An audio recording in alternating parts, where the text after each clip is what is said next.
I'll be recommending a few of my favorite gameplay. Watch carefully and make sure you don't miss a step. 1. Hide and seek. This gameplay allows you to fully experience the thrill of one against many. Now that it's hide and seek, we first need to assign the roles of the two teams. You can configure the size of each team on the configuration screen. First, I'll set 1 player from Team A as the seeker, and 5 players from Team B as hiders. Next, I'll check the hide minimap avatar option so the two teams can't see each other on the minimap. And then I'll adjust the two teams' attributes. Since there's only 1 seeker, I'll give them a major boost on damage, defense, and HP, but lower their movement speed. For hiders, I'll increase their cooldown reduction and movement speed, but take a chunk out of their HP. The 5 hiders need to avoid the seeker's attack, assemble as fast as possible, and eventually take down the seeker together before their base is destroyed. Who will be the last one standing? The exceptionally strong seeker or the 5 hiders united as one? Go and find out for yourself. 2. Zero cooldown blitz. Now this is something you can't experience in regular matches. With the cooldowns removed, many of the heroes are bound to offer a fantastic experience. The configuration is here. The most important is to set the cooldown reduction and battle spell cooldown reduction to 100%. You can also limit the available heroes and adjust some of the other attributes. I, for one, particularly like to disable basic attacks for a competition of skills only. Spam skills throughout the game and get familiar with each hero during the process. Can this deal get any sweeter? 3. Go, Franco, go! If you like mischief, you must not miss this one. The rule's simple. Hit the opponent with your hook before they hook you. For the configuration, set the available heroes to Franco only and adjust the hook's range. Ooh, caught you again. Think you can run away from me? Alright, that's all for today. Be sure to check out the system after its release. There's so much more fun gameplay awaiting you to explore. Customize your own gameplay, team up with your friends, and don't forget to share your lobby codes. This time, everyone is a game designer.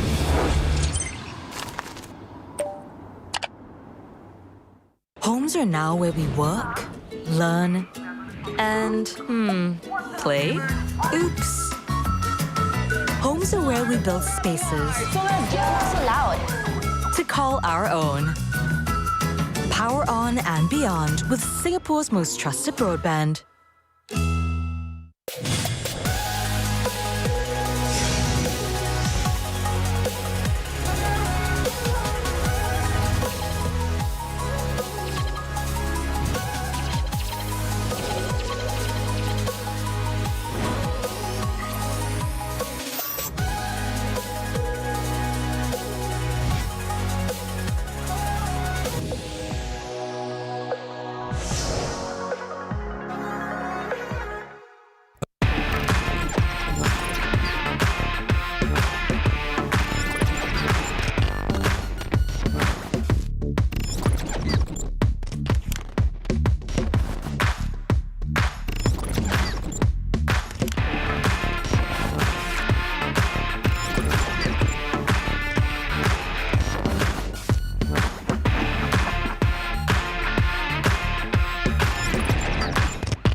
The subterranean secrets will be uncovered. Belonging is my elixir. Alchemy, the arts of miracle.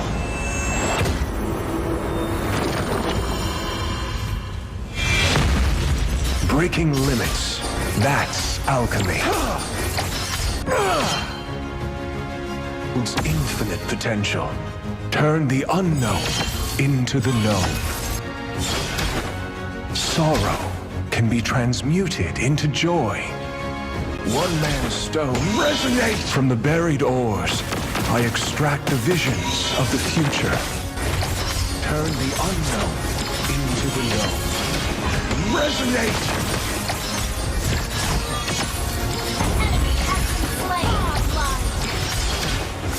resonate! Legendary!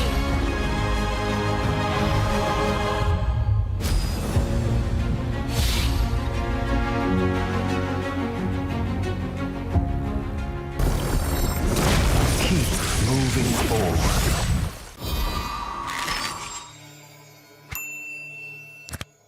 Homes are now where we work, learn, and, play? Oops. Homes are where we build spaces So loud. to call our own. Power on and beyond with Singapore's most trusted broadband.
Horology is my craft. Diggy is my name.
Homes are now where we work, learn, and, play? Oops. Homes are where we build spaces So loud. to call our own.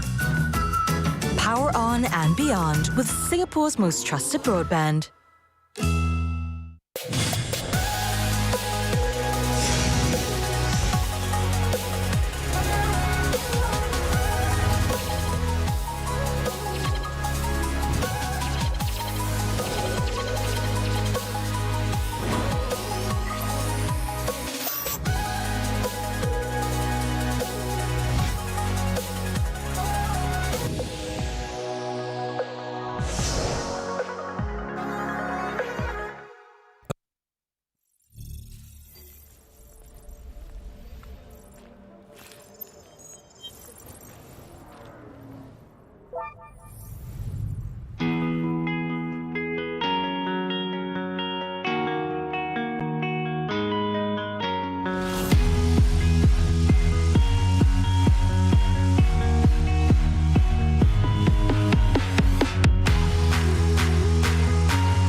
Homes are now where we work, learn, and, play?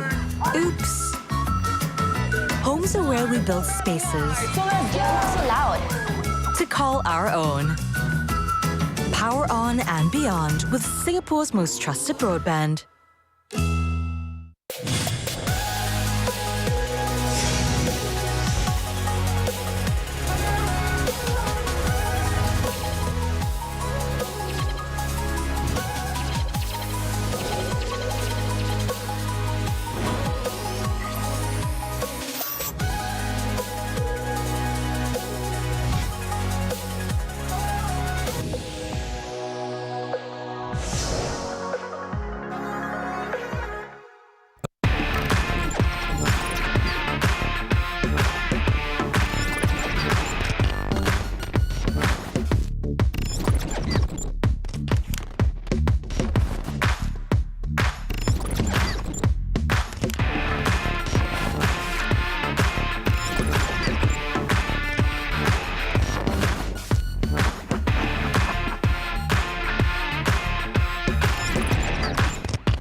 Homes are now where we work, learn, and, play? Oops. Homes are where we build spaces So loud. to call our own. Power on and beyond with Singapore's most trusted broadband.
Hey, that purple thing looks cool.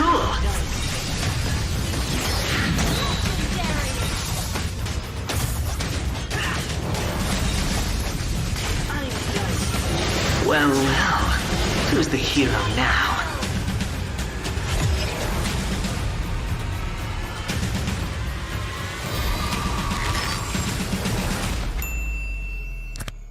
Homes are now where we work, learn, and, play? Oops. Homes are where we build spaces So loud. to call our own.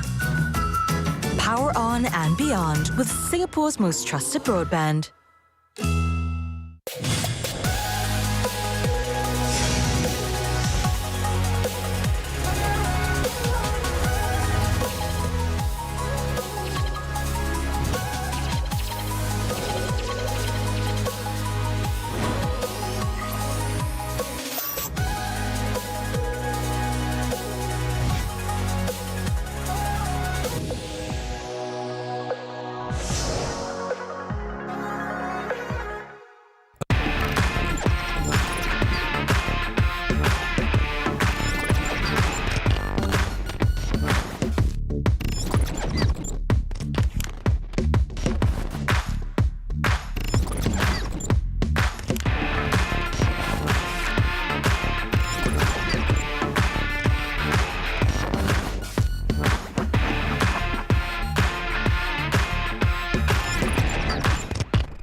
Homes are now where we work, learn, and, play? Oops. Homes are where we build spaces So loud. to call our own. Power on and beyond with Singapore's most trusted broadband.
What's up, everyone? Welcome to the latest episode of Hero Spotlight, featuring Xavier, the third hero of the Forsaken Light series.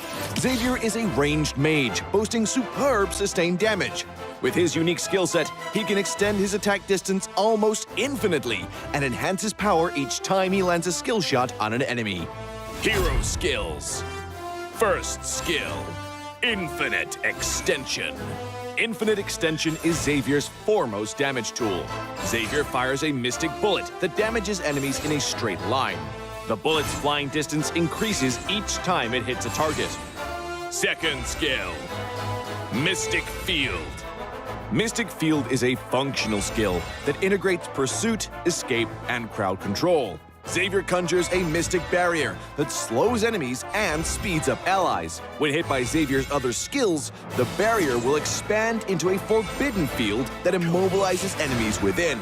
Ultimate Dawning Light. Dawning Light is the first ever global attack in Mobile Legends. Xavier unleashes a beam of mystic magic that damages all enemies in a line on the map and directly enters the Transcendent state. Passive. Transcendence.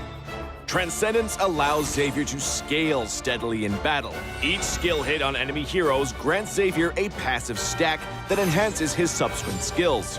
At max stacks, his next skill cast allows him to enter the Transcendent state, during which all his skills are enhanced to the maximum. Pro tips. Pro tip number 1. Make use of minions and creeps to extend the attack range of Infinite Extension and launch a surprise attack on enemies in the distance. Crumble into dust. Pro tip number 2. Cast Infinite Extension or Dawning Light and then Mystic Field on the path of the skill to control enemies in the target area. Pathetic. Pro tip number 3. For positional teamfights, accumulate 3 passive stacks with Infinite Extension and Mystic Field. Then cast Dawning Light to hit as many enemies as possible. For sudden encounters, directly cast Dawning Light to enter the Transcendent state. Then spam the enhanced Infinite Extension and Mystic Field for damage. Skill combos. Laning phase. During the laning phase, use Infinite Extension for wave clear and poke. Look for opportunities to slow the enemy with Mystic Field, then cast Infinite Extension again to activate the field and immobilize them. Finally, cast Dawning Light to secure the kill. Team fights. In team fights, cast Mystic Field to restrict the enemy's movements, and then Infinite Extension to activate the field for crowd control. Launch Dawning Light on the immobilized enemies and enter the Transcendent state. Then finish them off using the enhanced Infinite Extension. Double kill. Not even close. Tactics. Early to mid-game. Xavier's performance in the early to mid-game is mediocre. Relying heavily on cooldown reduction, he needs to wait until he gets his hand on a few pieces of equipment to unleash effective attacks during the Transcendent state. Late game. Xavier's damage will skyrocket in the late game. Once with sufficient cooldown reduction, he can easily enter and extend the Transcendent state and chuck out the enemies with his enhanced skills. Enemy has been slain. Triple kill. For equipment, we suggest this build for maximized cooldown reduction and magic power. For emblem, choose the Mage emblem to further boost Xavier's cooldown reduction and damage capabilities. As for battle spells, Flicker is recommended to make up for Xavier's lack of mobility. Well, that's our new hero, Xavier, the Defier of Light, coming on March 22nd. And until next time, we'll be seeing you in the Land of Dawn. Defier of Light, Xavier, coming on March 22nd.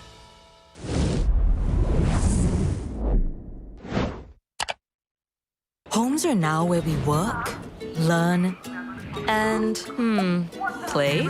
Oops. Homes are where we build spaces So loud. to call our own. Power on and beyond with Singapore's most trusted broadband.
What's up, everyone? Welcome back to another episode of Hero Spotlight, featuring the second hero of the Forsaken Light series, Melissa. With the help of her beloved dolls, Melissa can easily melt her foes from an unreachable spot. Hero skills. First skill, falling. Melissa dashes in the target direction and gains extra attack speed for a while.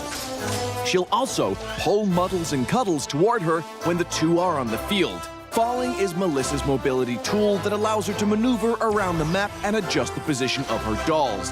The extra attack speed, on the other hand, grants her decent burst potential.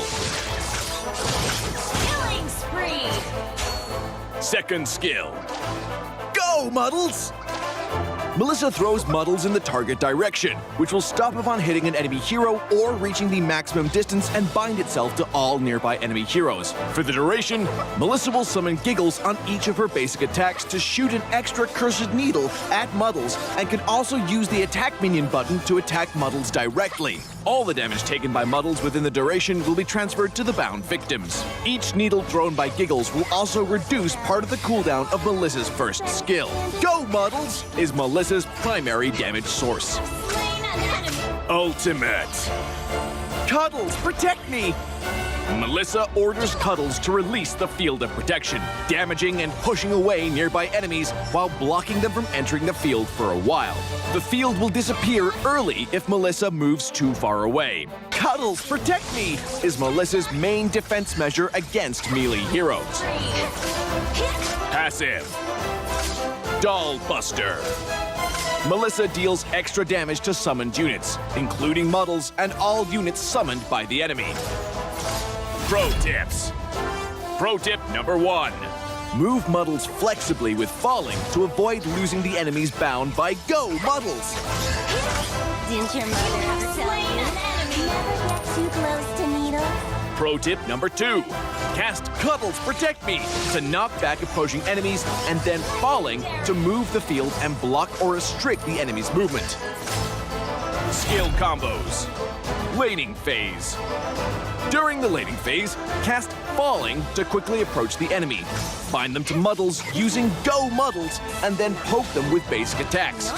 Cast Cuddles Protect Me when they're getting too close. Team fights. During teamfights, look for the right opportunity to engage using falling, cast Go Muddles to bind Muddles to multiple enemies, then spam basic attacks. Cast Cuddles Protect Me to block approaching enemies, and use Falling when it's up again to adjust your position and increase your attack speed for higher burst damage. Tactics. Mid-game. With her excellent mobility and solid ultimate mechanism, Melissa plays a big role in small-scale teamfights in the mid-game. Late game. After getting her hands on a few pieces of core equipment, Melissa can deal significant burst damage after successful Go Muddles hits, while the field created by Cuddles Protect Me allows her to take on enemies from a safe spot. For equipment, we recommend this crit chance and attack speed build to maximize Melissa's burst potential. For emblem, choose Weakness Finder of the Marksman emblem to make the best use of her extra attack speed. Among the battle spells, Inspire is a great choice to further boost Melissa's burst damage. Finally, one friendly reminder for all Saber, Hayabusa, and Layla players. Always keep an eye out for Melissa's position and do not try to barge into her field of protection. You just can't. Well, that's all for our new hero, Melissa, the Cursed Needle. And until next time, we'll be seeing you in the Land of Dawn.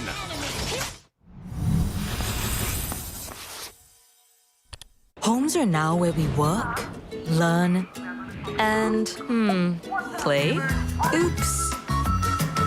Homes are where we build spaces to call our own. Power on and beyond with Singapore's most trusted broadband.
Homes are now where we work, learn, and, play? Oops. Homes are where we build spaces to call our own. Power on and beyond with Singapore's most trusted broadband.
let alone despair.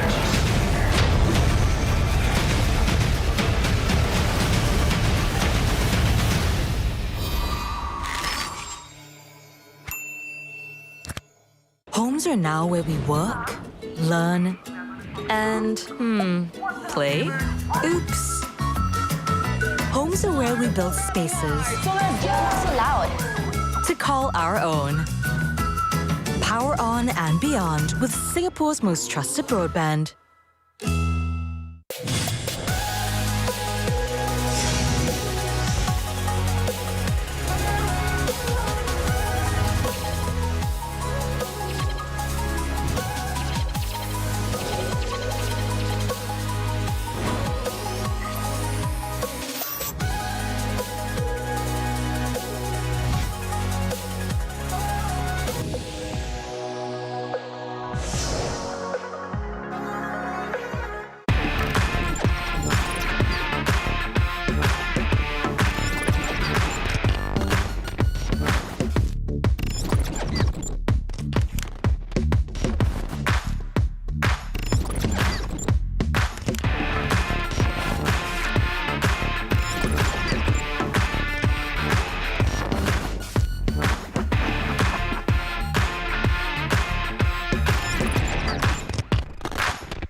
We will be taking the Singtel Trivia 5G quiz. 5G Trivia.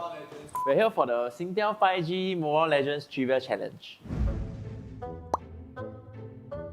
Jesus Christ. I think it will be a piece of cake. Because it's the Mobile Legends textbook, bro. Sure, ace lah. Yeah. Full marks. Full marks, 10 out of 10. I don't know like. Amazing. We study every night.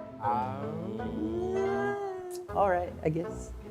We don't know any questions, so we'll see how it goes lah.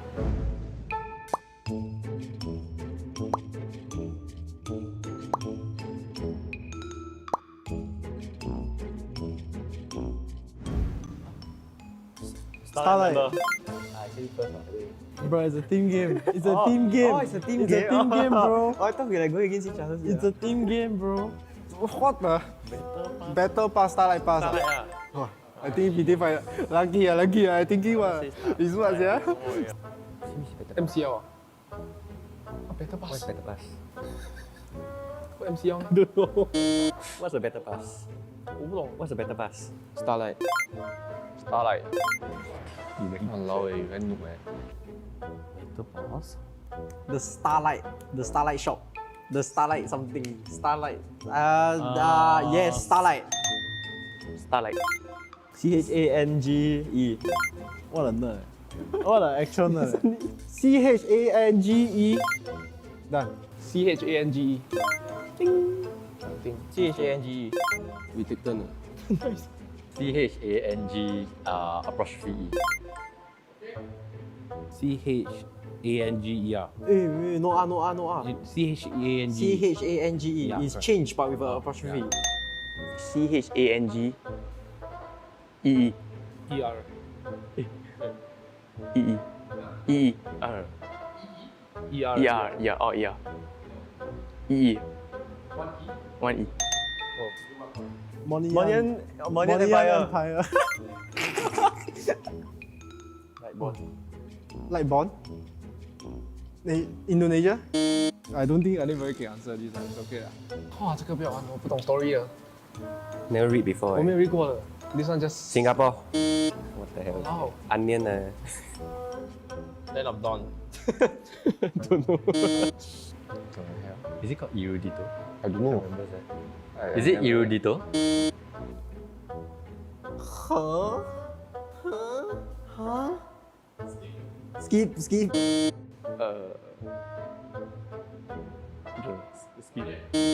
Johnson. You try, it's not me. Johnson. Johnson. 我年快耶。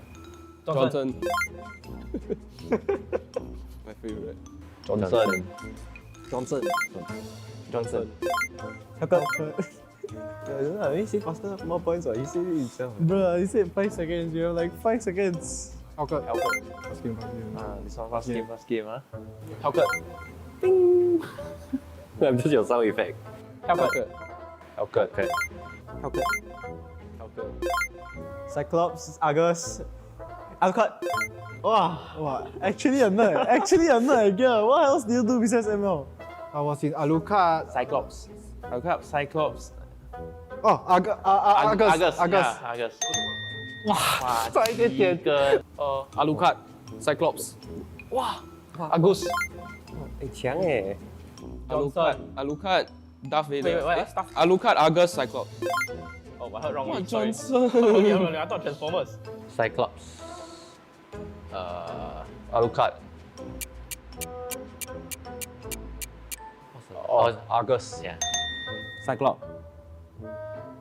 Alucard. Argus. Cyclops, Argus, and it's the Obi-Wan, right? Cyclops, Argus. Still one more. Oh, Alucard. Yes. Oh. Harif. Oh my god. I almost say all those. Harif. M1 什么 Harif. Give up. Harif? Harif Evo. Oh, okay, Harif 啊，那你讲啦，Harif。Discussion 吗？没有 discuss 的，你去一个，我去一个了。Harif. You really follow ML?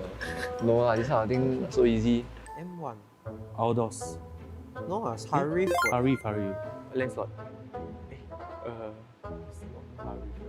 Clean. Clean is it? I think it's Harif. Oh, yeah, Harif. Natalia. Amon. Leslie. Yeah. Okay. You so. No, I thought you got it. Wow, Then I don't want to interject. Natalia. Abun. Amon. Oh, Leslie. Yeah. Okay, at least we got it. Oh my, I cannot remember fast enough. I haven't remember that. Quite random. Natalia. Anyone with conceal Natalia Tigre Johnson. Tigre Johnson with conceal. 哇，我不懂啦。Next. Nata. Imon. I don't know last one. Invismas. Got one more meh? Leslie. Leslie. Amon. Natalia. Natalia? Invisible. The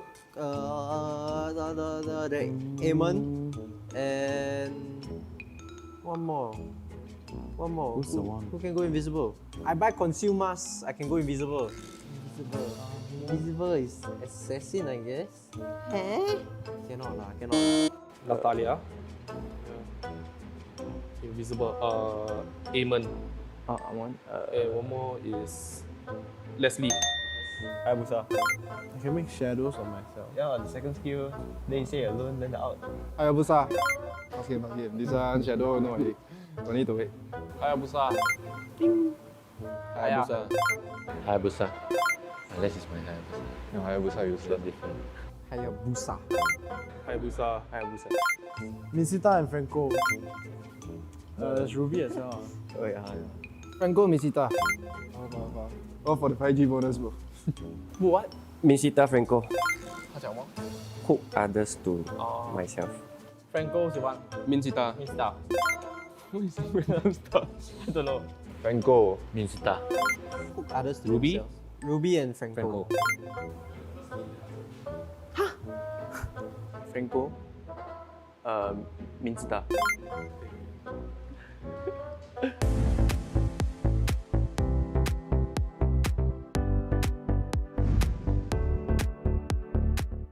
Homes are now where we work, learn, and, play?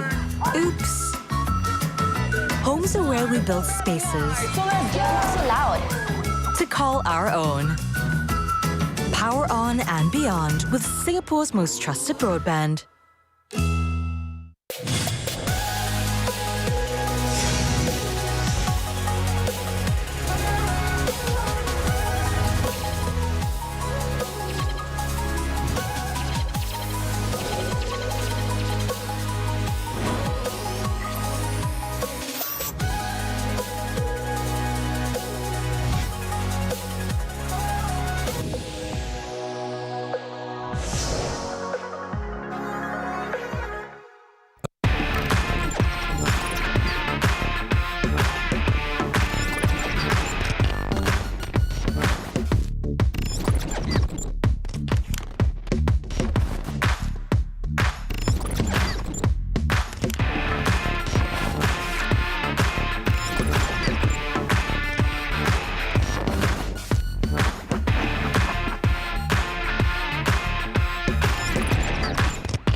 best Mobile Legends Bang Bang teams from the tropical region of Southeast Asia converge together. The MLBB Southeast Asia Cup, or MSC 2022. Who shall conquer and who shall be conquered? Which team will soar above the clouds and be crowned as the king of Southeast Asia? Like the Zodiacs, a total of 12 teams from the region will compete in 2 stages: the group stage and the playoffs. Each group of 3 teams will fight against each other in a best-of-2 match, where the weakest of each group will be eliminated.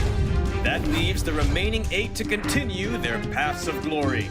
To facilitate the epic battles between the giants, the MSC 2022 arena will be held at the City of Contrast and Diversity, Kuala Lumpur, Malaysia.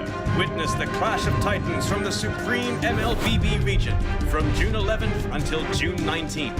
Follow #SupremeAC for more updates. Mobile Legends Bang Bang, where heroes make history. Home.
Come on, let's light the sky with our spirits burning bright.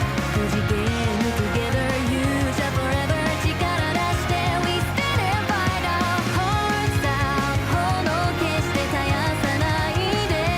Calling our name, changing the game, setting this chains ablaze.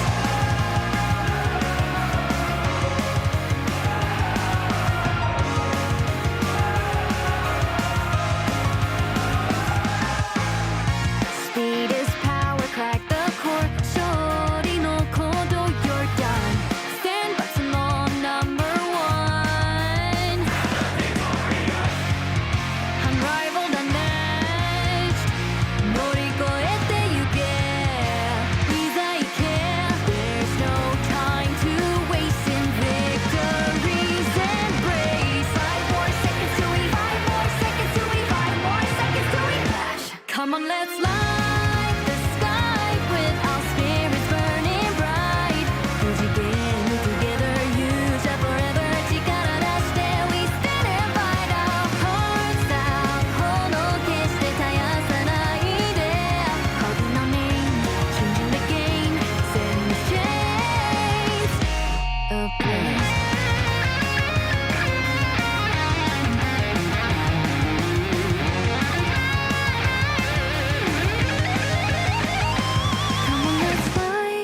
The sky with our spirits burning bright. Good again forever, you shall together. Chikara dashite, we stand and fight our hearts out. Hono keshite tayasanai de. Calling our name, changing the game, setting the chains ablaze.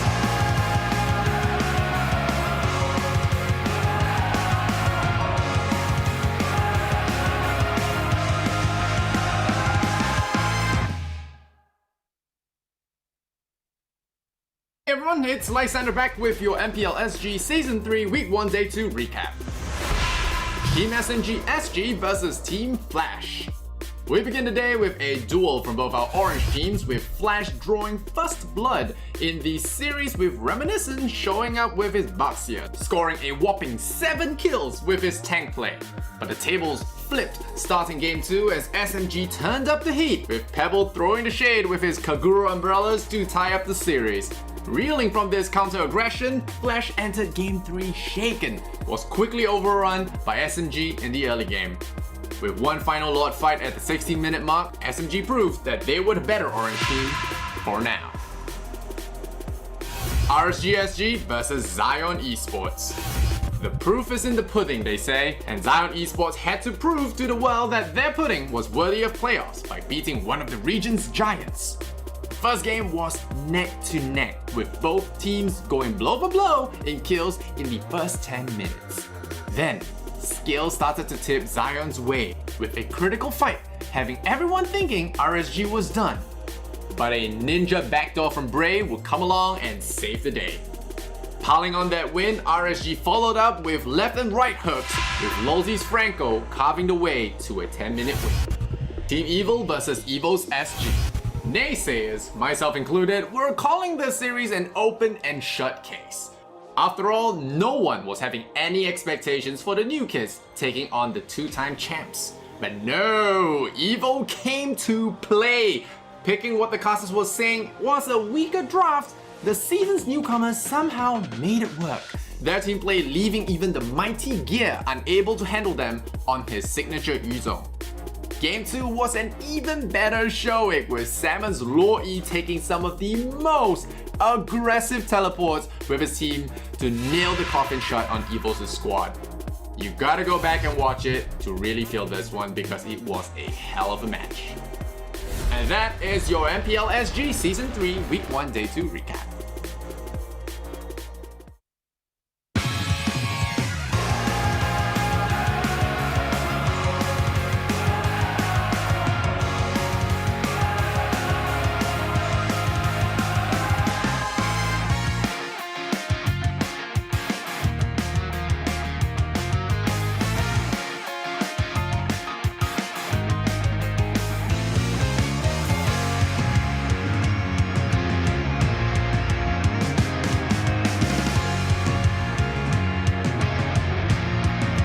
Ladies and gentlemen, welcome back to MPL SG Season 3. We're back here on the desk with me, Lysander, Jays, as well as Scrubby Cheeks.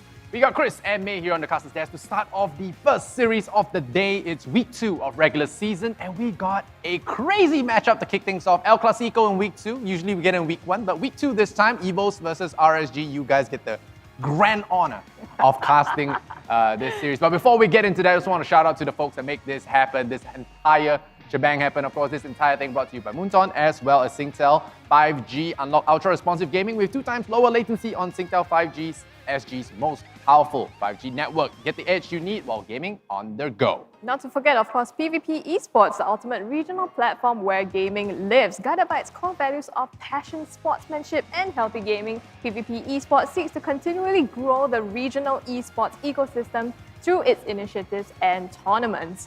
And of course, a big thanks as well to Osim and Frank, not to forget them, the comfy seats we're sitting on today, as well as the really pretty Frank cards that we have in front of us. Man, all the time. Expanded the collection this season as well. You know, no longer just the original skins. A lot of you guys feedbacked about that and said, hey, where are the skins at? Well, the skins are right here. Mr. Jays is holding on to them. We've got someone right here as well. Yep. And I do believe there is, it's a collectible card campaign. It is. So this time it's not just the credit card. You can collect it and try and win some prizes. There'll be more details for you guys later on. Of course, not forgetting, starting this week on, we also have giveaways. All right, so coming up on screen, there will be some milestone giveaways for our social media, for all the support that you guys have showed us on our social media. Well, right there, we have the different tiers of rewards for you folks. You know, we got the 37K follower mark, we got a 40K follower mark, 42K, and 47K. Because what better way to start the MPL SG Season 3 season with giveaways? You know, follow our Facebook, MPL Singapore, and stand a chance to win these incredible prizes. Each milestone will release the greater rewards you see there. So grab your friends and hit that follow button now. Yeah, but of course, we do have our first blood giveaway, so do keep your eyes peeled whenever the first blood is being committed. A pop-up will appear on the screen, so fastest fingers and of course fastest eyes first. Wow. It's more like just how fast you can highlight the thing. Control C. But actually, no, you can't. You can't control C a video. So it's actually a typing game. Yeah. It is. You got to type those letters, those numbers up really quickly. But more importantly, you should be paying attention to the stream. I don't want you guys, looking at your phone. If you're watching on the screen, yeah, you look at your phone. But okay, don't look away from the screen when first blood's about to happen, right? You can keep one eye on the screen at all times so that we're always ready to enter the code there. I have gone off tangent when we should be talking about EVOS versus RSG. So you guys, like I mentioned, get to cast El Clasico today. EVOS versus RSG is it's like a battle of the titans. It is. Yeah. EVOS, there's been a bit of naysaying going on, and after their loss to EVO last week, RSG looking pretty good, man. Yep, EVO definitely earned quite a few fans. Personally, I'm still a EVO supporter, even though they're, showing a little bit backwards a little bit for the past week one. Hey, support EVOS all the way. But of course, let's take a look at the standings, ladies and gentlemen, just to show you how far have we came since week number 1. Currently, RSG and EVO comfortably sitting on the first 2. EVO struggling to climb because, they took a loss against EVO. Zion still have a lot of proof. SMG feels like a dark horse this season, as well as Team Flash and Almighty. They probably have to play a lot of catch-up. Yeah, taking a look at these standings, RSG got to feel pretty good about themselves, but I do have to caution RSG fans, in the past, celebrating a little too prematurely in the regular season does lead to some disappointing results in the playoffs. So RSG, I'm rooting for you guys to flip the script this time around, but just be vigilant all the way to the final. Yeah, Yeah, not to let up midway, right? I mean, if you celebrate too early and you go on a down road, then you kind of have to pick yourself up again somehow.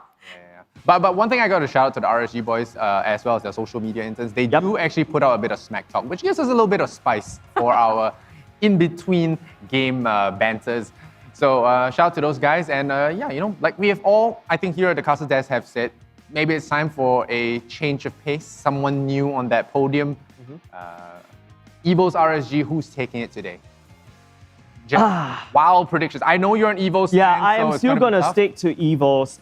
It's probably going to be a very tough match for them. It's going to be 2-1, I hope, because, I got to give a lot of respect to RSG. Not only just RSG team on its own, but Bray has been, climbing in my ranks as one of the best junglers in this particular season. Yes, I know I mentioned Too Easy for Angelo, the one that we should look out for, reminiscent as well. But Bray, you give him the link. I think there's a major disrespect. That back door. Yeah. Yep, you have to respect Bray's Ling all throughout. Ling is basically one of RSG's win condition.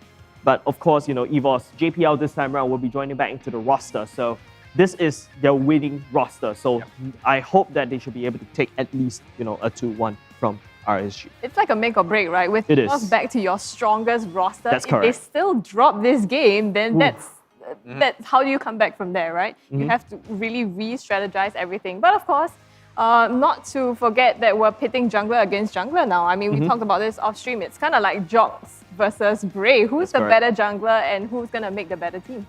Yeah, and it's just like very tough, right? I was like stalking around, SG's stories, and there's this poll popping up. Is it going to be Bray or is it going to be Jox being the better jungler? Of course, Bray, like I said, has been delivering solid results. He has the better stats. He has the better stats, and also not only just that, Jox has a lot of things to prove because ever since that Potato left EVOS SG, kind of filling those shoes. It's a very tough shoe to fill in. I still haven't got an answer from you, May. What's the scoreline going to be like?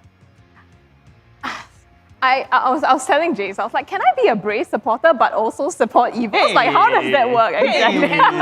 But as host of this panel, I have a duty to force an answer out of you. I'm still going to go for EVOS, but I think it's going to be a 2-1. Okay, so 2-1 across the board.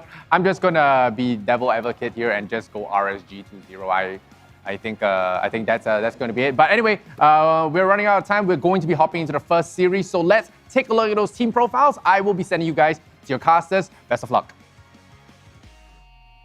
think the previous 2 seasons we were led by older and veteran players. I'm still considered young, I would say. So I think I'll be able to guide the new players better. Diablo has been in the team for, this is his 3rd season. It's time for him to step it up one bit and time to carry the team and lift the spirits and all for us. There's like 2 new additions, like it's tougher for Diablo lah. So good luck to him, but I'll be here helping him lah. Positive changes definitely mechanics-wise, because younger players tend to love to do flashy moves. Because of that, we'll be able to increase our hero pool. It's more of a morale thing, I would say. Because Bray is, quite a fun guy and all, and he's young, obviously. Kind of making me like a boomer, So that's quite, I would say it's positive. It's a new environment. The bad thing about that is they will get tilted easily as they are young. I mean, all the young people, I was young once. Negative, I would say the young kids are quite hard to handle. Very easy to tilt, so they need to take it slow and it's all part of the game lah. There's ups and downs.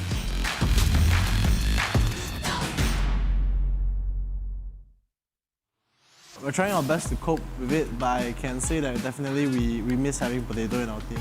I feel like there's a lot of pressure on me. Like what if EVOS doesn't do well this season? Most likely it's gonna be, blamed on me, right? Yeah, but with pressure, it's a good way for me to rise up to the challenge, you know what I mean? The atmosphere is definitely different due to the lack of comms that Potato had once provided for us. Some of us has to step up to, accommodate for such losses. Bringing in new players who haven't played in competitive scene, there's always gonna be very basic mistakes like macro play and like just general nervousness. Bringing new players also means that we are able to try new strategies, try new drafts. I would say that the positive outweighs the negatives. No matter who you bring in, there's always going to be that hurdle first, right? I would say we are prepared. Maybe just a little bit under-prepared, but still prepared,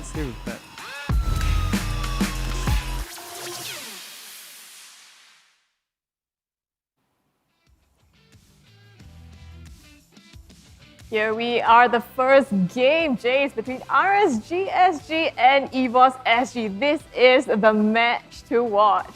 That's right. This is only just the regular season, right? But of course, don't count your eggs before they're hatched. But this is a litmus test paper. Let's take a look at the players lineup. It's going to be, JPL on the roster this time. Baby Cakes standing in for the gold lane as well. Don't forget, this is RSG's strongest lineup going up against EVOS' strongest lineup. Other than that, we also have to take a look at the statistic as well, see what kind of players that they're familiar with. Of course, we mentioned about Braze, the link. We've also mentioned about Diablo's Paquito, a throwback all the way to Season 1. But JPL, is he going to pull out that Cho that we know used to love? I know there's some nerfs going around in Season 2. We don't see that Cho anymore. But, there are several talks among the pro players about, bringing Cho back into the roamer role.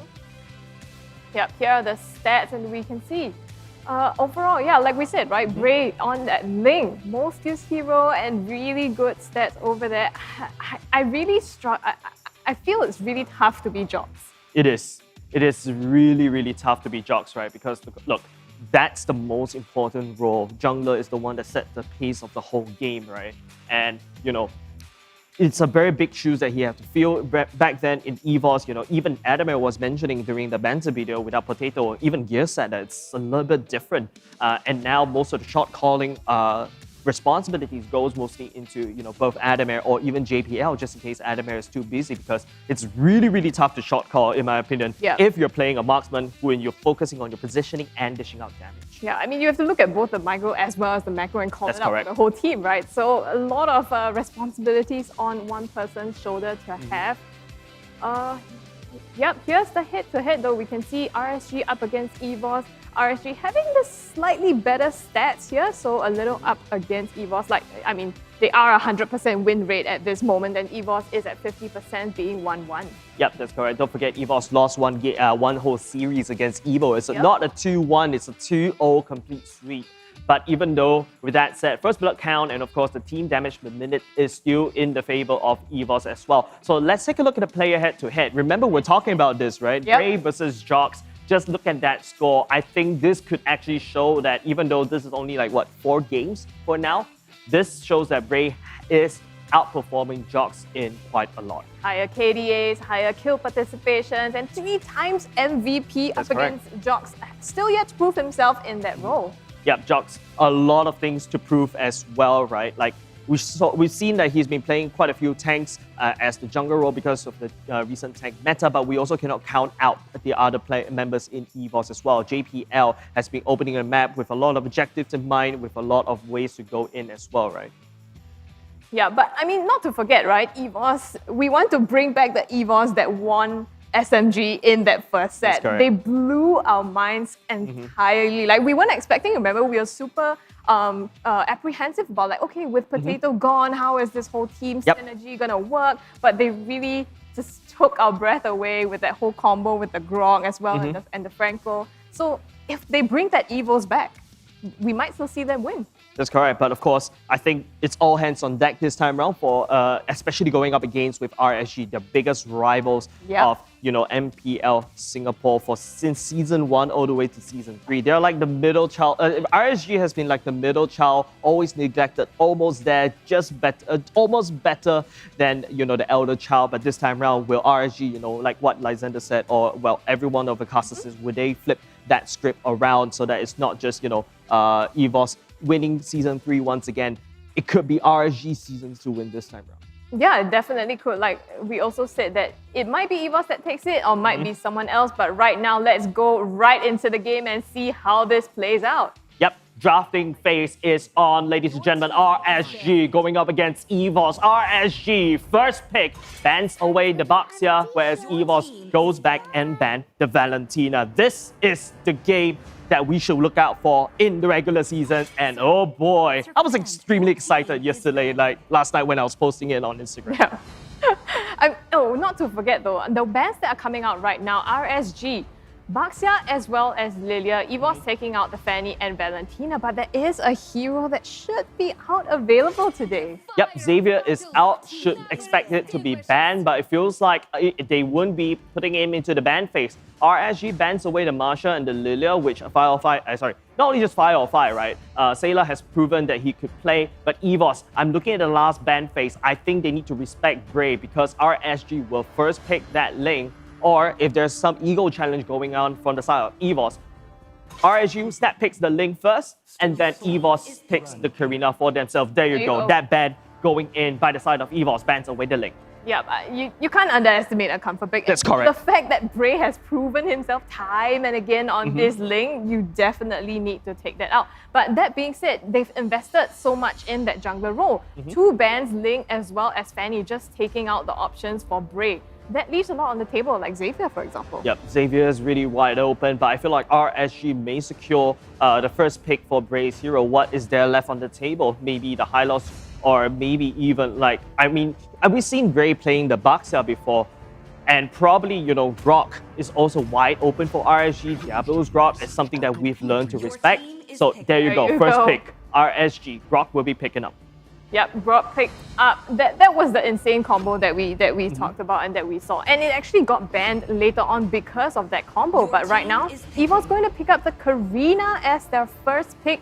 Still a hot pick, even though I think her win rate from the week 1's matches was only about 40%. So it's a kind of like hit or miss. Yeah, but it's because, I always like to say this, right? You cannot really judge a hero's win rate based on the win rate itself, the actual win rate, because if everyone keeps picking this particular hero, there's definitely going to be more losses for it. So 40% still quite comfortable. However, Cho will get picked up by the side of EVOS and RSG securing the land slot. If I'm not mistaken, that's also Fire Selena being picked up as well. They're going for a very early game draft because Grok could invade very early on. The land slot could come online even faster. And Selena as well, if these get picked in by the side of RSG, they have to play this early game momentum. Whereas EVOS, look at that Cho. That Cho could still definitely go into the roam, or it could also go into the XP lane played by Gear. Yeah, we might see, JPL on the Cho, right? We know that's one of his most picked heroes as well. So, like you called it in advance earlier on, we could be seeing that. Wow, here we go. It is Selena on the side of RSG. So the extremely early game pressure onto EVOS, who has opted to go into a Kagura. Yes, this Kagura will be huge, right? Finding the land slot, bursting him down before he could do anything, before he could tap the Thorn Rose. finding the Selena burst is also kind of good, and you get that CC immunity if you dash away by the side of if RSG actually lands a stun. So that's a lot of leeway for EVOS to do. However, let's go into the banning phase right now. Both these two teams haven't picked up their marksman. Well, technically EVOS book is still wide open. They could actually still bring the Cho from the side of to the XP, or it could also go into the XP lane as well. Okay, there you go. Finally, that glitch is fixed. Thank you very much, production team. You're the best. But RSG as well, still open book. Rock could also go into the XP lane, or it could go into the roam. So, but I prefer RSG's Rock to go into that roam because you're able to, delay the farm of that Karina so that the Karina doesn't get online. Yeah. First part of the ban phase, though, RSG opting to take out the Phobias, and on the side of EVOS, already the 1-1 taken out, so don't want to be able... probably hint at the last two picks going a bit tankier for them. I mean, Hilda still up for grabs as well. Yep, Hilda still up for grabs. I've been playing a lot of Hilda recently in Classic as well as Rank.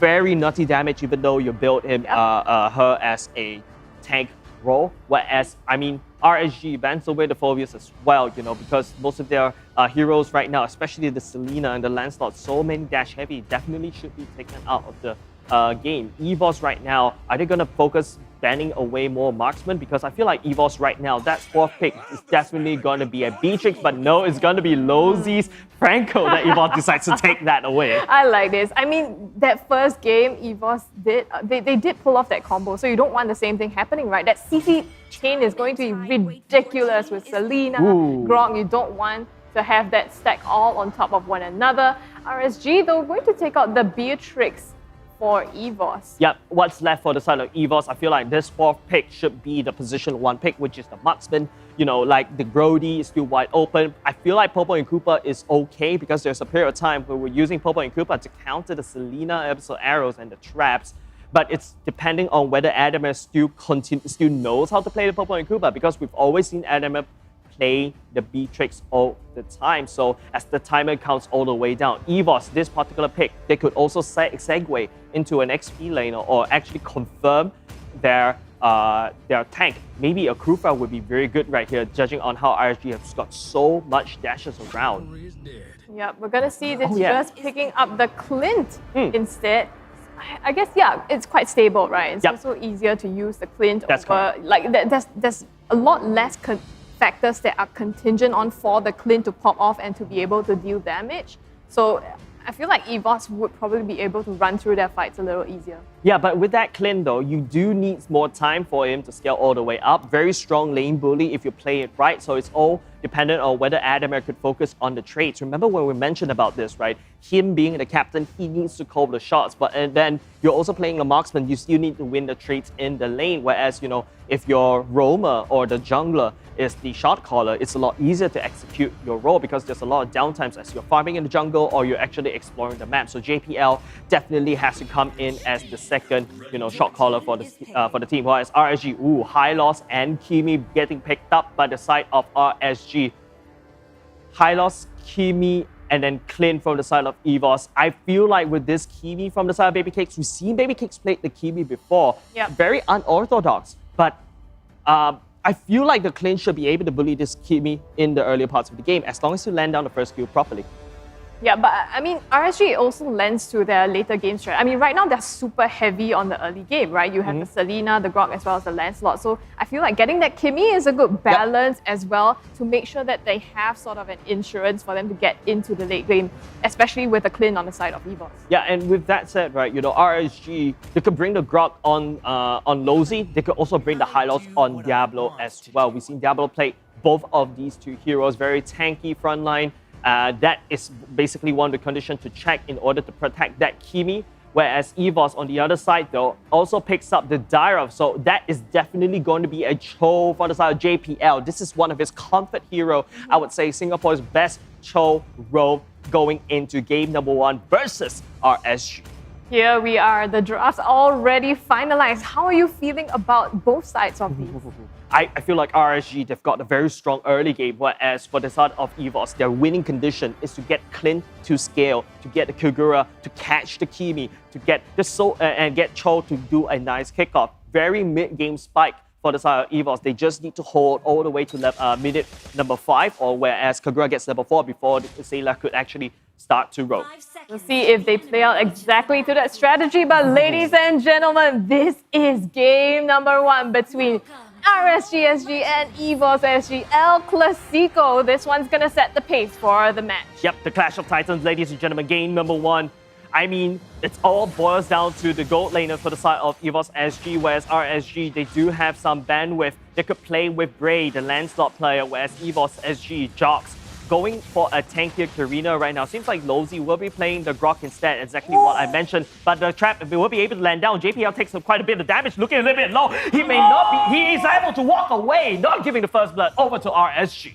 Just with a sliver of health, JPL made it out. Now, ladies and gentlemen, remember we do have the first blood giveaway for this, so stay tuned to these games. Keep your eyes peeled for when someone drops, because once that happens, the code's gonna pop up on the screen. Yep, EVOS will need some farming time, right, to get Karina on speed, to get the Clint on speed. It's all up to Sayla to get to level 4 as quickly as possible. What I don't really see from Lozy is not a lot of invades happening for the side of RSG. They're actually focusing on their attention on Sayla instead, whereas JPL rotates all the way up top. Firefly gangs the bottom side here, looking a bit in trouble, getting first blood over to RSG. First blooded EVOS SG once again falling, unfortunately, as the first blood is gonna be Gear, and that's not good, right? You want Giraffe to be able to hold up his the early part of the game in his lane. Yep, Daira should be able to win the lane because of his innate kit. Yep. Crazy numbers, good sustain, big mega burst. But then you have Firefly ganking all the way down to the bottom side. Now RSG, they need to take advantage of this momentum they have.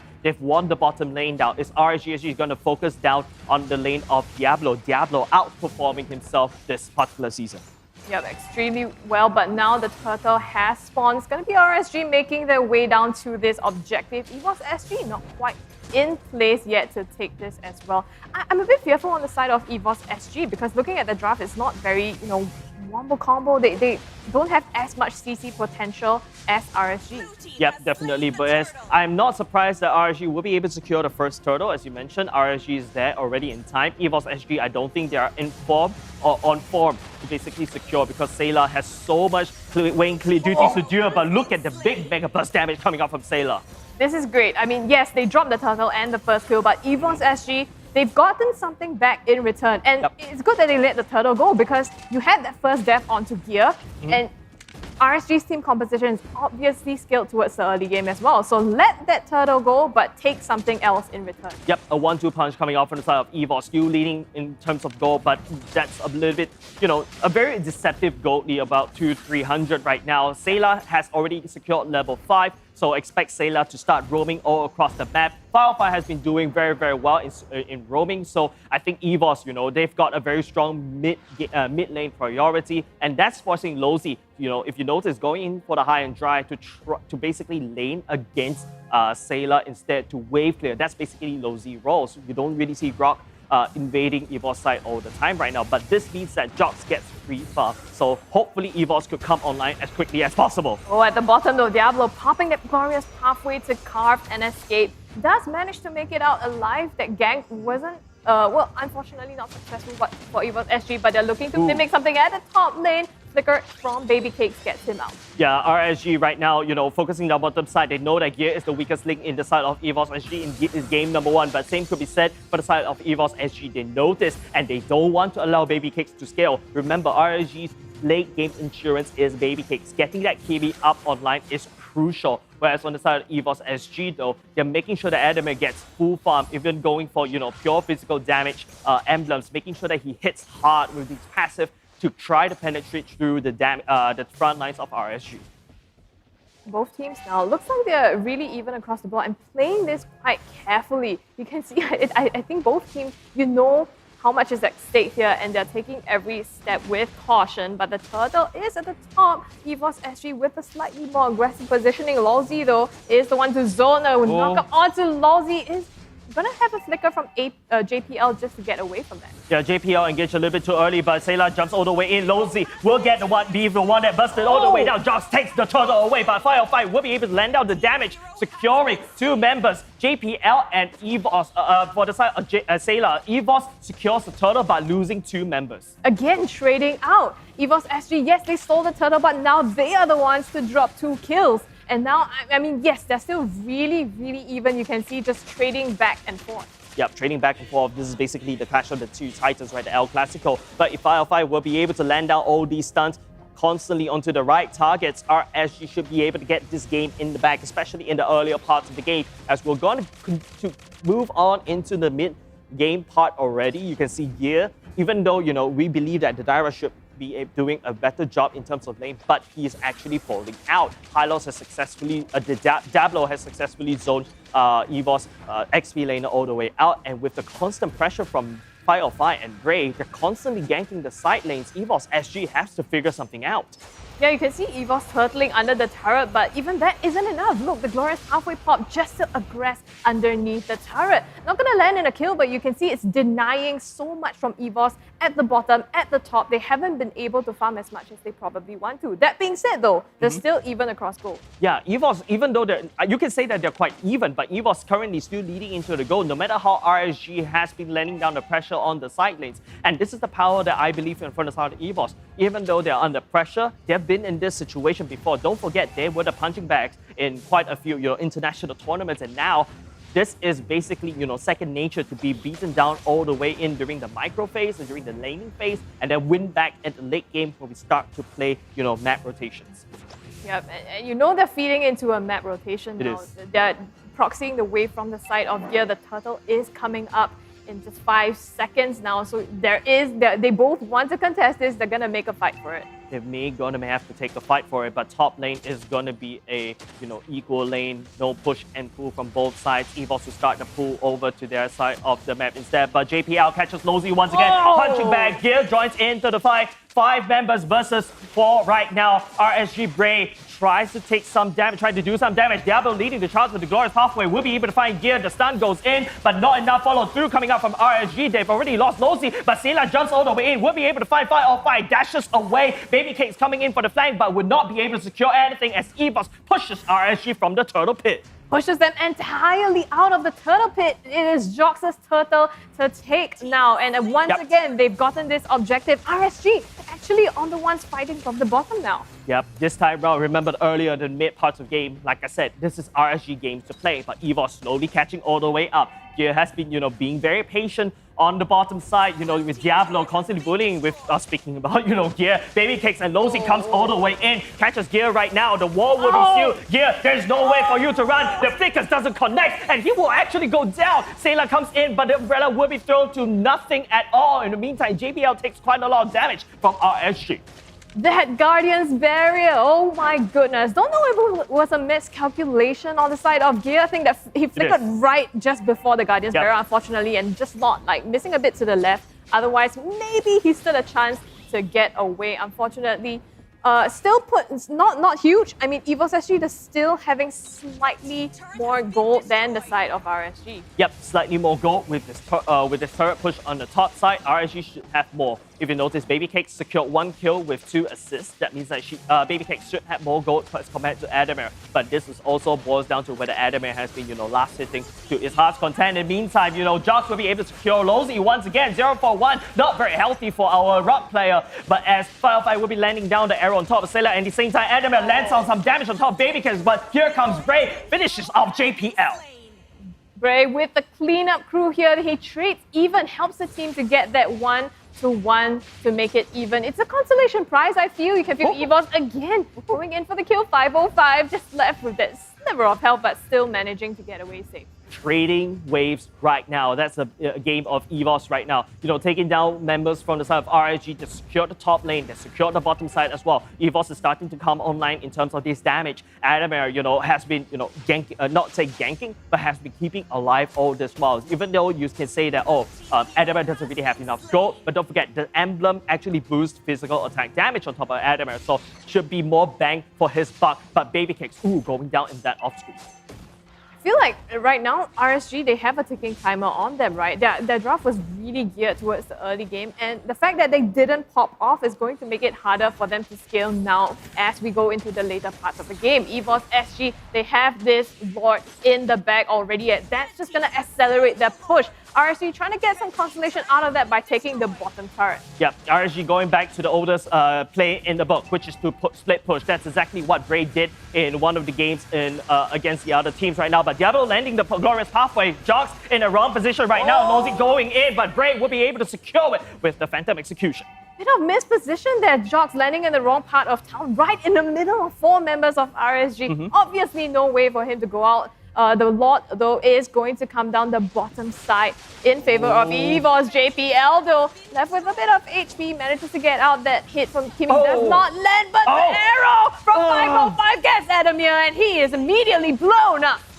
Oh my goodness me, that is 2 steps forward, 1 step backwards. That's what happened to EVOS. Gear going in, desperately trying to put bodies in front of that turret, but it feels like RSG, they really want the turret, blocking with the wall and also going down the glorious pathway. EVOS loses the mid lane turret. However, EVOS has a 6th player in their team, which is that Lord watching at the bottom lane. Well, like we said, though, this is the fake Lord, so now RSG, they make their way down. They are going to still be able to get this Lord just in time so they don't lose too much. Fantastic defense there by RSG by going on the aggressive instead. Now, EVOS, though, they want to fight back. They're trying to invade the jungle of RSG. Invade is good because take a look at the gold lead. Both are very equal right now. EVOS takes out resources away from Bray. That means that EVOS should be able to climb on top. Don't forget, they need to invest as much gold into Adamir as possible. But JPL constantly on the prowl, looking for pickup. Lozy seems like always the target for the side of RSG. But EVOS, off the screen, takes out down another turret.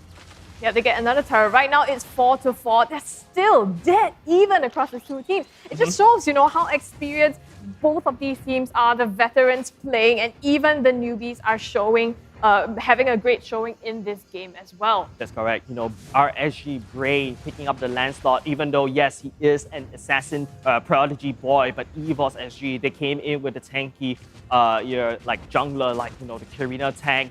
Now, if Bray is not able to fight, pick up on top of Adamir or even Sayla, I think that would be game over for the side of RSG. Look at this team fight happening for the side of EVOS SG. JPL's forced to recall, but 5-5. I don't know why JPL doesn't actually go all the way back, and that's it.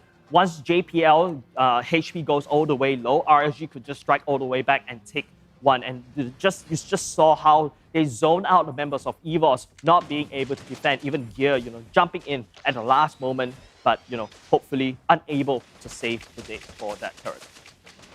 Right now, both of the teams looking to wait it out. I mean, they're on the bottom side. If they manage to get something, Adamir in trouble. Thorn Rose putting a lot of damage onto him, going to retreat successfully. They want to be prepared for this next slot that is just going to spawn on the top side. Yeah, more damage coming in for the side of RSG. EVOS SG desperately needs to refresh and recall, but Lozy is actually chasing on top of Seela. JPL taking most of the brunt of the damage. Adamir doesn't want to go all the way back. The click goes all the way down, but it's going to be 5-5 connecting the dots on top of Seela, and now he falls, but Adamir is still alive and actually getting all the resets, all the life steals, allowing him to jump all the way back into the fight. RSG, they already lost Bray, and Adamir is constantly trying to look for more pickoff. 2 members left from RSG, and we thought EVOS wants to go back for the refresh, the refund, but no, they're staying here for the fight. Definitely, both of them are staying here for the fight, and neither of them let up in that skirmish. You can see 505 zoning just 2 people alone, but it wasn't enough. It was still EVOS SG that got 3 kills out of that. Diablo, though, now trying to aggress on the turret, providing some vision. I don't think RSG will make it back in time. Yeah, I don't think RSG will be able to make it back in time. Diablo leading the charge once again. JPL doing a very good job slowing down. Will sacrifice his life for that Lord. EVOS secures the Luminous Lord this time round.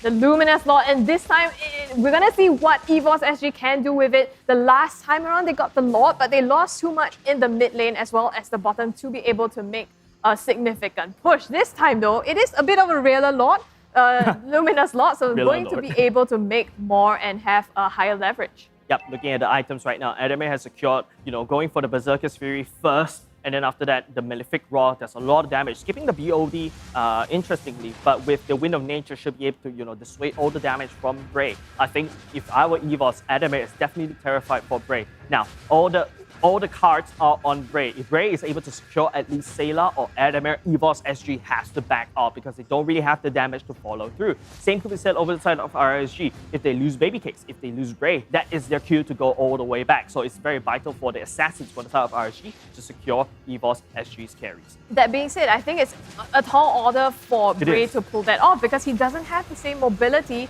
that Ling would have otherwise had, and he got banned out. And so chasing down Sayla, I mean, you just run away with your umbrella, right? It's that much harder to be able to pull off a kill, and then you risk your life. Once you pop your iframes, you're basically dead. Oh, but this could be it. The wall going all the way down. Gear will be able to take the Abyssal Arrow shot. EVOS SG will be able to take away the purple buff for now. Lozy leading the charge. Wall charge activated. Final fight. Snipes down JPL. Baby Cake secures the kill. Too much damage taken by JPL just to get that purple buff. I'm not sure if that was worth it, but right now still both teams are neck to neck. Glorious pathway being popped. Wanted to chase up to Adamir there, but it's not going to be quick enough. Not enough fuel for the side of EVOS SG. Good call for Adamir and Sayla to back away.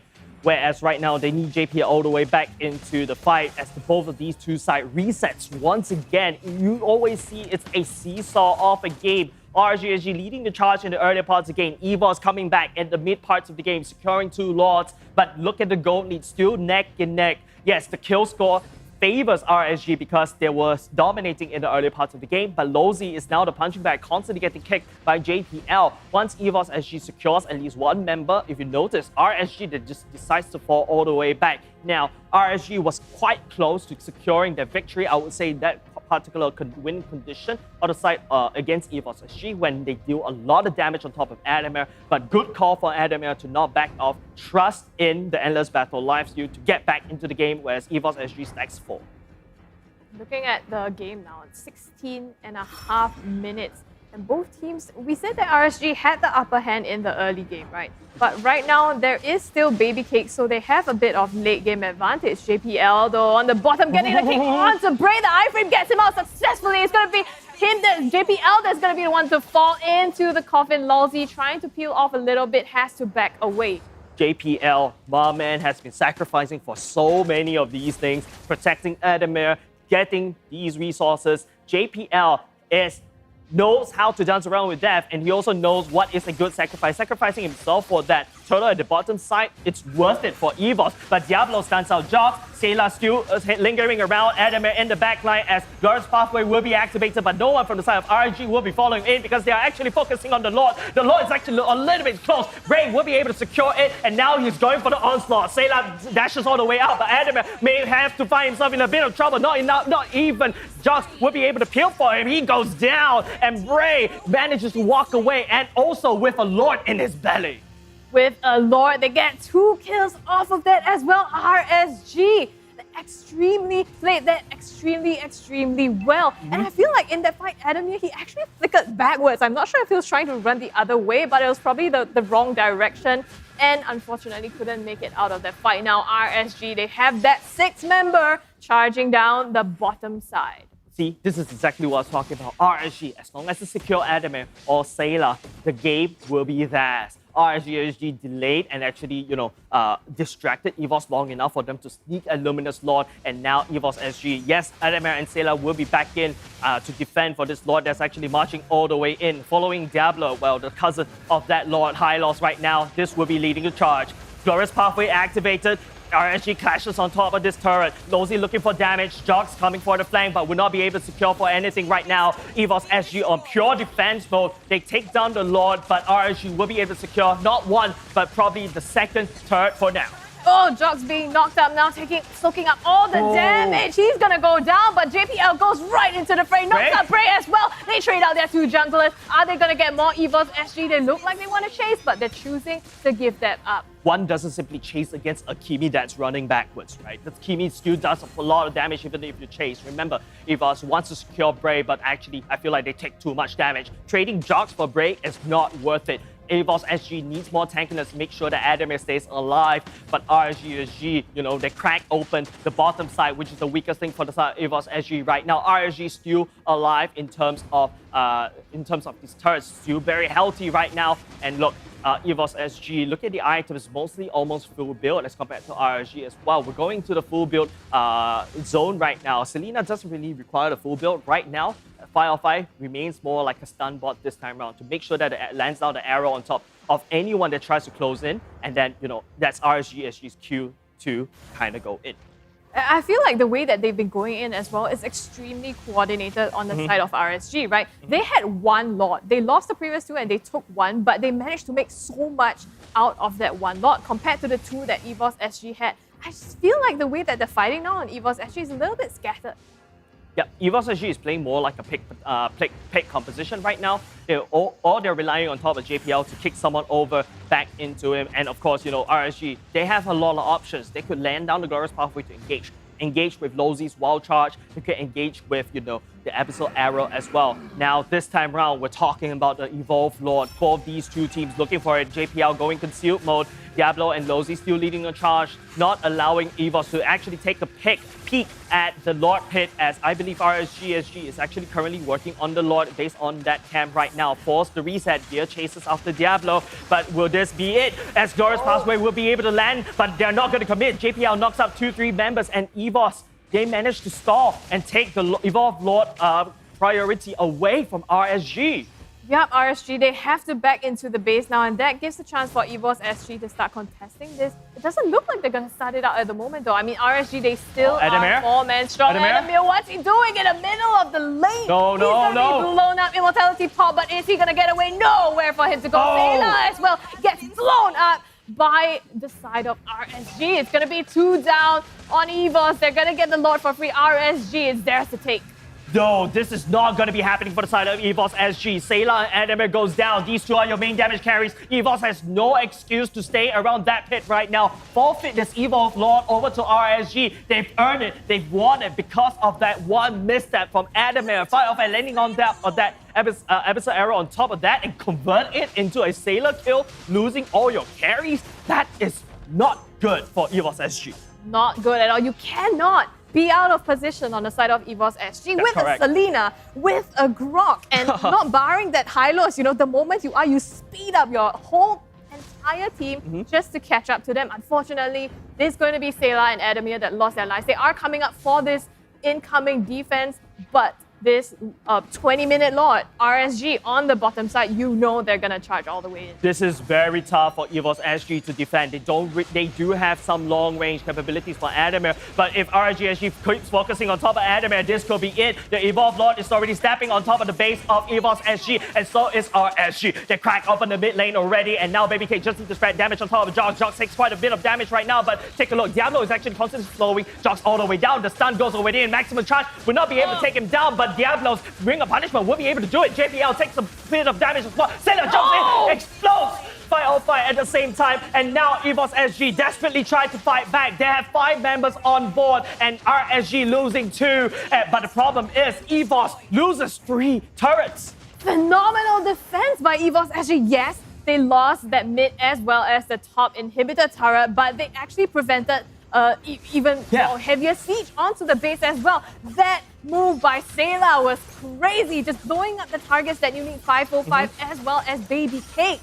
Yeah, the main carries of RSG is gone. EVOS SG could come back for a bit of a counter-attack. This time round in tow, Gear, Adamir, and Sayla as well. Glorious Pathway desperately trying to slow it all the way down. Gear coming in for the flank. Adamir focusing on the turret. It goes down. Gear now looking a little bit low on the health. Desperately tries to heal. He does have the immortality. He could actually play this off. Lozi takes a bit of damage, forced to back away, but locks Adamir and JPL right in. No damage, no fallout coming from RSG. They need Baby Cakes. They need Fire as EVOS SG. They have a bit of minutes, and they will try to siege. Lozi landing on with the wall. Adamir backs away. As long as Adamir hits one more hit to do the trick, but no, the mid lane turn of RSG stays alive. The wall, the Guardian's barrier by Lozi just prevented EVOS from sieging any further, and they knew the timers were back up. RSG also putting up and equally great defense. And now they're resetting back to square one. They're gonna fight it out here. Either that or make time for the Lord to be able to come out, and this is gonna be the make or break. Man, both these two teams, they're not going to break it down. Momentum is key in terms of this kind of series. The El Clasico, EVOS SG versus RSG SG. Yes, this is back to step one, but do you call this a step one? If EVOS actually lost all 3 lanes, Sailor takes a lot of damage from the maximum charge. JPL leading, jumping in, trying to knock people out. Adamir won't be able to catch up. Bray, Lozy has a bit of health right now and does have a bit of armor. Lozy does a bit of damage, so they gotta respect that. But EVOS is constantly have to back off to go home and sweep the minions off. And that's very crucial as the Lord is spawned. RSG SG has not priority. They definitely do, but EVOS, they also have cleared out the minions on the advantage on their side, so they will be able to contest for this JPL. Lord. Now you can see JPL right deep into the Lord. RSG also not wanting to commit too much onto this Lord. No, Jocks out of position right there, forced to back off. If RSG picks this up, they may actually go all the way in to take this Lord right now, but instead both these two teams force the reset. In fact, both junglers force the reset. This means that, both these two teams, they know they're not ready for this Lord. They're just gonna handshake, a gentleman's agreement. We back off for now and we come back stronger. Refresh, clear up the waves, and come all the way back. But here's the problem, right? RSG, they're not pulling the trigger right now to take this Lord, even though it's so wide open for them. Heck, the Lord is basically practically dancing naked, and RSG is not taking him. You said dancing naked at the point where it actually moved, so it didn't feel like that was true for a moment. But EVOS SG, yes, they wouldn't want to fight at that moment. The minions were all up in their base though, and RSG, they were still waiting this out. And now it seems like both teams, the tension is there. They know that this is the Lord that they both need. Many windows opportunities for RSG to pull the trigger.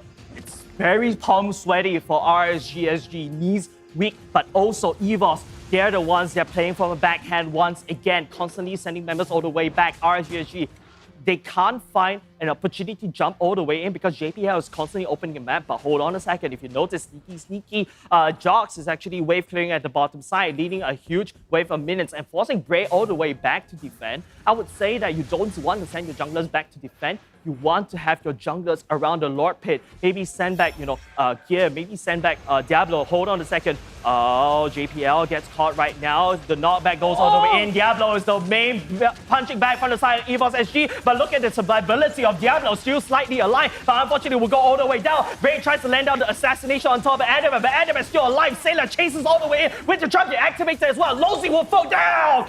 As Sailor actually will be able to bust RSG all the way down. RSG losing 3 members.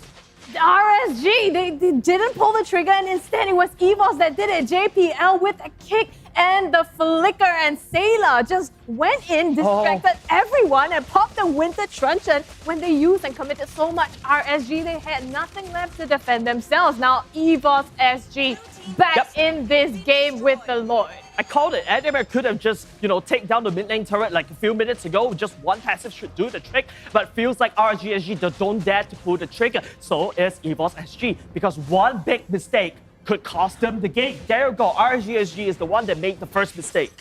Yep, it's really tough, right? Yes. You waited out for so long, you're so afraid to pull the trigger, but then when the other party pulls it first and you probably weren't anticipating it, you make a mistake, there goes your huge opportunity. Yep. EVOS has a lot of free real estate right now. RSG has to develop plan because by the time the Evolved Lord marches all the way in, EVOS SG is ready to just break through right in the middle. And RSG, yes, they got Lozy with the wall, they got Diablo with the Ring of Punishment and the stun to lock people down. But let's take a look at the replay once again, right? It started off because JPL kicks Diablo all the way down. But if you notice, Adamir always at the back line, won't be able to do anything. The wall's a little bit wonky though, I would say. The wall charge not able to commit. Look at this. As long as Adamir is able to run away free, he's free to do every single thing. Bray is desperately trying to catch Adamir, but Gear's the one that's taking most of the damage. But here we go, JPL kicks Lozy. They're already in the base here, EVOS SG. It's gonna be Lozy that's down. They don't have the defense anymore. Diablo is still there, soaking up all the damage, but they're gonna get Sailor in return.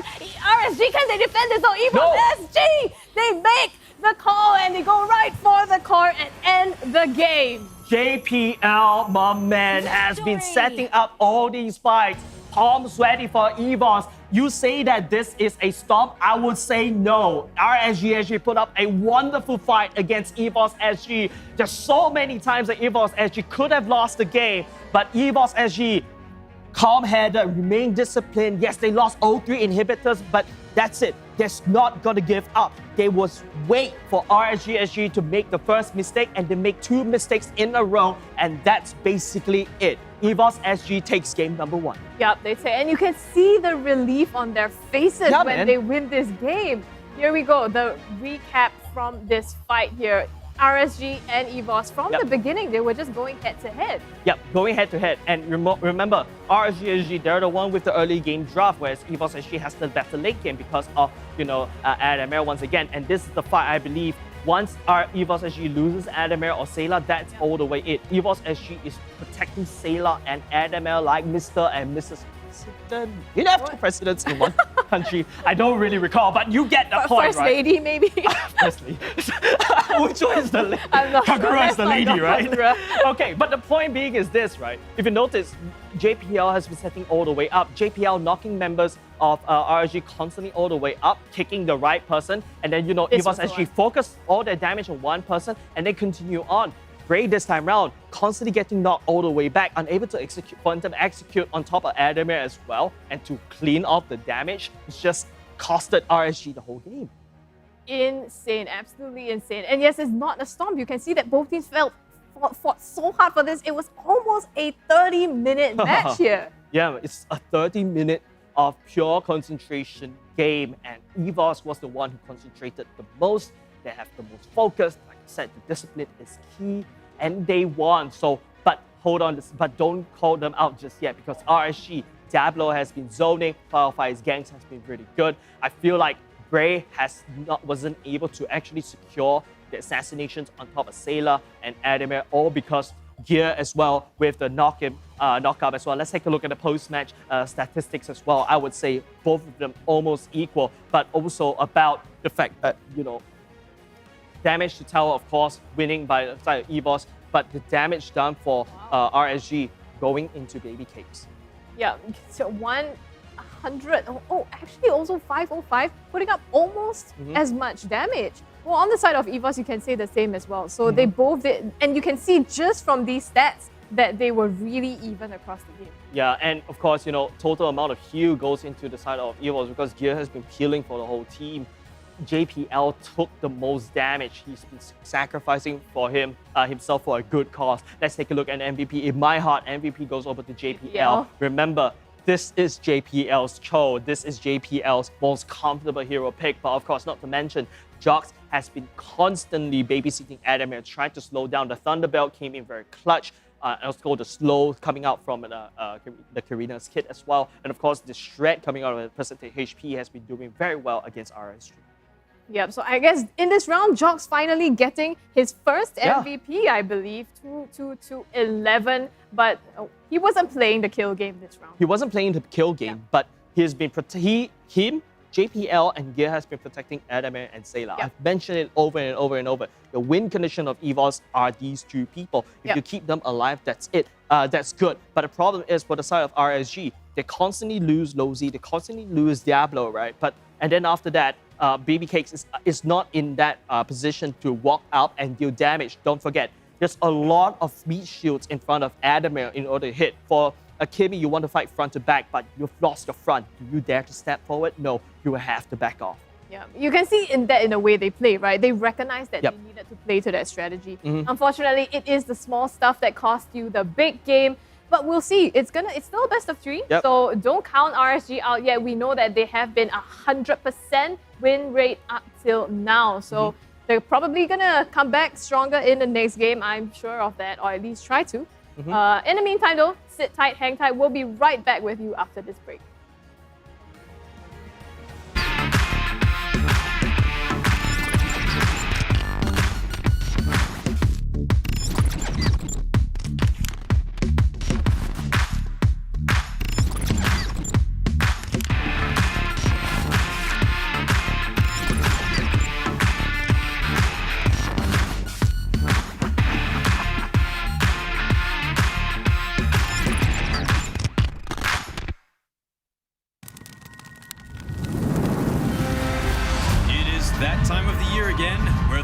best Mobile Legends Bang Bang teams from the tropical region of Southeast Asia converge together.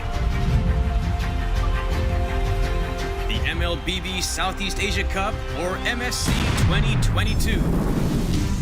Who shall conquer and who shall be conquered? Which team will soar above the clouds and be crowned as the king of Southeast Asia?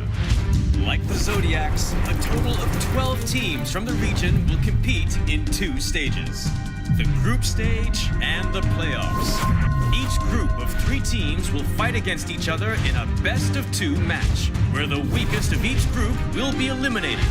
That leaves the remaining 8 to continue their paths of glory. To facilitate the epic battles between the giants, the MSC 2022 arena will be held at the City of Contrast and Diversity, Kuala Lumpur, Malaysia. Witness the clash of titans from the supreme MLBB region from June 11th until June 19th. Follow #SupremeAC for more updates. Mobile Legends Bang Bang, where heroes make history. Homes are now where we work, learn, and, play? Oops. Homes are where we build spaces So loud. to call our own. Power on and beyond with Singapore's most trusted broadband.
Hey everyone, DevPow here. In this video, I brought fantastic news. MLBB is releasing a new system, Creation Cam. Without further ado, let's take a look at the system's 4 major features.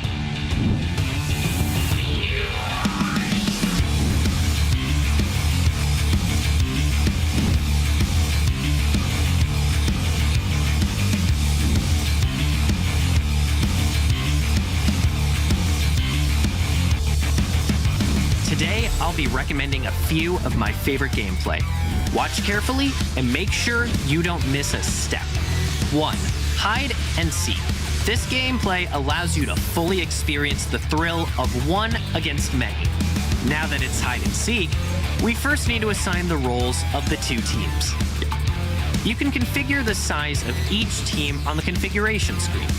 First, I'll set 1 player from Team A as the Seeker, and 5 players from Team B as Hiders. Next, I'll check the Hide Minimap avatar option, so the 2 teams can't see each other on the minimap. And then I'll adjust the 2 teams' attributes. Since there's only 1 Seeker, I'll give them a major boost on damage, defense, and HP, but lower their movement speed. For Hiders, I'll increase their cooldown reduction and movement speed, but take a chunk out of their HP. The 5 Hiders need to avoid the Seeker's attack, assemble as fast as possible, and eventually take down the Seeker together, before their base is destroyed. Who will be the last one standing? The exceptionally strong Seeker, or the 5 Hiders united as one? Go and find out for yourself. 2. Zero cooldown blitz. Now this is something you can't experience in regular matches. With the cooldowns removed, many of the heroes are bound to offer a fantastic experience. The configuration is here. The most important is to set the cooldown reduction and battle spell cooldown reduction to 100%. You can also limit the available heroes and adjust some of the other attributes. I, for one, particularly like to disable basic attacks for a competition of skills only. Spam skills throughout the game and get familiar with each hero during the process. Can this deal get any sweeter? 3. Go, Franco, go! If you like mischief, you must not miss this one. The rule's simple. Hit the opponent with your hook before they hook you. For the configuration, set the available heroes to Franco only and adjust the hook's range. Ooh, caught you again. Think you can run away from me? Alright, that's all for today. Be sure to check out the system after its release. There's so much more fun gameplay awaiting you to explore. Customize your own gameplay, team up with your friends, and don't forget to share your lobby codes. This time, everyone is a game designer.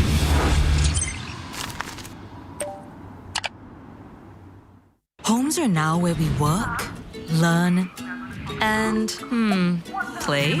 Oops. Homes are where we build spaces. So let's get so loud. To call our own. Power on and beyond with Singapore's most trusted broadband.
Welcome back, everyone. It is the MPL SG Season 3. We have just seen a match between RSG and EVOS. Exciting match. Is it just me or it's really hot in here, man? It's not because of my jacket, right? I guess a part of it is, but I'm sure it was also contributed by that match. Yeah, but of course, you know what's keeping me very, very comfortable right now? It's not only just us, right? It's also all the players downstairs as well in level 1 in the studio. Is that we've got this OSIM U-Throne chair S. It's the only gaming massage chair as well, so it's really, really comfortable. You can turn it on, you can plug it in, and it will just massage, helps your blood circulation as well, so that you're tip-top in your game while gaming in style and being in comfort. Yeah, I mean, they have a whole series of massage chairs, right? So this is just one of it. I think this is the U-Throne S. They also have a U-Throne gaming chair with massage series. And OSIM, they have over 43 years of experience. You know, you've seen their massage chair, and they've integrated their time-tested technologies. For gamers. Now for gamers. They have technology, like it's even patented. It's called a V-Hand technology, and it's an ergonomically well-designed chair that will provide you with great comfort. And you know, gamers, if you have your neck, shoulders aching, this is going to be able to help you from those prolonged hours of looking at your mobile or your screen. Yeah, and you know, you talk about ergonomics, right? Personally, I love my lambda support as thick as possible. And I'm really grateful they really came in with a very big lumbar support, because I love to slouch all the time. Even when I play games, and I'm at home, I love to slouch. And that's why I love my lumbar support. It kind of forces me to sit up straight, right? So like with that thing there, you just can't slouch as well, right? If you want to enjoy the best comfort of the chair, you have to lean back, but it kind of forces you not to slouch. So yeah, it's really, really nice to sit on. Thank you very much, OSIM, for actually supporting us. And not to mention also Frank by OCBC. Personally, I'm a Frank user since 2016 when I came to Singapore. So very excited, very glad for what they've actually helped me in Singapore, because I'm Malaysian, by the way, season 3, and no one actually knows I'm actually Malaysian. But the point being is this. Your nationality isn't the focus of this. Nationality isn't the focus of this, right? But the best part is they've got these cool collectible card campaign. There's like this small little scratchy thing, and Lisanna was telling me just now, you see that back and it's just like, you just want to scratch it, right? But what if, I don't know, man, this feels like the legit thing. What if we scratch and we won something? You could try. I'm not sure if you're allowed to do that, but I'm sure if you want something, it wouldn't belong to you in any case. Oh, man. But it will belong to you if you get yourself a Frank card. Now, it can be a debit or credit card. All you have to do is go to Frank by OCBC's website, click on the MPL SG S3 banner to register and find out more. Now, by scratching these things, you stand to win attractive stuff like time-limited epic skins, Apple iPhone 13, and also an OSIM gaming massage chair. Scratch. Are you really? No, okay. I got the nails to do it, but like I feel like if I scratch it, they're gonna bill me back, right? Yeah, probably. But of course, time limited loops, epic skins, Apple iPhone 13, and even the OSIM gaming massage share. So thank you very much, OSIM, as well as Frank by OCBC. Is really great for having brands like these to support MPL SG. And of course, you guys back at home watching it on Facebook. And shout out over to EVOS SG and RSG SG admins as well. Constantly interacting with the audience and chat. Thank you very much for your support. And of course, if you guys miss it, we also do have our MPL milestones giveaway. So there is this season 3. We also have this giveaway as well on Facebook where you can win attractive prizes. Each milestone, with the 37K followers, 40K followers, 42K followers, 47K followers. Heck, go home, call your mom, call your dad, call your goldfish if your goldfish actually watches MPL as well to show MPL SG your support. We need you to be able to, show all this love over to our players that's been, especially the ones downstairs right now. Yep. They need all the mental reset to go into game number 2. Yep, and game number 2, I'm sure they're going to bring back even more, right? You said off-stream ban show, and this is why JPL with those catches was insane. We'll see if they do manage to respond to that. I think RSG definitely has to come back a little, reset their mentality going into game 2. Yep, going into game number 2, the draft should be ready very, very soon. Ladies and gentlemen, excited to see. Remember the must bans that I was talking about in game number 1. RSG's, that lane should be taken off the board. And of course, I feel like, was Xavier banned? No, Xavier was free. Yeah. It was open, right? Yeah. So probably one of these teams could seek to pick that up. But I don't think this is the kind of game that you want to experiment for. As ladies and gentlemen, we're going into game number 2. Draft right now onto level 1 of the studio. RSG going up against EVOS. EVOS going in first pick.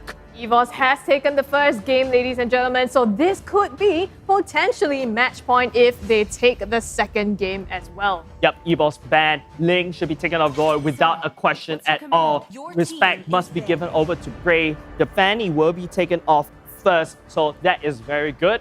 Still standard bans like game number 1 as well. RSG, what are their bans? Don't forget, EVOS is going to go first pick. Valentina taken off the board. Will we see an Eve coming out, Eve ban coming out from RSG? Because EVOS could snap pick that for themselves first, or even the Karina that Jox knows how to play.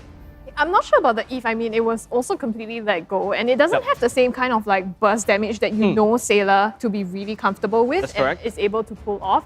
So probably not. I mean, there's a lot of stuff, right? Marsha. I feel like 5 bans is not enough. You got 5 bans per team is not enough. Let's put 10 bans per team, ladies and gentlemen. Petition for that in the comments or in the chat. But of course, EVOS second ban.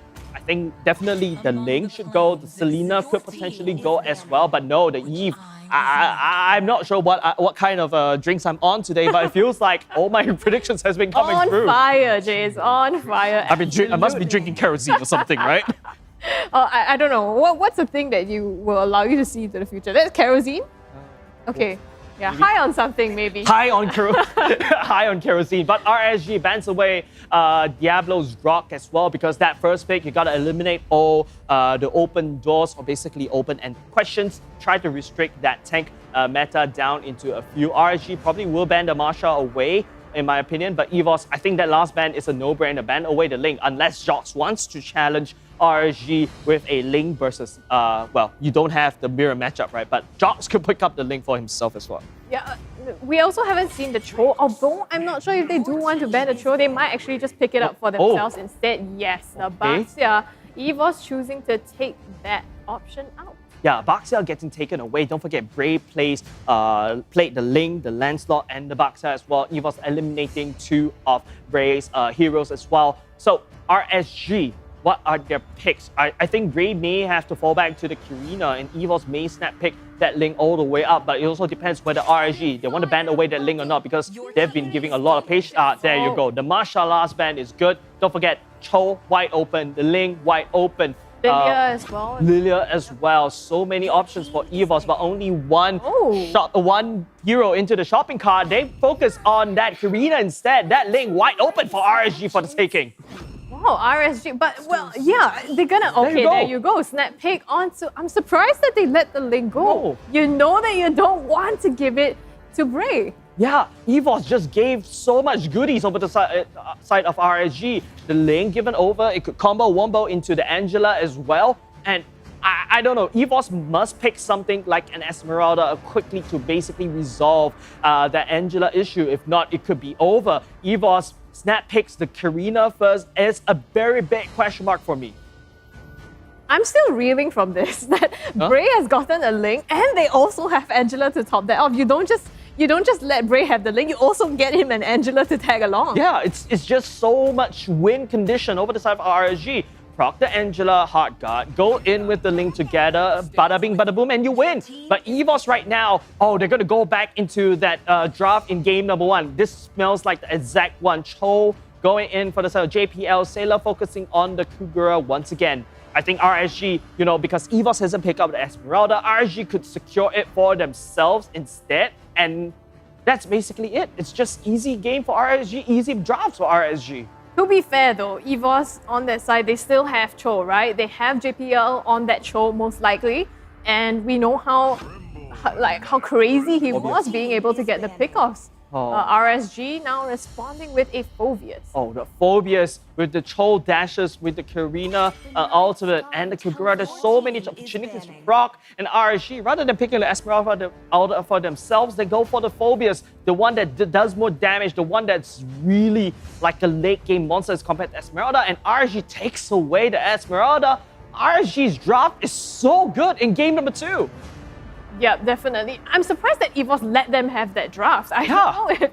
I think that's the thing that stands out to me the most. Exactly. But, I don't know. Maybe they do have something else in the last 2 picks though that might surprise us. It seems like they're just running game 1 again, but they could, come back with well, it's always up to the last 2 to change up the entire strategy. That's correct. Now, EVOS right now, I feel like they're going to try to limit marksmen.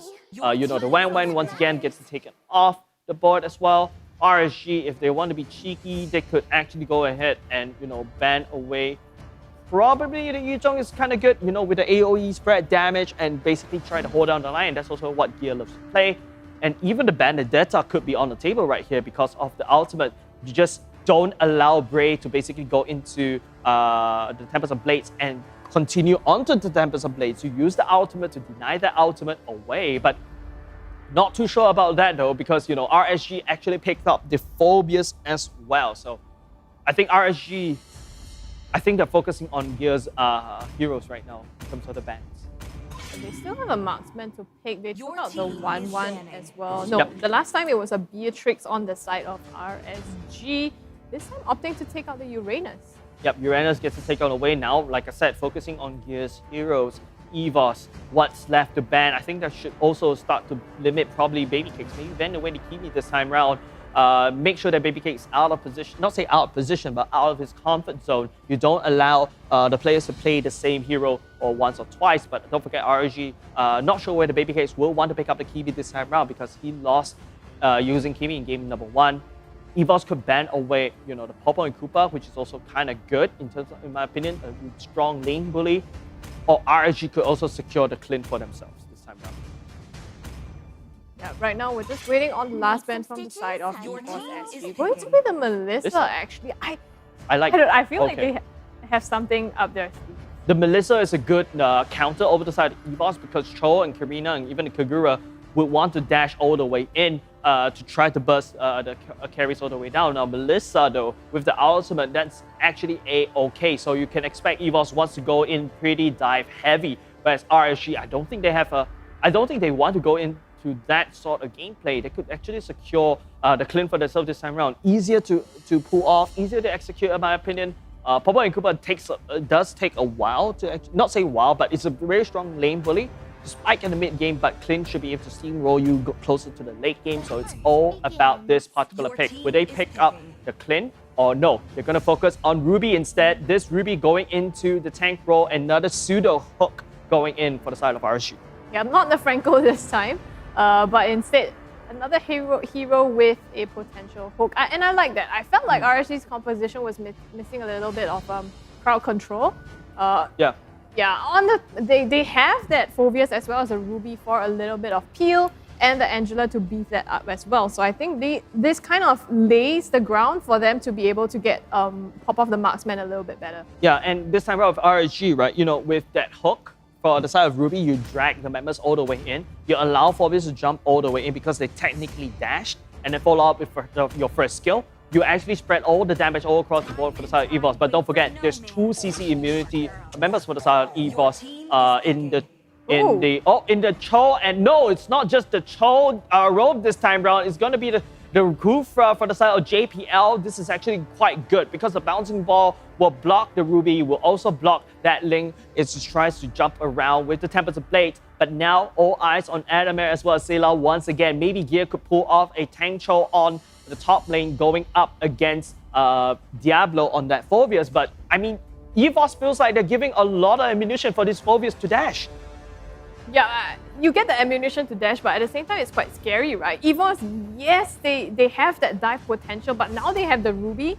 It's a lot scarier because previously with Selena, you don't have the same kind of reliability to be able to lock someone down as opposed to a Ruby if you crash in. Okay. Hold up. Okay, RSG now finished up their draft with a Hilda. Okay, not a lot of range coming out from the side of RSG. They're all very dive heavy. Whereas on the other side, EVOS does have also dive heavy things like the Kufra. That's why they banned away the Melissa. And now, no marksman for the side of RSG. RSG bringing a very huge very new breath this time round into the roster. Could this be it? Could this be one game over the side of RSG, or EVOS could secure their win with a 2-0 fashion? It makes me very uncomfortable to think about. We were almost sure, that Baby Cakes was going to go into something a bit more, either a marksman or something that has range. But you don't know. Maybe this is some secret strategy that RSG has up their sleeves. Right now, ladies and gentlemen, it is going to be game number 2 between RSG SG and EVOS SG. Game number 2. Game 1 goes into the hands of EVOS SG. But don't forget, it is RSG that secures all the turrets for the side of EVOS SG. And based on 2 mistakes coming out for the side of RSG, EVOS SG won. But now you can see 3 members for the side of EVOS just pushing Lozy away with his Hilda. And it is going to be a Phobius on the top side, going up laning against a Beatrix, whereas Gear going up against Diablo. I don't like this lane assignment coming up from RSG though. I feel like the Hilda could actually perform better against the Beatrix all the way up the top lane. Probably would perform better, but I think RSG also wants to exert that early game pressure that Hilda has. Right now, JPL taking half of his HP, so they are using that Hilda to their advantage. Yeah, I agree with you in some extent. The Lozy does have the damage, and now poking into Jox's base right now. JPL constantly keeping an eye on top. Not too sure who actually secures the orange buff. Still in the hands of Jox. Yeah. JPL and Jox tag team on top of Lozy, looking a little bit low right now. This time around, First Blood go over to EVOS SG. First Blood this time, EVOS SG taking it instead of RSG SG. And here we have the First Blood giveaway, ladies and gentlemen. Quick fingers to capture that code and put it into your game and redeem that prize. Yep, but now, without Gear as the Cho going in to lane against the Phobius may not have all the procs with the passive, right? Will not be able to reset that CD over and over again.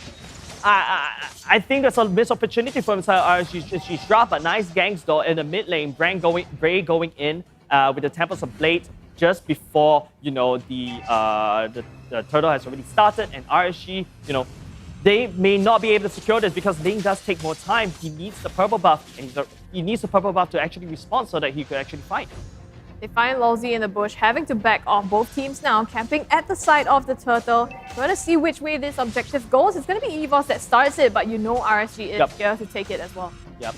Turtle half health right now. Break could actually jump all the way in. Angela goes in with a hard guard. It is going to be Jox securing the turtle for the side of EVOS SG, and now it's Pandemonium for the side of RSG SG. Red Bars going all the way. Gear kicks Lozy all the way down. Sayla getting chased down, but Lozy and JPL and Gear is actually targeting on Lozy. Lozy goes down. Not even the bush region will be able to save the day. RSG, they lost too much in that fight. They lost the turtle, and then Diablo, he was on the run, but he got chased down. Lozy, unfortunately, also in the wrong side of the map and lost his life too. So it's 3 kills now to EVOS SG. Oh, this is not how you want to tilt RSG SG because, game number 1, you were so good in earlier parts of the game, and now they're trying to fight a mid-game composition using a late-game composition because RGSG with the Ling, with Baby Cakes as well, with Lozy, probably needs more time to grow. But here we go. Tempest of Blade misses the mark, but still they dash in all the way for Adamir up to the tier 2 tower. They do manage to get his life in the end. So it's going to be one credit to RSG at least. Feels like a consolation that they're taking. They need to be able to continue this momentum though. Baby Cake's already securing the clock, already skipping actually completing the boots instead. So wants to scale all the way up quickly into the later part of the game. Here going in with probably even, I think it's that immortality being secured right off the bat as the first item. They're going in and hard and they don't want to miss anything at all.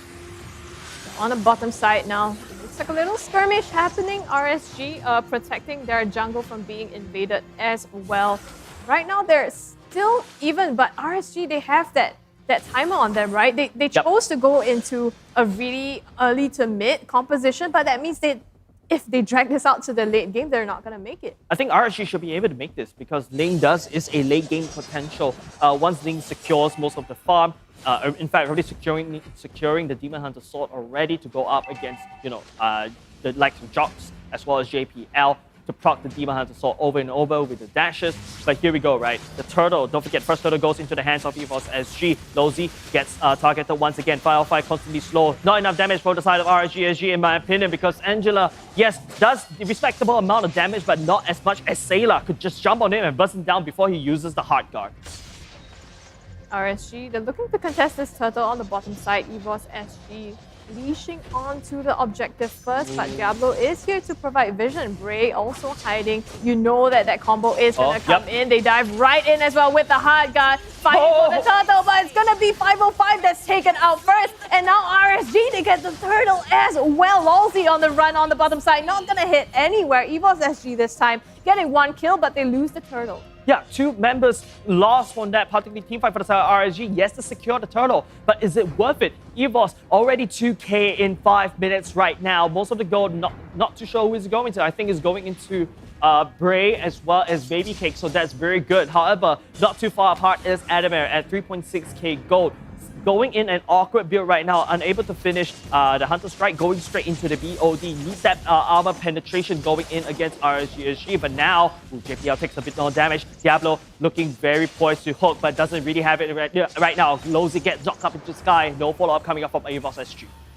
No follow-up yet. I think it's not worth to chase it at this point as well. Yeah, so choosing to give that up. Lozy, though, still hindering Jox from farming as well as he can in the jungle. Yeah, that's good. Claw secured by Diablo. That's one of the core items for Ruby. So EVOS, especially that gear, right, will have a bit of problems going up against RSG's XP laner. But Lozy, always that prick and the others in the enemy jungler, but RSG will engage.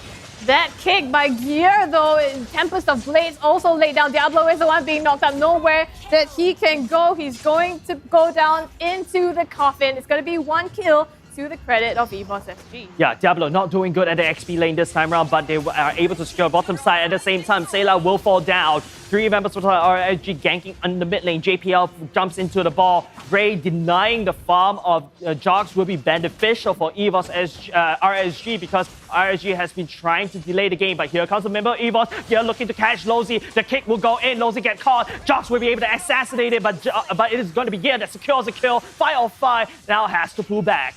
Pulling back RSG on the run this time, but Gear, he hasn't had enough. They're trying to go for Bray. The hard guard is on him. He's trying to chase them down. Will he be able to get the kill? I don't think so. They are under the safety of their turret. Yeah, because Adam is nowhere to be seen. Baby Cake still farming to his heart's content at the top side. All eyes on Baby Cakes, the one that's leading in the gold lead for the side of RSG.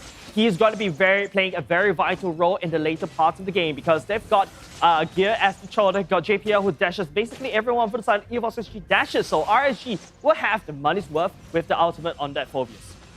they will have their money's worth, but it's all about the chase, right? And at the same time, Bray is kind of like your core damage output right now, though. Is EVOS SG the one gonna take the turtle instead? And they are on the chase. Diablo and Lawsy having to retreat under their turret as well on the top. 505. JPL having a little bit of a brawl there. Gonna make it out with a no kills drop. Oh, this is not very good for Bray. Losing one life, losing two turtles over as Jox is on the roll right now, picking 4 or 5 kills already. And now with Diablo, the Heart Guard saves the day for now, slows down EVOS SG from this onslaught. Remember from the start of the series, we're talking about is Jox the better jungler or is it Bray the better jungler? It feels like EVOS SG, they're securing Jox the Karina because of this. He needs the Karina to basically go up against someone from the side of RSG. In fact, Ego challenging RSG's Bray. No respect for Bray's lane as well. And EVOS is like, bring it on, RSG. Yeah, but it's also credit to EVOS SG, right? The fact that they've been able to shut down RSG, despite having Lawsy on that Hilda. They let Jox have the kills as well and let him have the farm. And right now, EVOS SG has the upper hand. Yeah, upper hand indeed. Just take a look at the gold lead. I'm looking at Adam at 6.3K, whereas Baby Cake's the equal part is 5.1 right now. But Lawsy once again gets the punching of Baby Cakes this time around. It's the equalizer jumping in and out. Jox looking a little bit low in terms of the HP right now. Bray on the chase. The Angela Slow will be able to finish the job, but Adamir is there to secure the kill. At the same time, the action's not over yet. Members of EVOS SG is still chasing down Baby Cakes, the sole member for the side of RSG to stay alive. But 505 is still trying to slow it down, but Baby Cakes goes down. And also EVOS SG secures the mid lane turret. They get so much out of that fight. EVOS SG 4 kills as well as that mid tier 1 turret. Insane. Just that one fight has gotten them so much. Unfortunately, I think RSG, they went a bit too deep. They went all the way for Jox. I think Bray tried to chase him down, but in the end, he lost his life as well. And on the bottom, there was another fight going. Here we have the instant replay. Yep, replay. If you notice, Baby Cake's the one. Hopefully, he was the equalizer in terms of all of these fights. But if you notice, JPL, slowing down 3 members from the side of RSG, good pick-up right there. That's why JPL is one of the best tanks around in MPL Singapore. And, because of these 3 getting hammered down pinned against the wall, Adamir and Jox tag team. Yes, Jox was the one who fell in that fight, but Adamir was able to secure the fight on top of Bray. But now, with this Lord, EVOS SG is on form. This is the insane thing about EVOS, right? And we talked about this as well. They don't lose, they have the momentum, they keep it. They're a really stable team in terms of the mentality. Yep. RSG, unfortunately, it looks like they were a bit beaten from the last game, and now it's up for them to get it back, but don't seem to have it. EVOS SG gonna take the hit to Tara Lawsy. Again, the punching back, gonna immediately go down. It's up to EVOS SG now. They're trying to aggress a little further. Gets Jox with that hook. He doesn't manage to make it out. It's gonna be 505 getting the credit. Chasing down onto JPL, I think RSG has had quite enough of this. I think RSG, they're finding themselves, picking up an Angela, they're lacking in terms of the damage because Sailor could burst Baby Cakes all the way down even before to do anything, but JPL jumps all the way in, but there you go, Sailor bursting, RSG all the way down. Diablo the one trying to stay alive with the highest claws, but Adamir is here to shred him to pieces. Bray, nowhere to be seen, tried to split push, but will not be able to do so anymore. The Retribution will be used to secure the Lord from actually aggressing on top of this turret. Unfortunately, RSG, I think Diablo tried to save the day, right? He landed the stun, but it wasn't enough, and Bray was too far off to be able to engage in the fight at that moment. Now, EVOS SG, they get the mid inhibitor turret as well. They're looking down on the bottom. Will take 2 off of this Lord. Yep, 2 turrets right now. It's so good for EVOS SG, but don't forget, how the turntables, like what I like to say, but how the tables have turned for the side of RSG, right? The RSG was the one that pinned EVOS back into this position, but EVOS SG was the one who prevailed. Will RSG prevail by after EVOS SG giving back their own medicine? We need to take a look at this on. Taking a look at the side of RSG, they don't really have a marksman to scale all the way into the late game. Yep. Not a lot of pushing power, and that's starting to hurt. And now here with Lawsy once again getting caught out. Baby Cake Snack now jumping in. Anime looking a little bit low. The Divine Passion will not be able to connect. JPL tries to knock all the way up, but they won't be able to fall. JPL desperately tries to heal, but Baby Cakes right now still on top of EVOS SG, bashing on top of anyone that dares and tries to run away. And Baby Cakes, my goodness me, he is the only hope for the side of RSG to win EVOS SG. Oh, Gear trying to run away. He found Bray in the backline, but now in trouble. Nowhere for it to go. The shield is procced as well, though, and he managed to make it out just across the turtle pit. That getaway. What a getaway by the side of Gear, but this is exactly what I was talking about. RSG, they need Baby Cakes to scale because Baby Cakes is the only one that could considerably live on enough to dish out the damage. I think Baby Cakes must engage first. 5 hard guard on top, Baby Cakes, instant lockdown, instant heal, and with the constant proc of the ultimate because of how EVOS SG's roster is so dash heavy. It's so many opportunities for RSG to just jump in. Yeah, but every time RSG jumps in, EVOS SG always finds the way back. I mean, you have Sailor with the burst damage. Gear finds the flank as well. He was completely zoning Bray out earlier on, and he got him in the back line. So, yes, RSG can be on the chase, but they have to be careful of their back line as well. Yeah, especially the back door, because look at that. RSG has 2 open lanes. If Bray can do it, so can Jox, right? I mean, so can anyone. But here we go. The Lord, half HP. RSG may fall into the trap right now. Gear trying to look for more, but probably overextended just a little bit. Jox jump on top of the creep, hoping to try to attach himself on top of someone, but nowhere to be seen. Sailor as well, hiding in the brush, not giving so much positioning. It's a trap that EVOS SG is setting for RSG. Yep, they baited the Lord, got him down to half HP, but they saw RSG try to get a fight. Right now, both teams again, they're just waiting for one of them to pull the trigger, and the first mistake that's made is going to go to the benefit of the other party. Yeah, once again, this feels like exact same situation as game number 1, right? It is RSG that doesn't dare to pull the trigger, but will EVOS SG pull the trigger this time round? Diablos spinning to win, will be able to catch Adamir, force the flicker, Ray jumps over, JPL dashes as well, Baby Cakes jumps over the wall, JPL slowly trying to bounce it all the way back, Ray standing in the back line, Adamir unable to join, Baby Cakes jumps all the way in, catches Gear as well, the slow coming up from the Angela as well, will be able to shut him all the way down as Adamir dances some damage on top of 5, but here comes Sailor with the back door,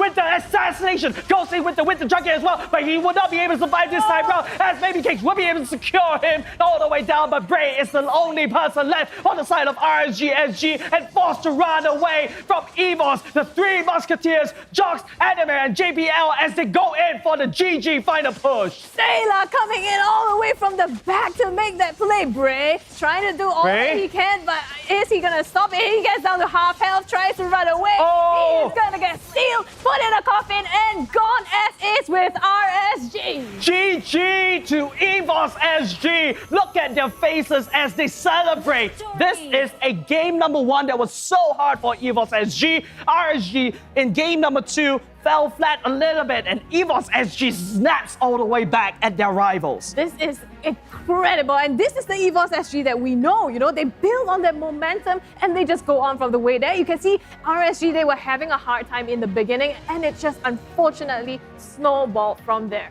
What a snowball. This is not just a snowball. This is an avalanche.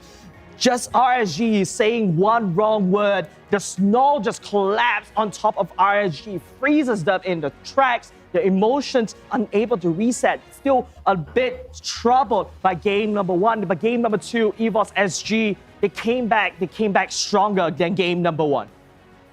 Insane.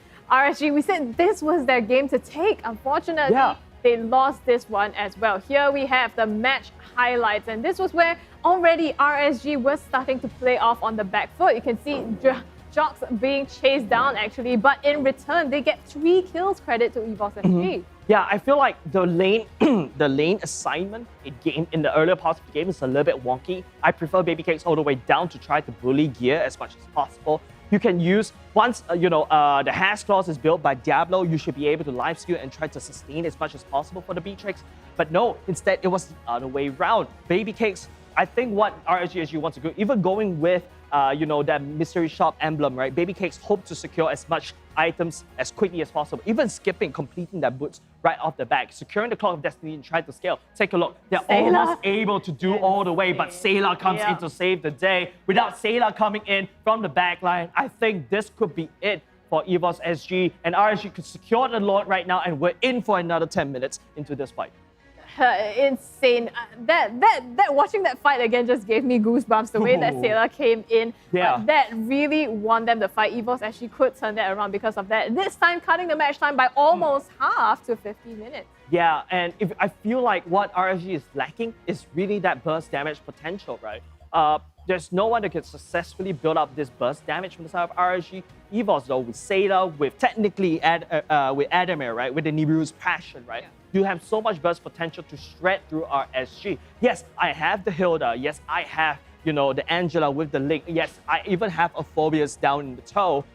But if you're getting busted all the way down, like what Sailor did, it doesn't matter if you try to sustain as long in the fight because you're constantly getting busted all the way down. And time again, JPL with this Kufra splitting the fight for RSG apart constantly, and then it's always Bray super far ahead in terms of these team fights. And then, what EVOS did is just, let's just focus on Bray, and then we just sweep the back lines, the front lines of RSG later. Yeah, which is the point, right? Because the moment you get Bray down, RSG, they kind of don't have too much to aggress on you. Like, they don't have the damage to be able to carry it out as well.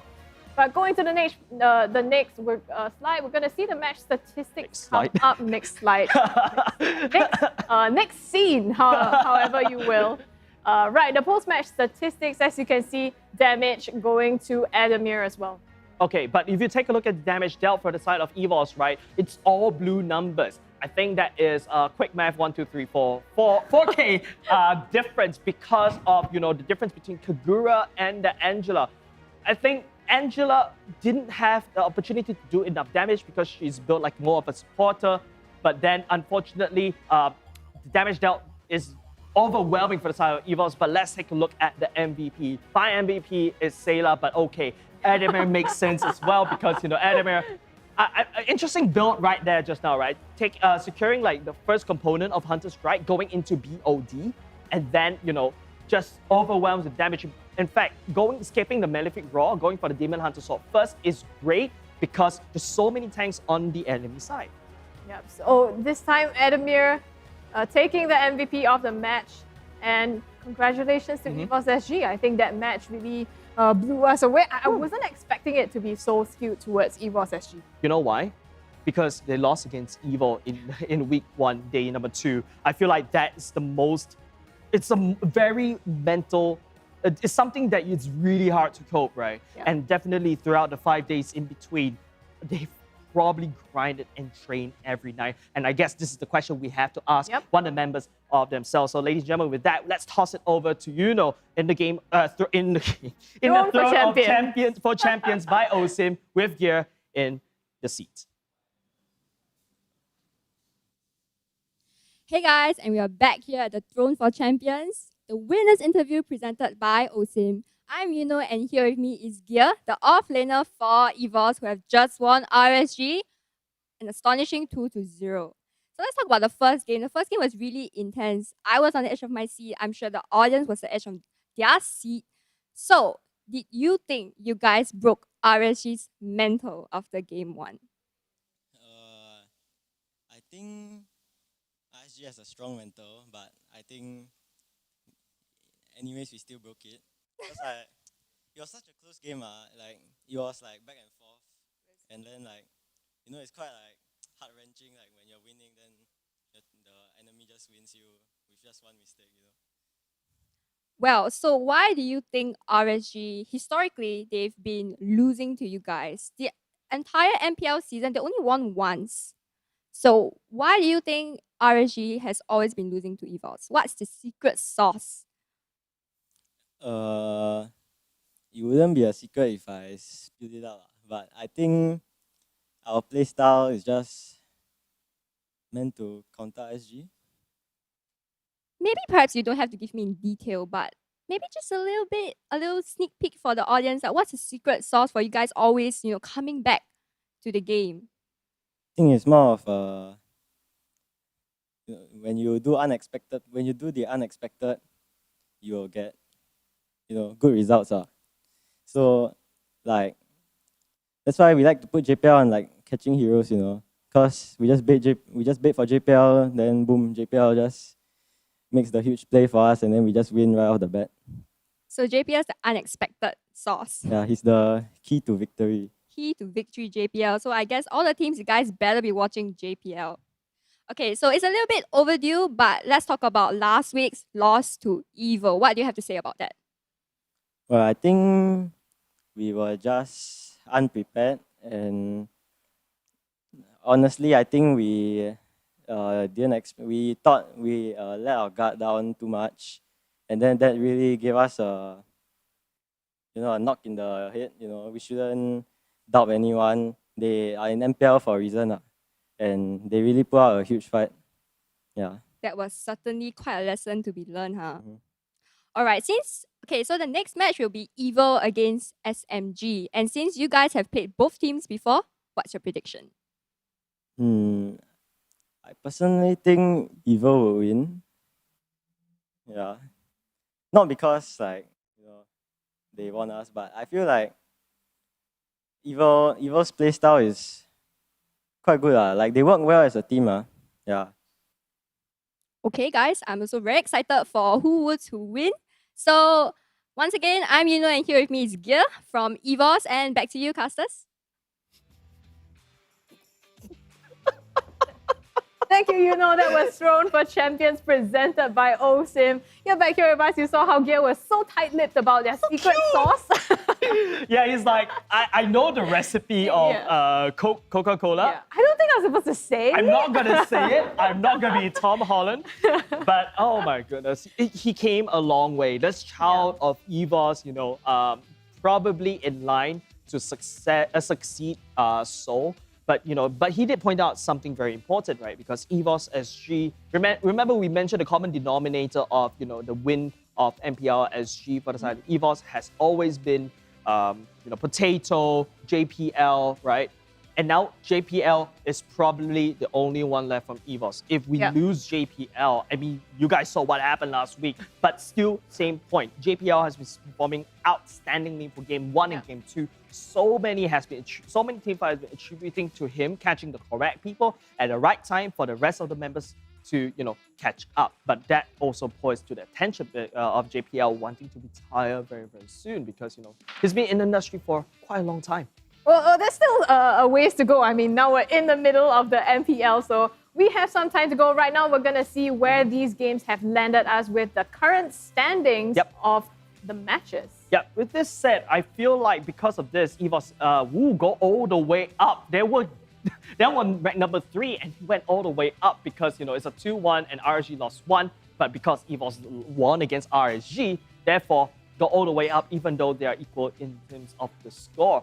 But of course, don't go away just yet because coming up next, we still have SMG going up against Evo, Flash versus Almighty. And these two games, these two series will be casted by our good friends Vertigo. Question mark. Question mark. And also Fizzy because Vertigo comes in with those lame jokes sometimes. I just want to kill him with a plastic knife. Okay, you can take your personal grudges after the stream, but it's going to be a grudge match as well between these two teams, four teams actually. So you do want to stay tuned for the stream. In the meantime, it's going to be myself, Scrubby Cheeks, as well as Jace, signing off and handing you over to the next game.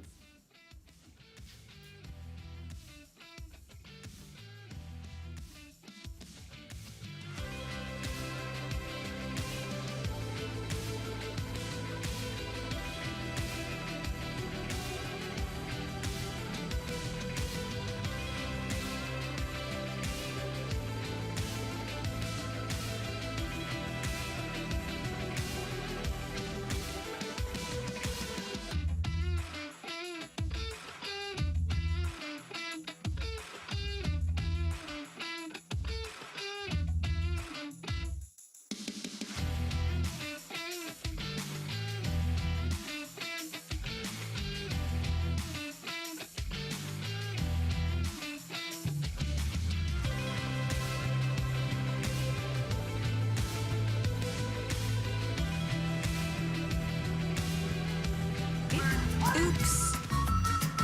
Homes are where we build spaces. So let's get so loud. To call our own. Power on and beyond with Singapore's most trusted broadband.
that time of the year again, where the best Mobile Legends Bang Bang teams from the tropical region of Southeast Asia converge together. The MLBB Southeast Asia Cup, or MSC 2022. Who shall conquer and who shall be conquered? Which team will soar above the clouds and be crowned as the king of Southeast Asia? Like the Zodiacs, a total of 12 teams from the region will compete in 2 stages: the group stage and the playoffs. Each group of 3 teams will fight against each other in a best-of-2 match, where the weakest of each group will be eliminated. That leaves the remaining 8 to continue their paths of glory. To facilitate the epic battles between the giants, the MSC 2022 arena will be held at the City of Contrast and Diversity, Kuala Lumpur, Malaysia. Witness the clash of titans from the supreme MLBB region from June 11th until June 19th. Follow #SupremeAC for more updates. Mobile Legends Bang Bang, where heroes make history. Homes are now where we work, learn, and, play? Oops. Homes are where we build spaces So let's get not so loud. to call our own. Power on and beyond with Singapore's most trusted broadband.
Hey everyone, DevPow here.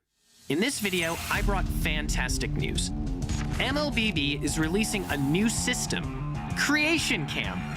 Without further ado, let's take a look at the system's 4 major features.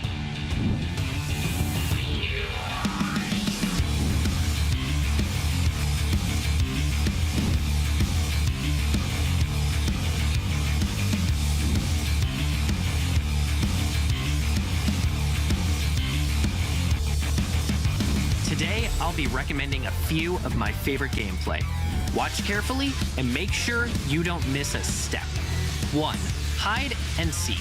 This gameplay allows you to fully experience the thrill of 1 against many. Now that it's hide and seek, we first need to assign the roles of the 2 teams.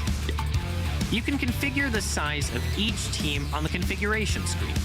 First, I'll set 1 player from Team A as the seeker, and 5 players from Team B as hiders. Next, I'll check the hide minimap avatar option so the 2 teams can't see each other on the minimap. And then I'll adjust the 2 teams' attributes. Since there's only 1 seeker, I'll give them a major boost on damage, defense, and HP, but lower their movement speed. For hiders, I'll increase their cooldown reduction and movement speed, but take a chunk out of their HP. The 5 hiders need to avoid the Seeker's attack, assemble as fast as possible, and eventually take down the Seeker together, before their base is destroyed. Who will be the last one standing? The exceptionally strong Seeker, or the 5 hiders united as one? Go and find out for yourself. 2.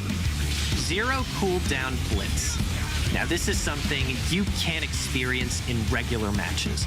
With the cooldowns removed, many of the heroes are bound to offer a fantastic experience. The configuration is here. The most important is to set the cooldown reduction and battle spell cooldown reduction to 100%. You can also limit the available heroes and adjust some of the other attributes. I, for one, particularly like to disable basic attacks for a competition of skills only. Spam skills throughout the game and get familiar with each hero during the process. Can this deal get any sweeter? 3. Go, Franco, go! If you like mischief, you must not miss this one. The rule's simple. Hit the opponent with your hook before they hook you. For the configuration, set the available heroes to Franco only and adjust the hook's range. Ooh, caught you again. Think you can run away from me? Alright, that's all for today. Be sure to check out the system after its release. There's so much more fun gameplay awaiting you to explore. Customize your own gameplay, team up with your friends, and don't forget to share your lobby codes. This time, everyone is a game designer.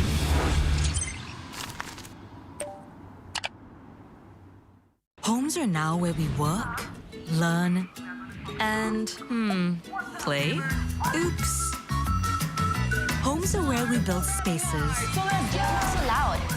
to call our own.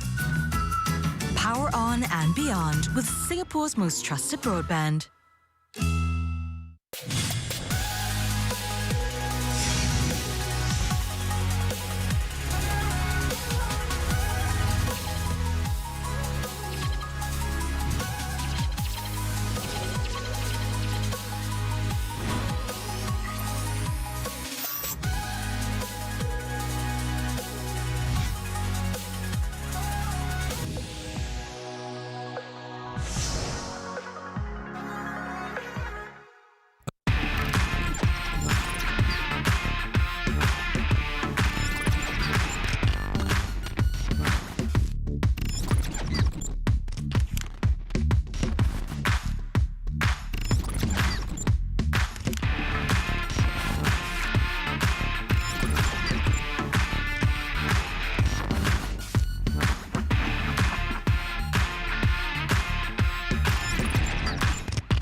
The subterranean secrets will be uncovered. Belonging is my elixir. Alchemy, the arts of miracle.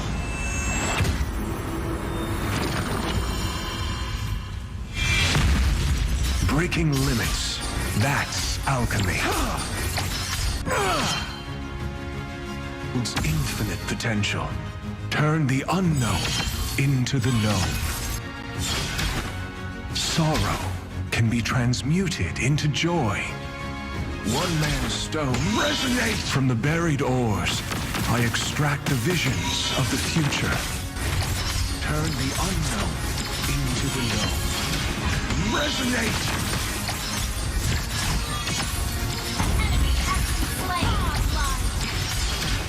Resonate!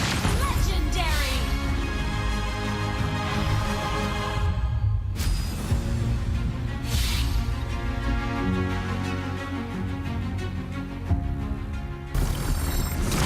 Keep moving forward.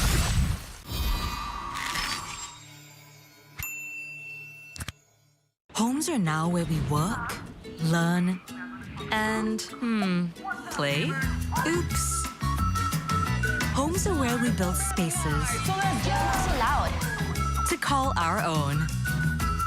Power on and beyond with Singapore's most trusted broadband.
RSG is my craft, Diggy is my name.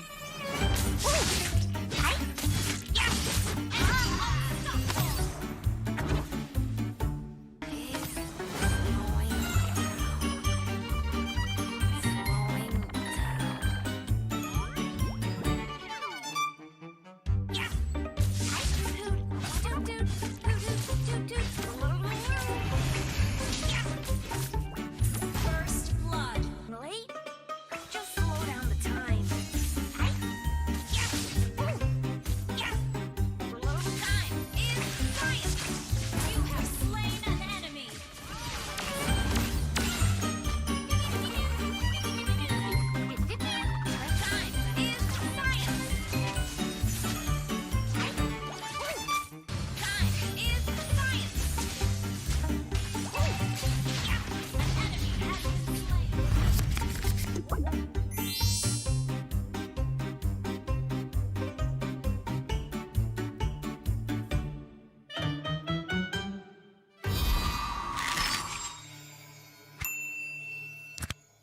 Homes are now where we work, learn, and, play?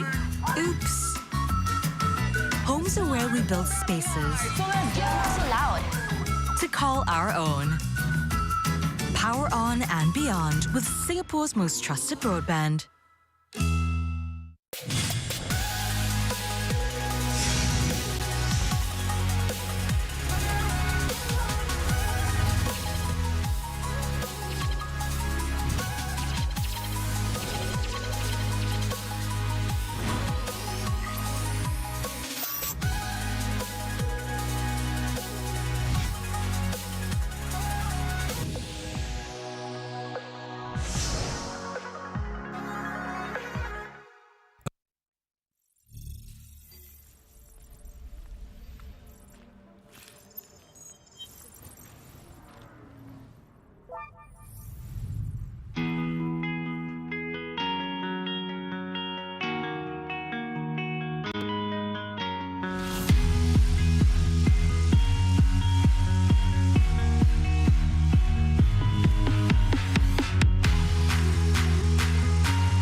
Homes are now where we work, learn, and, play?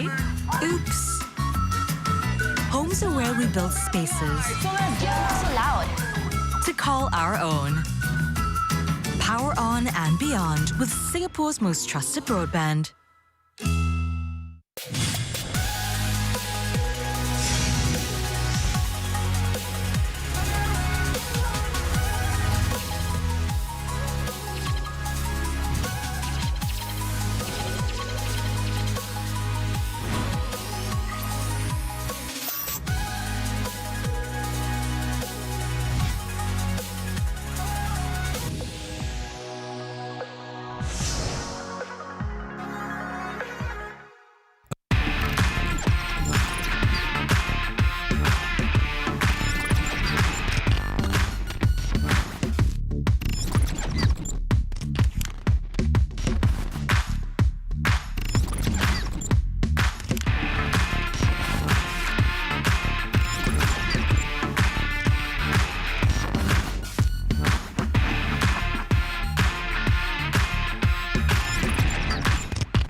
Homes are now where we work, learn, and, play?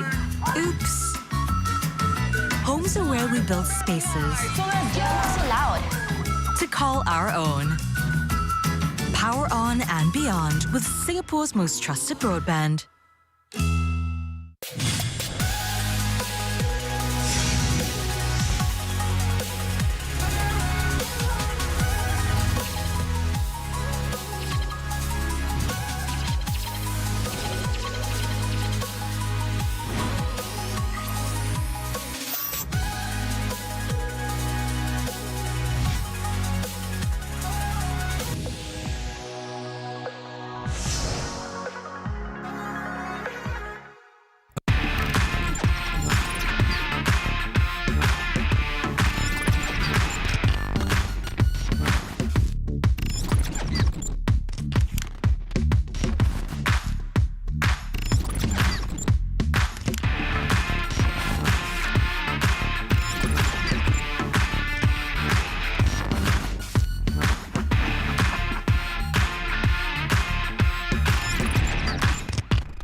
Hey,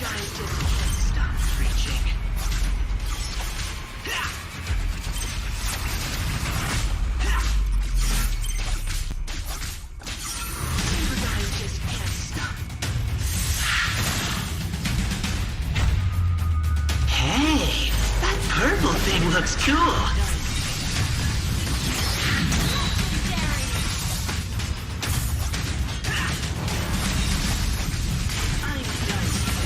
Well, who's the hero now?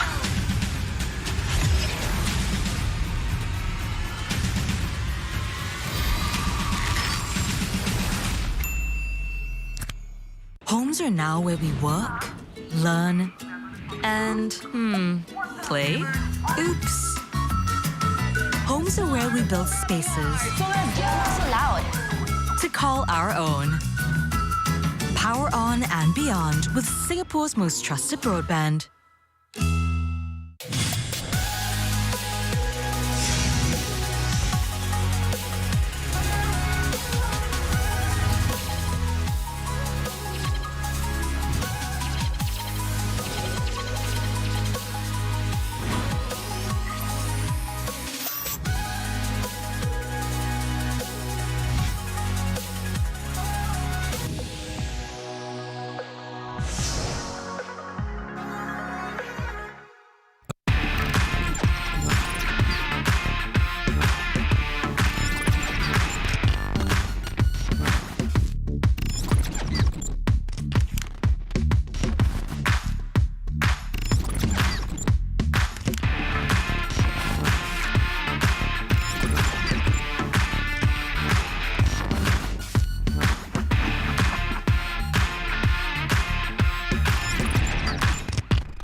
Come on, let's light the sky with our spirits burning bright. Together, you shall forever. Chikara dashite, we stand and fight our hearts out. Hono keshite tayasanai de. Calling our name, changing the game, setting the change. A place.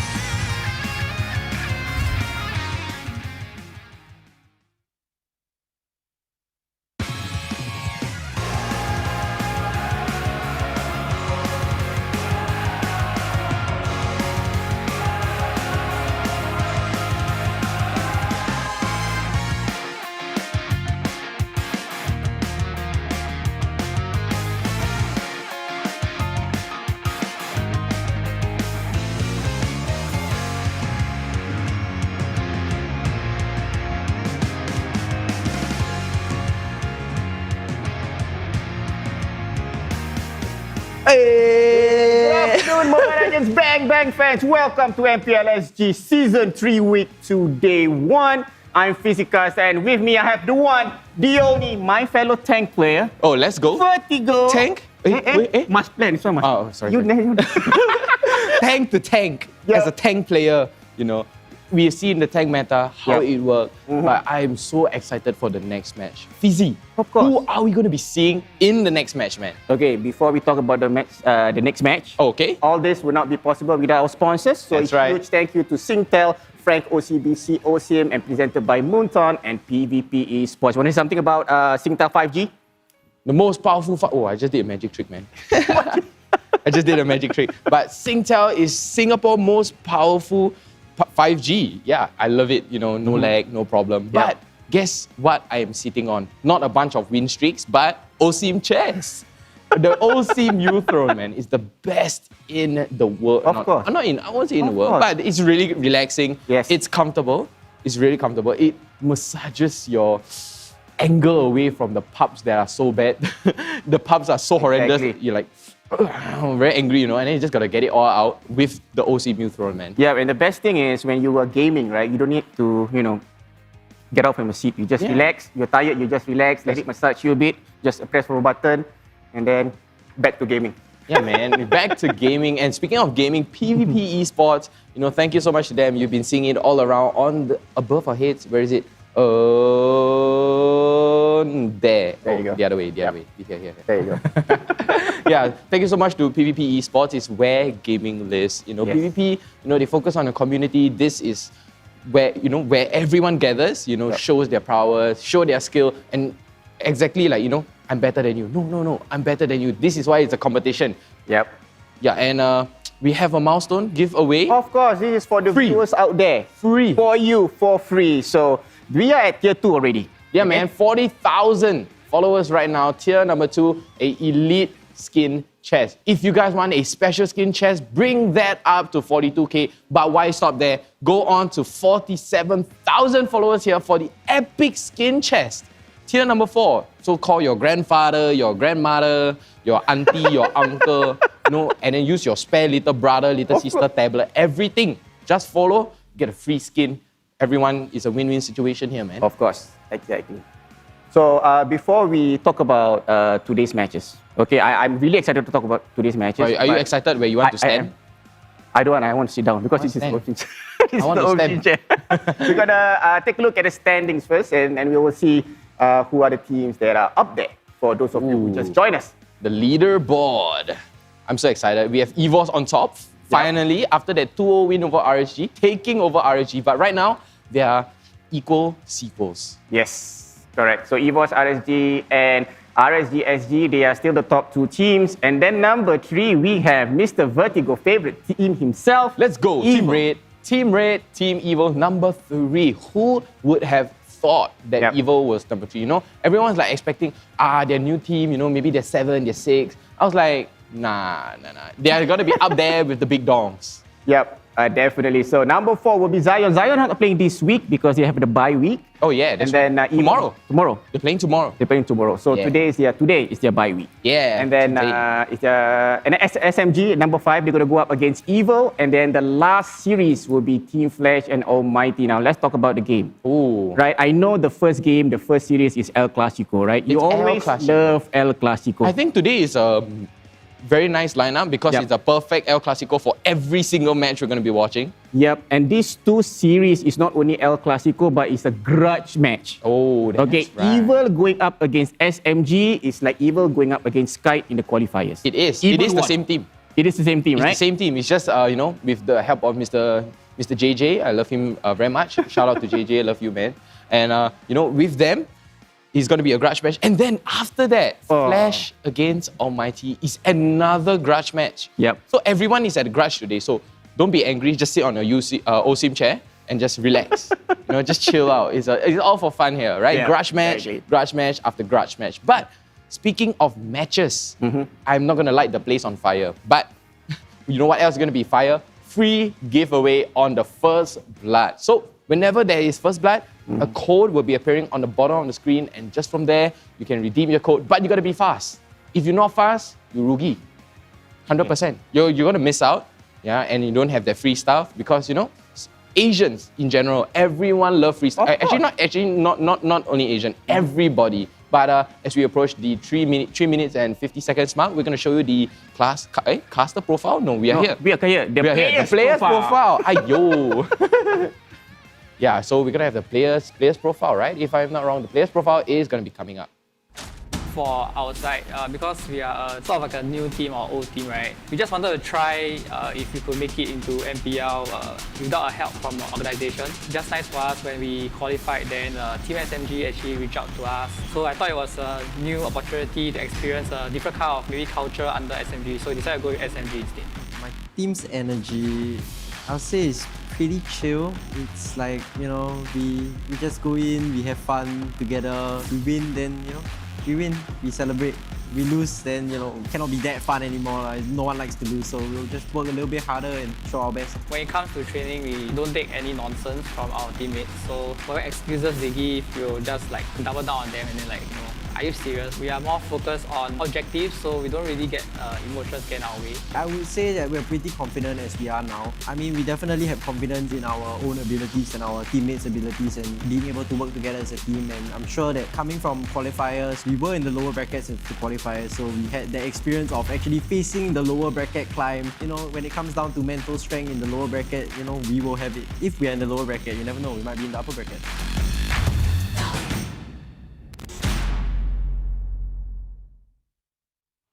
We find out what's the problem, like our drafting and our players. We bring the players that are not ready to the qualifier last year. When we joined the qualifiers, we actually saw the list of people playing. So we actually saw some familiar faces which we know are really strong, but that didn't stop us from trying to qualify. I found Carrot on public. When we just playing solo duo, then I met him. Then I find that he have potential. So I added him and we just work together from there. And for Coconut, he's my cousin. So me and him started off playing together, then created EVOS. Carrot was Singapore #1 Kadita. I actually add him because, I want to learn how to play Kadita better or whatnot. And he actually introduced me to Powerful. He have a good teamwork with us. Like the play style he does, go very well with us. My team, very family-like. We are all like brothers. Also very hardworking. Most of them are students, but they do set aside time to train for MPL qualifiers and whatnot. So I actually appreciate their effort. I just hope that we can get through top 6. That's all we are targeting.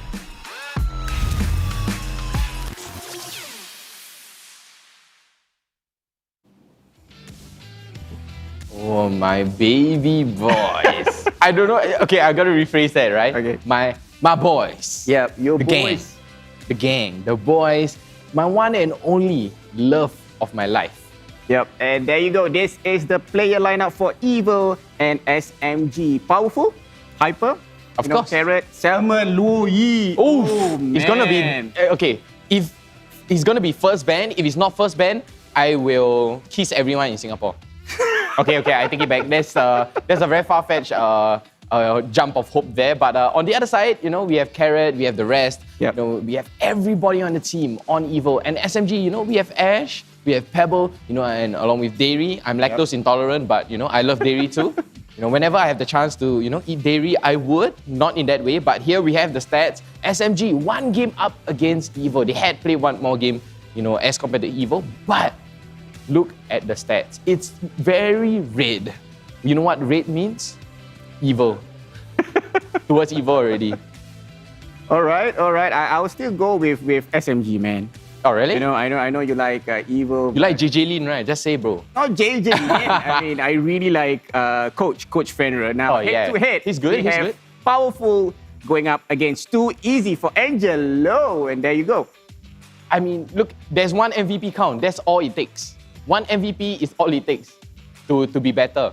Okay, this is the other side of the caster already, right? Yep. You're gonna be on SMG. Yep. I'm gonna be on EVO, right? And we're gonna go into the game really, really soon right now. And I can't wait to see the draft, man. Of course, let's see who is gonna be the first to ban out, and it's gonna be EVO. Fanny is gonna be banned out, and then wow. Okay, I have to kiss everybody already, right? So SMG going with the Valentina. How do you think about these bans here? I mean, Valentina is a very no-brainer ban because it makes sense to ban Valentina. If you don't ban Valentina, something wrong with you. Yep. Right? Because if there's a level gap, she's going to win you. If you have a very good ultimate on your team, she's going to take it away. And, if you're going to play anybody that can, actually lock her down, you're still going to lose to her anyway. Exactly. And Valentina is not really, I mean, yes, you ban her because she's powerful, but she's also not an easy hero to play because you need to have a huge amount of hero pool knowledge to actually pull off a Valentina. Was that a pun? Not very powerful. I did it. Aha! Pun spotted, but pun unintended by Phoebe. Unintended, definitely. And EVO will be banning out the Karina, which is pretty okay. Yeah, it's pretty okay. And banning away 1,000 year stun, the Selena, 1,000 year stun, I wouldn't want to play. It's like how last week, when Lawsy keep catching Forza with the Franco, we've seen the clip on RSG social media page. It's so funny. The way they edited it is so good. Forza just like, no, I'm done. I don't want to play anymore. I keep getting hooked. And Selena with the 1,000-year stun, there's only a few heroes, or I would say a very sparse amount of hero for you to, actually get away from the stun. You have Kagura debuff, you have 1-1 debuff, Mia's debuff, so many things. But Evo banning away a very important hero here on the Bucks here. But all smiles on both sides, as you can see from the screen. Pebble, and too easy for Angelo, just, chill. Yep, chill. It's they don't mind, because they are assassin players. Yes, sir. Right? If you take away all these tank heroes, it's fine with them. They can just play assassin? Yeah, they can go for Roger, they can go for Lancelot. We know that RSG in the beginning, they used Lancelot, yes, Lancelot, they did. Right? They did. So, and Evil last week, winning against EVOS, they went back to the old draft with that Roger. Ooh, that's right. That's right. 100% went back to the Roger draft, but we have the next ban, and it is going to be a Ben Xavier, Ben Xavier, Ben Xavier. There you go. That's right, because Xavier has to be perma-banned right now. 100%. You must ban Xavier because the stun is insane, the damage is insane. You can even play him on a tank. Anyone you can play as a tank right now is very dangerous to pick up. So SMG, being the bigger person himself, banning away the Xavier, very well played. But Evil is going to have the first pick, and it is going to be none other than Hilda. All right, Hilda will be picked up by Evil. Now, Hilda, I like this pick because Hilda is super annoying. Very annoying. So okay. So SMG doesn't matter because Grok is still open. Oh, that's right. Marsha is still open. Oh. So if you want to go head to head with Hilda, you can bring out that Marsha. That's right. If not, you can have a first tier EXP laner, which is the Grok. Ooh, that is S tier right now, man. S tier Grok. But are they going to pick it up? No, it's going to be the Zyrov. We did. Okay, honestly, right now we didn't see it coming. But I want to tell the audience, we told you so.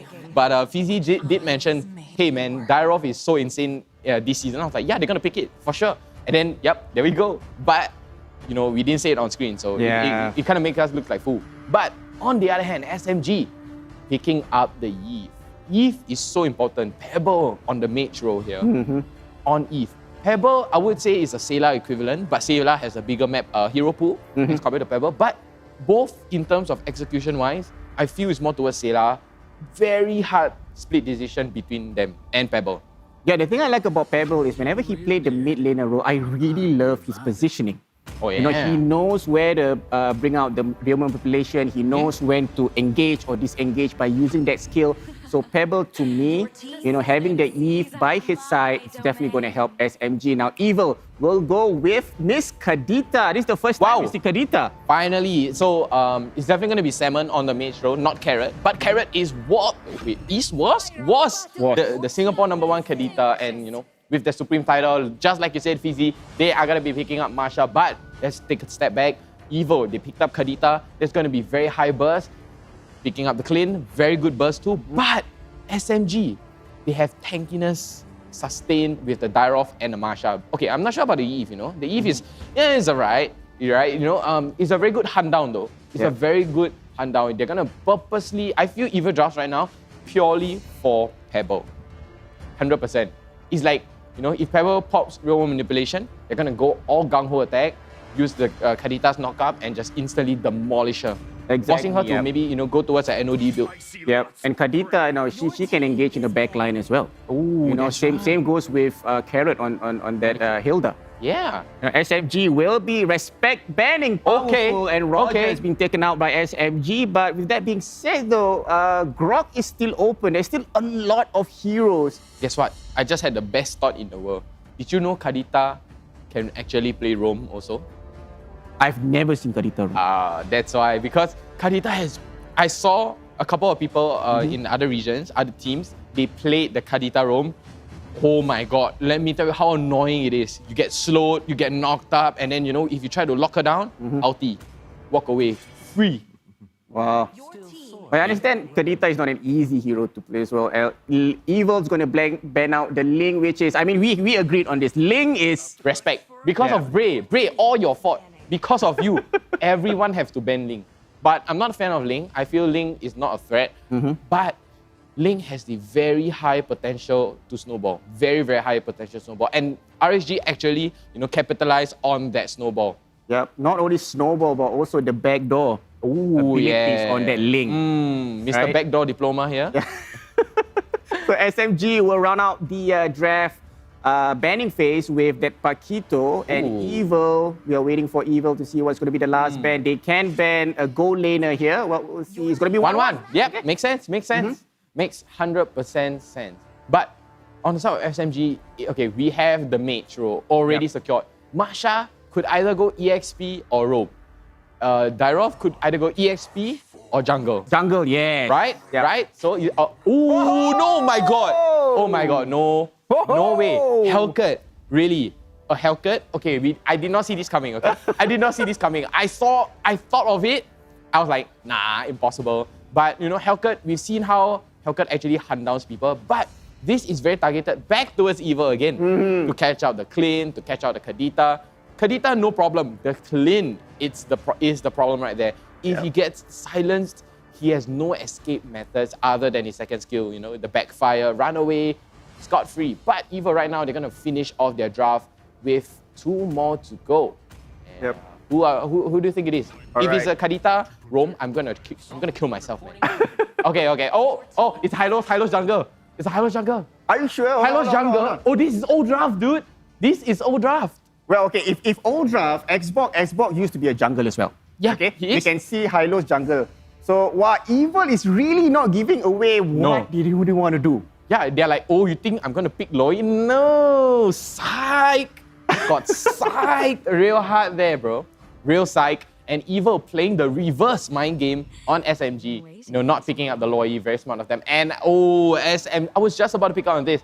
If the Hylos is going to go on the jungle role, they need someone to shred him down, none other than Carry. And I was like, yeah, Carry makes perfect sense.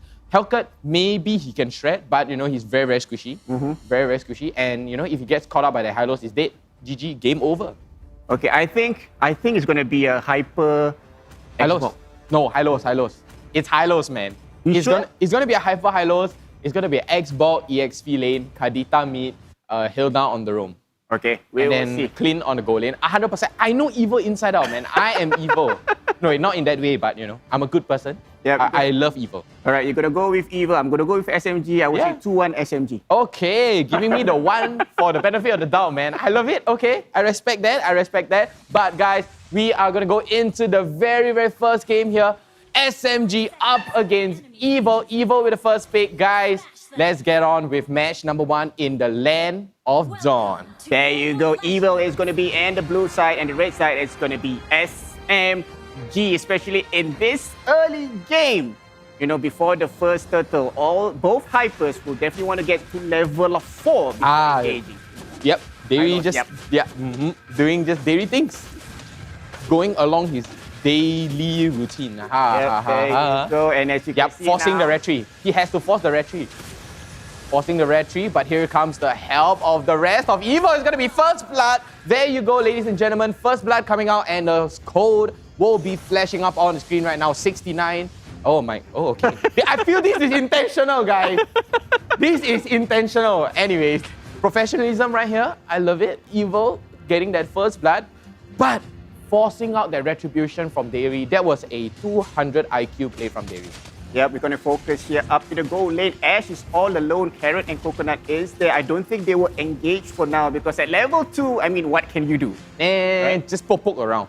Yep, that's all. Just poke around. And as you can see, the bottom half of the map, less than 40 seconds before the first turtle spawns, and both teams seems like, there you go, Hellcat, getting the Night Falls, engaging from the front line. JC is trying to engage though, but look at that sandwich, and there you go. Oh my God. Ram with that Dyrov, securing 1 for nothing. Oh, that is going to be so crucial for Team SMG there. JC's, the Xbox is good on the off lane, but I wouldn't say he's good in the late game.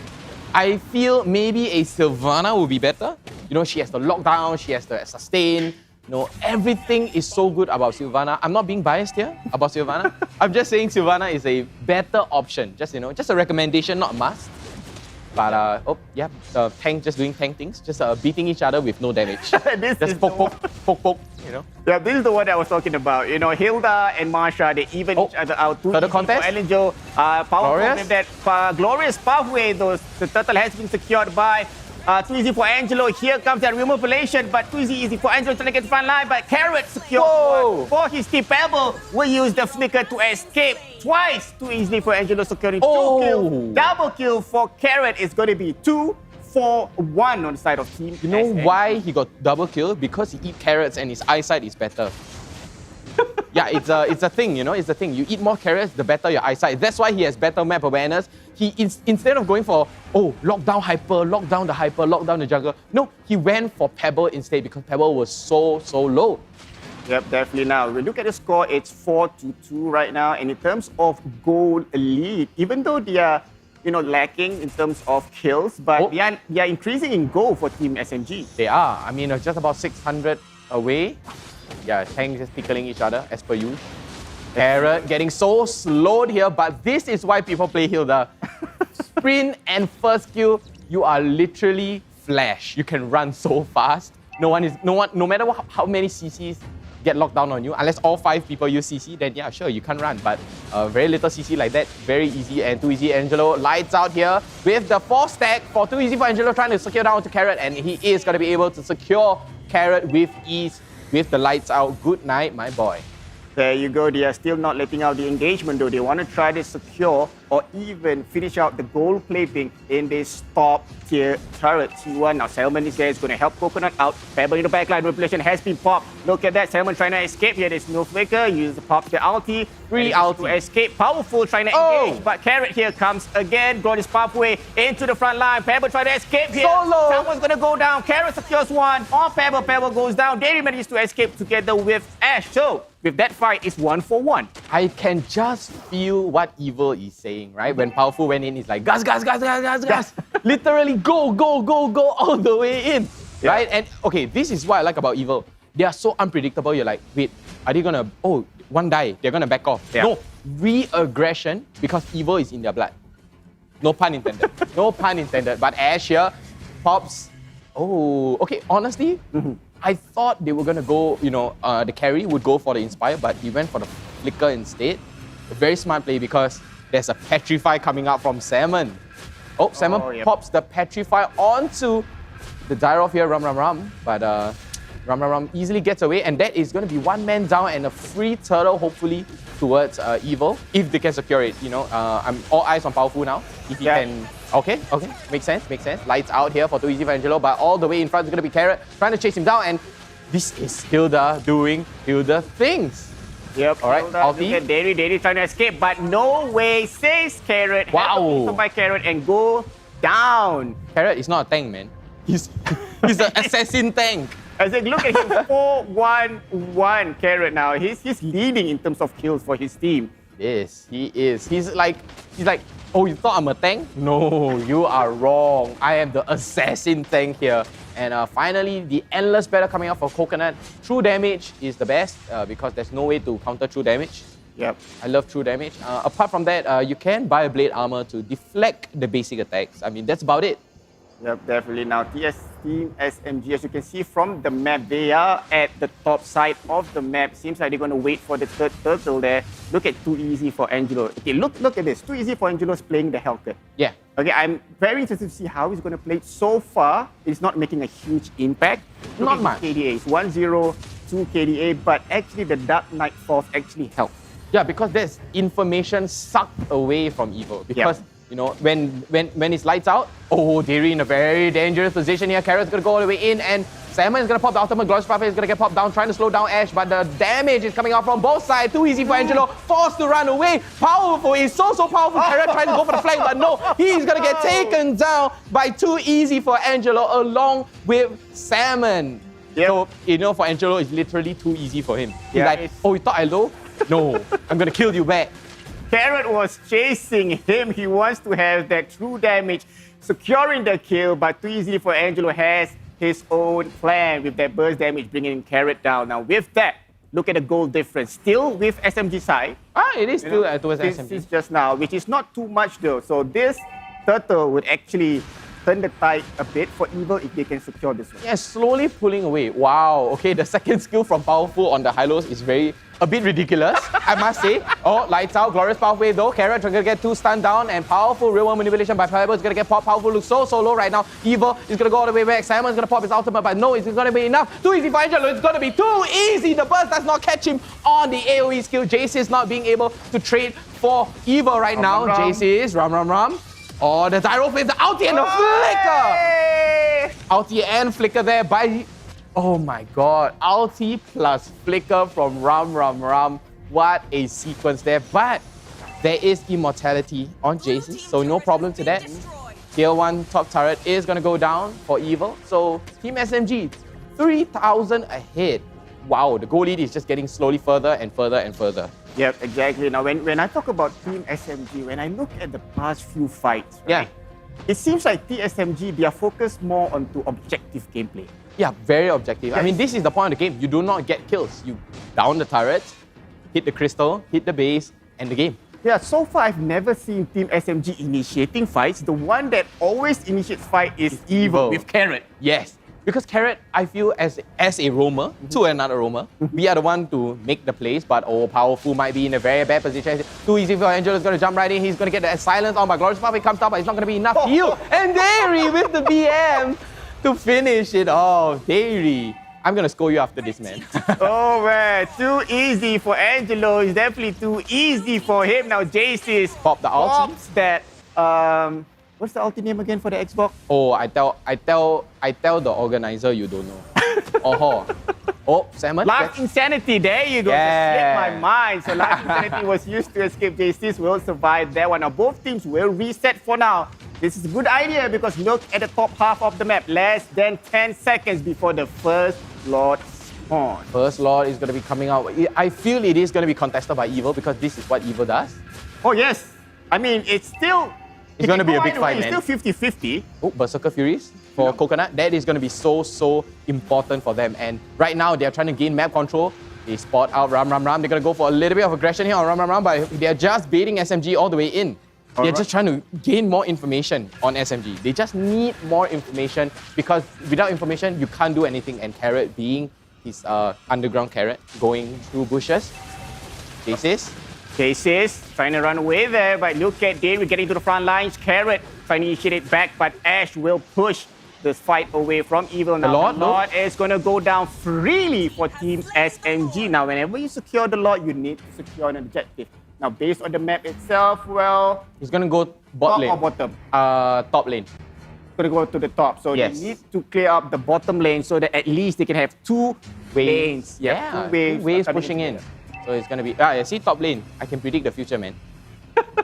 I can predict the future. Lord will be going up top. They need to clear at the bottom. So as you can see now, both teams will be rotating here in the bottom. Too easily for Angelo. He still does have that. There you go. Dark Knight 4 trying to engage the fight into the front line. But there you go, Marshall. Oh my God. Oh, that Salmon. Salmon goes down, but they manages to twist.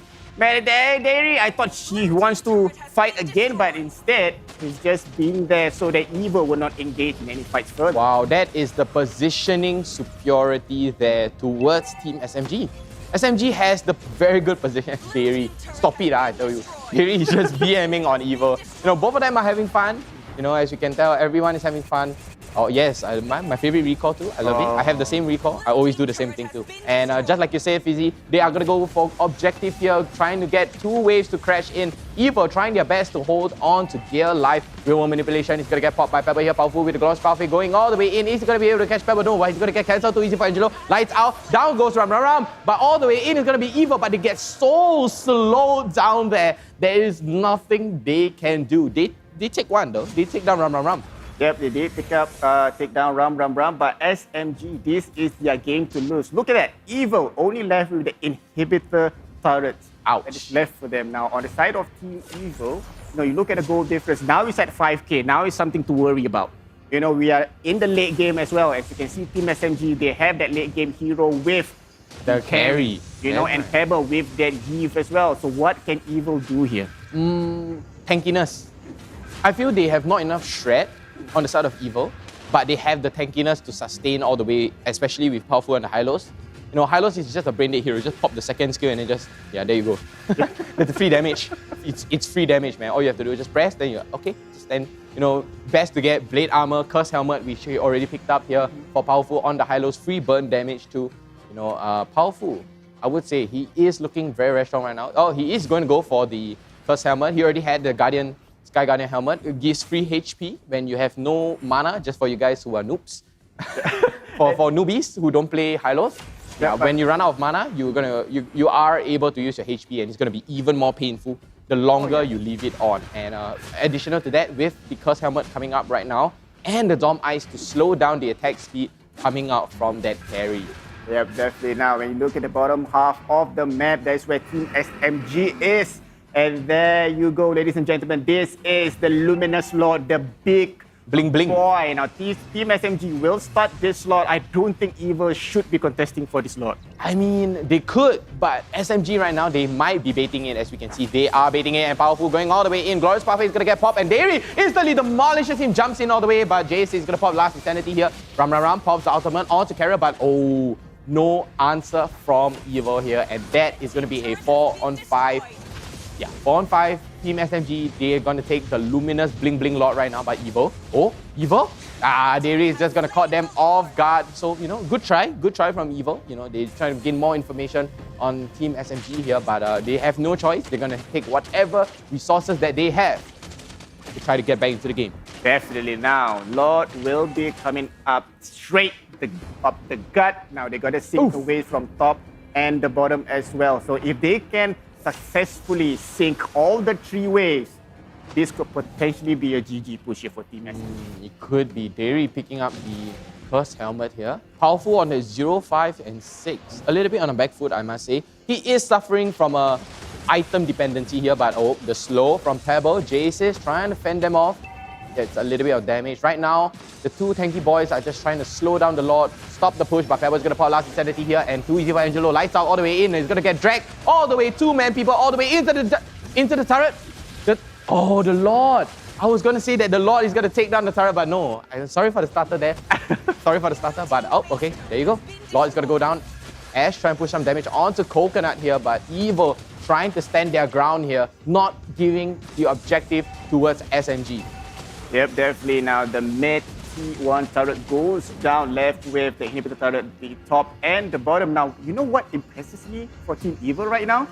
You look at Coconut, his KDA, 0-0-0. Useless? No, I'm just kidding. It's not useless, but the thing is, he is the main damage dealer for the team, he is. right? Along with Salmon too. Yep, and we know for a fact that Team SMG with the Dark Knight Force, okay, speaking of which, here comes the Glorious Pathway, the Dark Knight Force. Look at that, real world population has been Salmon! But look at that though, it's gonna be 1-0 on the side of Evil. They're still fighting in strong. Ash trying to get that damage in, but unfortunately, Team SMG will be forced to escape. Oh, Evil. That was such an individual play from Salmon on the Kadita. Jumping in all the way. He's forced the real world manipulation. Jumps all the way in. You know, he has his Petrify, but it is on cooldown. He jumps all the way in, pops his ultimate on that Kadita, brings it back all the way. And then taking down Pebble, and you know, Jace is taking down Ram too. Very good individual play, and this could be the objective that Evil needs. They need to push all the way. Salmon goes all the way in, looks very, very low, but lights out too easy for Angelo is going to come in, and Glorious Pathway is going to get popped. And the whole team of Evil is going to play this passively by taking the T2 mid turret here. Look at the items, man. Took a look at the items. Immortality coming out for Powerful. Finally, you know, get that second life. And real good. Yep, Coconut having the Endless Battle for utility, having that Berserker Fury, a bit of critical damage, if you will, and Malefic Roar, a bit of penetration, and attack speed. Scarlet Phantom. I think he's going to go for Immortality on the last one. Oh, definitely. Especially in the late game, you need an Immortality. You need it. And, oh, Carrot, very interesting build here with the Radiant Armor. Has the Radiant Armor, the Anti-Cuirass, the Athena Shield. Salmon going for full damage Kadita here with no fear, you know, in his blood. Just pure evil. No pun intended. JC is going towards the slightly tankier build, you know, for the sustain, because, you know, Powerful, yeah, he's strong, but, oh, lights out. Carrot is going to get CC locked down here. Powerful, looking so low, but JC is all the way back, and here comes Salmon. He's going to pop the ultimate. Last Insanity is going to come down. It's going to be a trade. 1 for 2 here. Killing spree coming out for Salmon. 1 for 2 trade towards SMG. Yep, Salmon His Kadita is amazing. Real good, real good. Very, how do I put this? Very particular pick, right? Very good focus, but look at the top wave Fizzy. It's a party down there. It's going to be a free T2 turret on the top lane, hopefully. Please. Yep, they're definitely going to get that T2 up top. There you go. Thank you, minions. Yep, so Evil at least securing an objective, for their side. Now, Evil, this is, they still can win this, right? They have that damage with Coconut. His positioning is awesome. He's not got killed yet. He has 2 assists. Congrats to him. 2 assists, congrats. 2 assists. Good stuff, man. Good stuff. But this is, KD can actually tell, it's like how a picture paints 1,000 words. This is, a KD can show 1,000 stories. Oh, yes. Definitely. Yeah, like Coconut with his amazing positioning, not getting called out, trying to push out as much damage, trying not to die and let SMG snowball. But we have the Luminous Lord here marching down. So as you can see on the screen, you scan the QR code, you can get yourself a Frank OCDC. As I speak, it's gone. Yep, it's gone. Speaking of gone, and there goes the Lord. God just like that with the damage coming in from Coconut and Carrot, though. Too easy for Angelo. Now he has that Nightfall. With that being said, he's going to pop in again with Pebbles on the world population, but Salmon secures that kill on Too Easy for Angelo. And Salmon was like, you know what, Too Easy is too easy for me just to kill you like that. Oh, nice pun there, Fizzy. And it's going to be a 1-0 here towards Evo. And Evo, that was a very good bait play, I must say. They baited them in. And as I say, baiting, the blade armor comes out for Carrot. Very good item. And Immortality. This is going to be late game already. It is already late game. 18 minutes in, late game. Everyone's at full build. This is the test of positioning, power, and macro. Yep, definitely. Anything above 50k for both teams, it doesn't matter. Like, everyone has that full item. Yeah, man. It's all about macro plays. Like, it's all about your team chemistry and how you close up games. And this is something Team SMG needs to improve. Exactly. There's a lot of times where you can see that they are clearly winning and they cannot close the game out. Yeah, because they do not have, like you said, it's all about drive. Yep. It's all about power. We stay hungry and we stay evil. Oh, man. Evil. I feel, it's just macro plays right now for Evil. The draft is perfect, in my opinion. But you're obviously on the side of Team SMG. I feel SMG has a good draft, but it just doesn't, how do I put this? Blend well. Well, the idea is there though. Too easy for Angelo. He uses the Dark Knight Falls very well. Very well. Good timing. Very precise timing. Very precise. But the thing is, if you can't fight what you can't see. That's what Team SMG is doing. That's right? true. That's true. But how are you going to do that when someone is using Kadita? Right? She will be missing from the map if she pops the ulti, right? You can't fight what you can't see, but you can't touch what you can't touch. You can't hit what you can't touch, but powerful. You're going to pop the glorious pathway here, going all the way back, and here comes the big boy Lord. Powerful, looking a little low, but the health regen is just going to do him well. Dairy is going to get pulled in by JC's here. Is it going to be a contest? It does seem like it's going to be a contest, but all the way back, it's going to be Salmon just not giving any information to SMG. SMG is like, wait, where's Kadita? Where's Kadita? I don't want to get caught. Let's stick together, please. Yeah, this is the perfect time for Evil to contest for this Lord. Like, for the first 2 Lord, they are not contesting it. They do not have that firepower. But this time they do. Even with Kadita, that burst damage, can steal the Lord at any point of time. Oh, look at the positioning here. It's going to be a big one. It's going to be a big one. SMG, they are gathering towards somewhere weird. They're just not giving any info on where Salmon is, right? This is what Evo is doing. Evo is protecting Salmon because this is how they're going to hunt down Team SMG. Salmon alone, it can take out that Hellcat, Carry, and Eve. Alone. 1v3. Just like a movie. 1v3, that's right. That's what he said, sir. Now, Dairy, he will be there. He can't hide. Oh, no.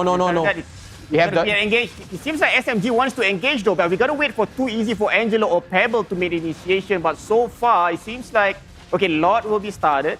Look at Ram. I have the feeling that this is going to be... Look at Ram. Oh, Ram is going to catch on to Coconut here, but here comes Coconut. Dairy is going to jump all the way in, and Too Easy for Angelo is going to pop the lights out. Salmon is going to pop the ultimate pebble with the railroad manipulation here. Salmon being able to get right out, but Too Easy for Angelo is so low. Is it going to be enough though? JC is here taking some damage from Ram. It's no blood lost here on both sides, and all the way back is going to be Evo. Carrot looks so low. Can he survive this? No, he can't. Nope. He can't. Yeah, that was a very long drag. But oh, damage onto Dairy, gets the knockup. Second and third life, he's gonna go down. He does have immortality though, but they're gonna get the trade for Carrot. And it's gonna be a free lot towards Team SMG right now. Unless Glorious Pathway! Last Insanity! Oh, but Retribution on point for too easy for Angelo. Rum goes down, pops the immortality, nowhere is going, and Carrot finally secures something. 203 KDA for Coconut, 1 for 2 on the side of Evil. That's the trade that they need. Evil, they're like, okay, Carrot's down, we need a trade. Let's get Dairy, right? After Dairy is down, they're like, oh, Team SMG is like, no, they're not going to contest this. They do not have a tank. But just went right in, misses the Retribution, no problem to that. But they get Rum along with it. Yep, exactly. Now, third Lord for Team SMG. Wow, third Lord. Yeah, let's take a look at the fight. Last Insanity comes down, but the Retribution for too easy for Angelo with the escape too, flickering over the wall. Not flickering, just dashing with his first skill, going over the wall. Retri, over the wall, done. No nonsense. All right, so they're gonna push here in the middle. Do we have a top wave? It seems like we do have a top wave and the bottom as well, but fortunately the third Lord. Look at the positioning. Look at the positioning. They gotta see. Oh, Salmon with the smart play, not walking in, just using his skills. Utilities. Very utilities, man. Well, this really can go either way, man. Look at the scores, 13-13. I am sweating here, man. It's so intense. I do not know which way it's going to go. I can predict unpredictable future, but I can't predict this at all. All right, powerful there. The manipulation has been popped together. Oh, look at that. Oh, burst. Kadita on the burst damage, though. Too easy for Angelo. Will go down in the hands of Carrot. And there you go. Coconut trying to get into the finale. Run, trying to escape though with that die roll. But it seems the flicker. Last Insanity flicker, but instead, they catch Rebel. Go down, but Rebel trying to escape though. There's no. Oh, look at the base. Look at that base, but Rum. Well, the idea was there though, but it seems like the base is so low. The base. Rum. It's gonna be Rum. Oh my God, I've been calling it. I was like, oh my God, the base. Look at the base, guys. Rum with the good push play there. Evil just missing out on it. Very barely missed out on it. Oh my gosh. That was a good fight towards Evil, but then the map awareness was just not there. Yeah, they were too engrossed in the fight. Again, like I said, Dark Knight Falls. No vision. Cannot see, cannot hear. Cannot see, cannot hear, cannot hit also. So that's right. Oh my gosh. And let's take a look at the item view. Anything out of the ordinary there? Hilda going for the full tank. Love it. Salmon going for full damage along with the Winter Truncheon just in case if anyone were to try to snipe him down. But that was a very strong play. Taking down too easy for Angelo. Taking down Ash, but they have no vision on Rum with the split push. Yep. I feel it's not like a very slow split push. It's like a sudden split push. Like, hey! Then suddenly the game is over. I was like, I'm calling it. I saw the wave pushing in. I see Rum. Body language is going all the way in. I was like, guys, the base. Look at the base. Look at the base. And then it's done. I would say that MVP for that game should be the minions. Oh yeah, of course. Right? Of course, 100%. All towards the minions. The minions helped both sides of the team. And we do have the stats here. Coconut with the highest damage on the side of Evil. But on the other side is 125k on Pebble, on the Eve. Wow, 125,000. And Mr. Sandbag here, Dairy, 289. Wait, it was Dairy, right? Yeah, Dairy, 289,000. Okay, almost hitting the 300,000. Yeah, almost. Yeah, I'm actually quite disappointed with that carry, though. Look at carry, 97,214. Especially going into the late game, I will always, I believe that, carry should have that burst damage and, leading the damage, especially in the late game. But it seems like Yves got it. All right, we do have our MVP. Want to say it together? Yep. 1, 2, 3. Salmon. Minions. Oh, I was about to say minions too. But I was like trying to be like, oh, Salmon. But Ash, our MVP here with 2, 1, and 9 on the carry, going for the Windtalker, Endless Battle, Golden Staff. Wow, that's a huge amount of attack speed, man. Yeah. So he's making it up for the Inspire. If he had Inspire on this, it's going to be disgusting. Yeah, especially when you say that Evil has that tanky lineup, right? So Golden Staff and Demon Hunter Sword is definitely 100% for Marksman. 100%, along with the Endless Battle for the true damage and the base damage, along with Windtalker to splash your little disc, just throwing it around, and immortality to top it off in case you die. Yep. In case you die, but he did die in the ending, right? 2-1 and 9. He died to Salmon. He just got caught up by Salmon. Yeah. So it's definitely a great game by both teams. Very great game. Right? Team SMG winning that game, I mean, I'm happy for them. Yeah. But here's the thing. Like I said, it's very hard for them to close out games under 20 or 25 minutes. That's true. So they need to play, honestly, right now, they need to draft for later games. So speaking of later, we are going to see you guys later in 5 minutes time as, everyone, the players themselves needs a break. Yep. We need a break. I need a break from live too. Live? Just from the stream. We're going to see you guys soon. Live, not LIFE. But anyway, guys, we'll see you real soon. Singapore's most trusted broadband.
That time of the year again, where the best Mobile Legends Bang Bang teams from the tropical region of Southeast Asia converge together.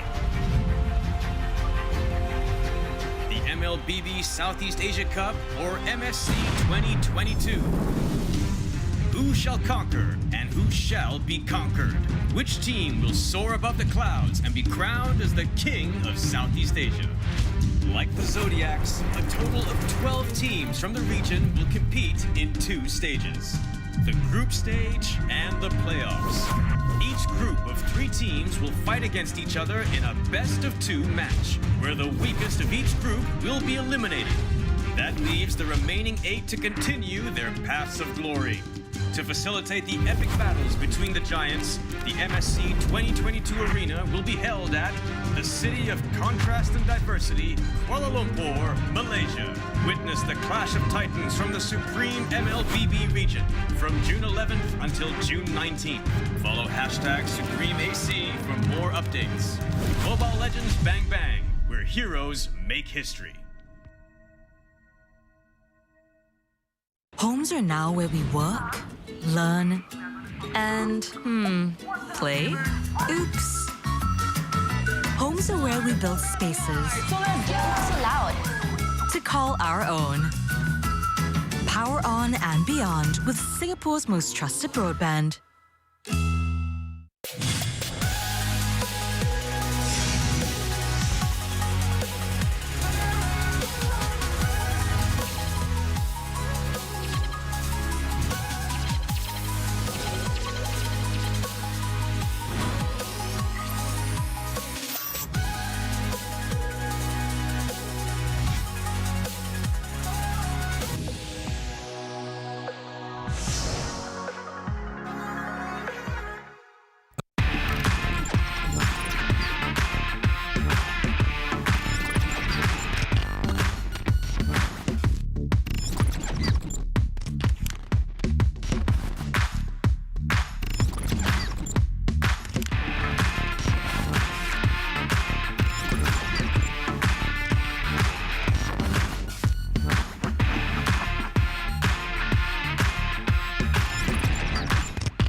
Hey everyone, DevPow here. In this video, I brought fantastic news. MLBB is releasing a new system, Creation Cam. Without further ado, let's take a look at the system's 4 major features.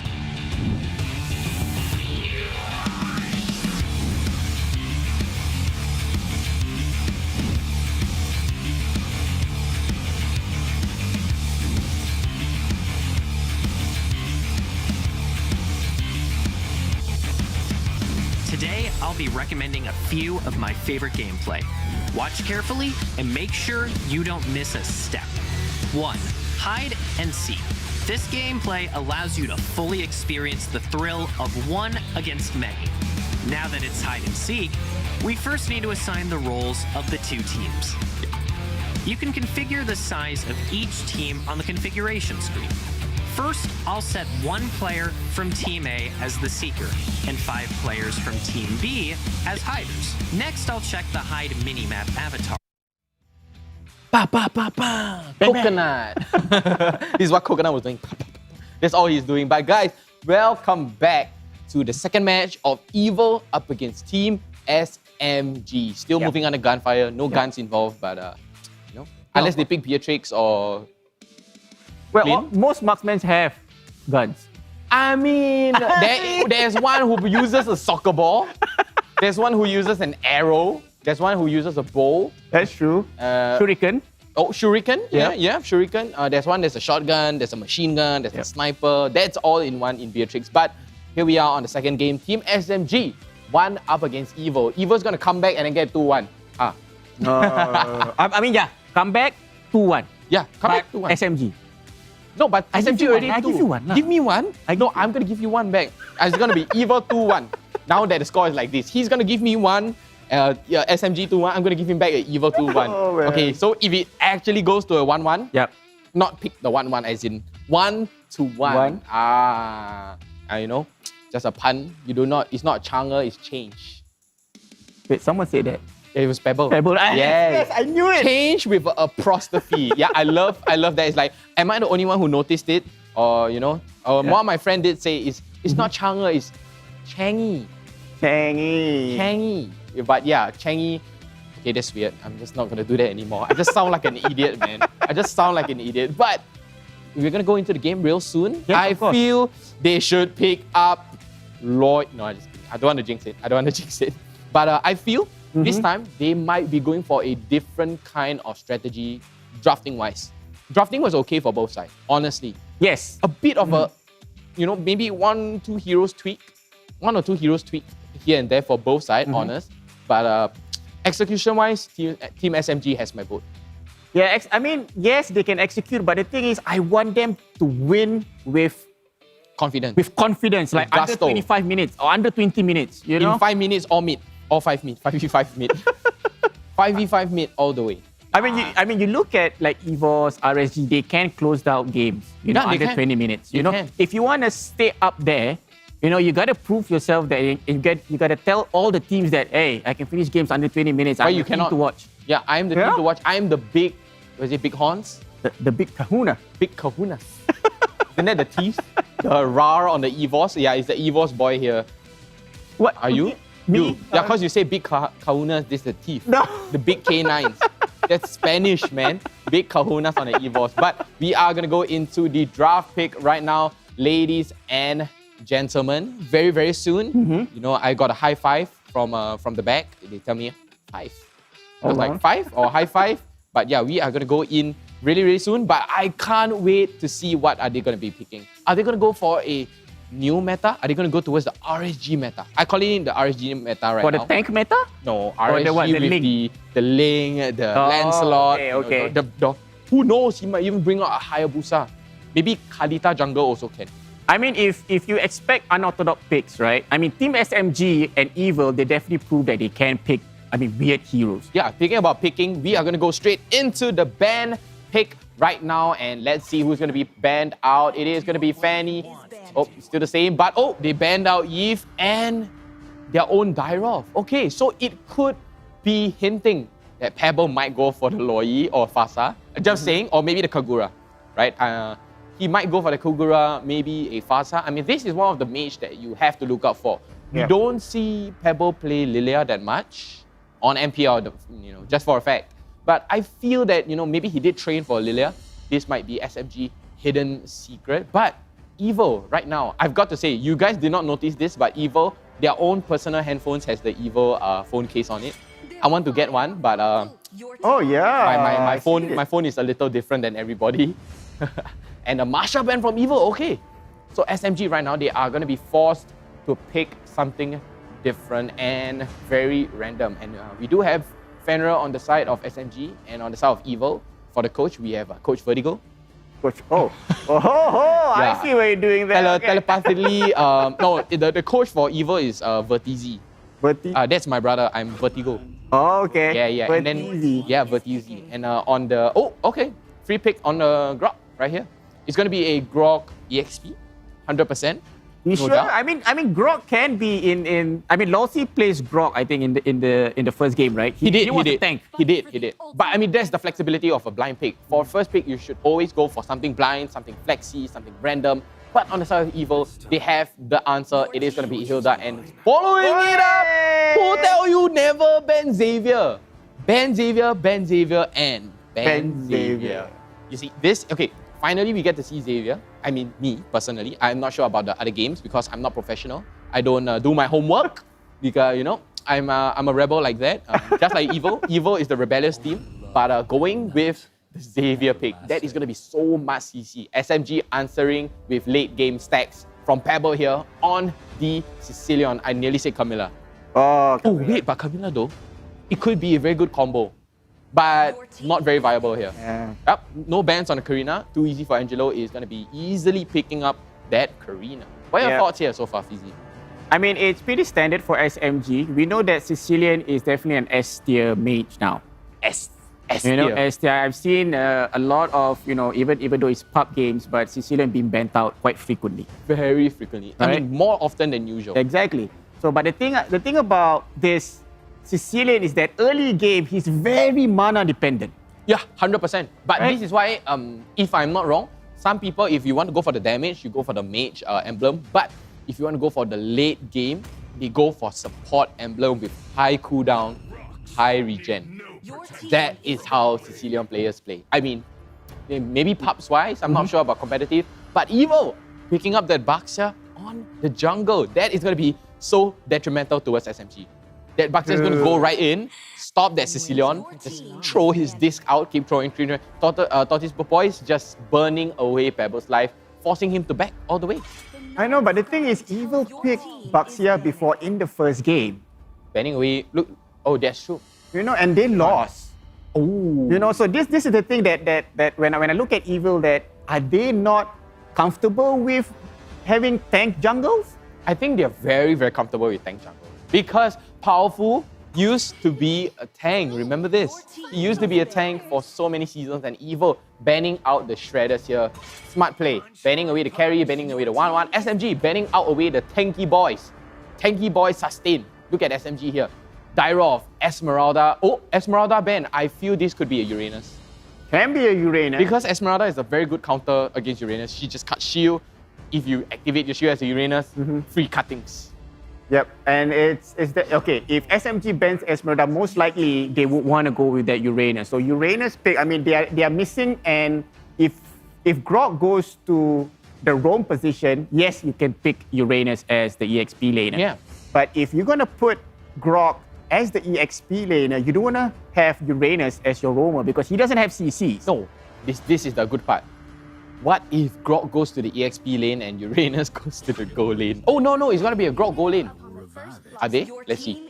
No. So clean goal lane, definitely. Oh, Angela. Nearly forgot about Angela. This is such a S tier pick for Angela now. Yep, Angela is S tier. Yep, combo wombo with, you know, too easy for Angela on the Karina. Are you making up new terms now? It's wombo combo face. It's wombo combo, that's what I said. No, you say combo wombo. Let's rewind the tape and show. I will show you and prove you wrong. You do not bluff my ears, man. Okay. All right. Combo wombo. Combo wombo. Oh yeah. No, it's wombo combo. It's so I did say it wrong. Yeah, you did say it wrong. It's wombo combo, not combo wombo. Okay, But that's why I was like, combo, is that a new term? I never heard it, but it kind of rings too like wombo combo. But rounding it off, SMG Evo picking up the Phobias though. That is gonna be so good. Ish. I mean, yeah. Ish. Like, who are you gonna chase? Like you can chase, I mean, Clint has that blink skill. He does. Oh, Evil is just gonna outrange them. Okay, so Evil right here, Coconut on the Brody. He's just gonna be shredding everybody. But that Angela is gonna be so annoying because, you know, with the hard guard, you can't really shred anybody. right? But EVO on the other side, they have the sustain, they have the CC, you know, with the Hilda, the good damage, the good burst. EVO, right now, they're playing as one unit. SMG, playing as one unit as well. So, it's a battle of units. I'm just brain dead at this point. I just, you know, shot myself in the foot, man. I mean, it's okay. Okay, look at SMG. I'm really liking SMG's draft just because they have that wombo combo. Yes. That wombo combo with the hard guard together with 2 easy for Gendo's Karina. You know, you can go it with Grok as well. Oh, that's right. With the wild charge. Yes. And then, you know, you knock everybody up along the way. And, you know, with the heartstrings, pulling everyone heartstrings, you know, holding them dearly and then locking them down. Yeah. Karina comes in, AoE, spin, clean, skidubu, pop, pop, and then it's done. Yep. And then, you know, CC down just to add on to that, forcing you to buy Athena shield too. Yeah. You got no choice. Yep. Athena shield is a must-have on EVO. So, Coconut on the Brody. I feel he's going to go for a brute force breastplate first, or he could even, oh wait, no. BOD first. No, EVO is so tanky now. He can literally go for full damage. On the other side, we have Salmon on the Xavier. I feel it's going to be a semi-tank. So it's along with Phoveus. Phoveus could be semi-tank too. JC loves to play full tank though, honestly. But EVO right now is like a balance, you know, like brain, you know, like a mind games with SMG. Like, are you going to play this? Are you going to play this? What are you going to be playing, right? And SMG, oh, look at Powerful with the face of concentration there. Carrot Carrot is me, just not concentrating on the game. Carrot, focus, man, focus. I'm just like using my mind to tell them, hey, get your head in the game. Get your head in the game. Now, you mentioned that Evil has a very tanky lineup, right? Yeah, very Phoveus, Baxia, and then Hilda. Now, the problem with, now that you say that, now I realize that SMG, pretty squishy, unless Karina goes for... I mean, not squishy, but the damage is not enough. To take down SMG? To take down Evil, because if Karina were to go with that full tank build, not enough. Not enough, right? Not enough. Even with Wombo comboing with Angela. Not enough. Confirm. 100%. So the only damage dealers I would say if they were to go into the late game will be Ash, Pebble. Ash and Pebble. Yeah, Ash and Pebble only. Two heroes against 3 tanky heroes on Evil. Wow, this is something SMG. I'm actually quite curious how they're going to pull this off though. Like you know, like I said just now, is SMG have that macro play. They are so good at executing and everything. But right now, we are going to go into the second game, ladies and gentlemen. Team SMG SG. So many S, so many Gs. SMG SG here up against EVO. 1 game ahead. This time SMG is going to be on the blue side. EVO is going to be on the red side. Fizzy, your thoughts? And of course, EVO will want to push this to game number 3. Again, for my thoughts itself, I'm actually quite concerned about Team SMG going into the late game, not dishing out enough damage for the tanky frontliners on the side of EVO. Now, again, especially in this under 2 minutes of this game, I don't foresee any huge fight happening until the first turtle spawns. Carrot and Dairy going head-to-head yet again. But and Carrot will have that advantage, especially in the early game, being tanky as a Hilda. Now Powerful, trying to dish out too easy for Angelo. Now Coconut's going to get into the fight as well, but look at that, too easy for Angelo. Managed to escape with no harm done. It's just tickling at this point, man. EVO and SMG just tickling each other. Tickle, tickle. And I love that, you know. Emotes are life, man. Emotes is life. We do not have any chat wheels though, but we do have emotes to disturb people, you know, taunt them a little bit, you know, use the recall BM, you know, we all love that in Mobile Legends. Yep, and, Carrot. As of right now. Yep, Carrot here will rotate up top. Too easy for Angelo, still fighting for that level 4. I think Baxia already have his level 4, so... jungle diff. Yep, there you go. A slight difference here for Too easy for Angelo. That's not how you want to start, especially as the damage dealer for your team. Powerful trying to steal this jungle away, and did he get it? Nope, he did not. It went towards Coconut with the first kill, and okay, Too easy Angelo getting the gold crab, but I've got to command Powerful. Oh, jumps. Is it gonna be enough though? And down goes Dairy. Who asked you never drink milk? So 1-0 on the side of Evil. And there you go, the first blood, ladies and gentlemen. That's the code. Screenshot. And go and redeem your prize. And speaking of prize, Powerful will secure the first turtle of the game for Team Evil. It's a good prize possession. They're giving you that extra money, extra shield. Is it gonna be giving you extra life? Nah, not that much. But Pebble here, hopefully, although through the game interface we can't really see his stacks, but I feel that he's very concentrated on stacking right now. Stacking definitely. the damage, getting everything. But Carrot, I just realized with the turtle buff shield, and then add on your shield from stolen towards Dairy. Dairy's gonna go down here, too easy for Angelo. Solo, he's gonna get immobilized here by Salmon. He's gonna go all the way back, but no, he's gonna get instantly demolished. Angelo. Ben Xavier. There you go. That's it. That's the reason why you ban Xavier 2-4 on the side of Evil. With that, the death count will be 3K-0. And in terms of goal difference, because of that 2 kills now, 9.5K. Ash. Hard guard there to save him, and Powerful will disengage for now with the whole teammates of Team Evil. They're trying to finish off the gold plating at the T1 turret, but it's all that they have. 3/4 only. Yep. Literally. Not too bad though. Yeah, I mean, still money, right? Money is money, but Evil right now, they do have a pretty commanding lead. Almost, I cannot math. 1.4 thousand. 1.4 thousand, yeah. Just like this, a bit more. 1.4 thousand. Okay, now let's see the items that Team SMG, the damage dealers. Look at Ash. They're gonna go with the endless battle first. Yep, 100%. And it does seem like Coconut builds with the Dreadnought armor first, along with the. He's probably gonna go for a BOD first. Yes. Yeah, he's gonna rush the BOD, but he gets a little bit of tankiness towards his side first before going for the BOD. So it's no rush towards him. Pebble going for the Clockwork of Destiny, as per usual. If I'm not wrong, there's Clockwork of Destiny. If not, I will be cancelled. And the second turtle is out. Powerful manages to kill that, but look at that, into the front line. J6 trying to get into the back line, into the front line, but there you go. Powerful secures the turtle, trying to get into the fight as well. Too easy for Angelo, secures one to himself, and it's going to be 1-4 on the side of Team SMG, but Evil managed to secure the turtle. That was a very good play by Carrot and J6. They're jumping in all the way, trying to secure the objective, playing the Team SMG game. Team SMG, previous game, they were going for objective. This time, it's Evil's turn to take objective. I've got to say, powerful on that Baxia. Really, really powerful. He has mobility. The way he routed his jungle route is so unique to the point that, he gets level 4 before. Oh, I'm a rapper now. Gets level 4 before. Too easy for Angelo. Oh, nice. Yeah. And the thing about Baxia is, speaking of Baxia now, Powerful trying to get into the front line. Ash is in a pickle of, he's in a trouble though, but Ash managed to escape, but no. Yep, torn apart memory from no matter where you are in the map. A torn apart memory is just gonna burst you down. And Carrot here, playing a very good roamer, I must say. Honestly, I feel split decision, it would be JPL, Carrot, and Nick.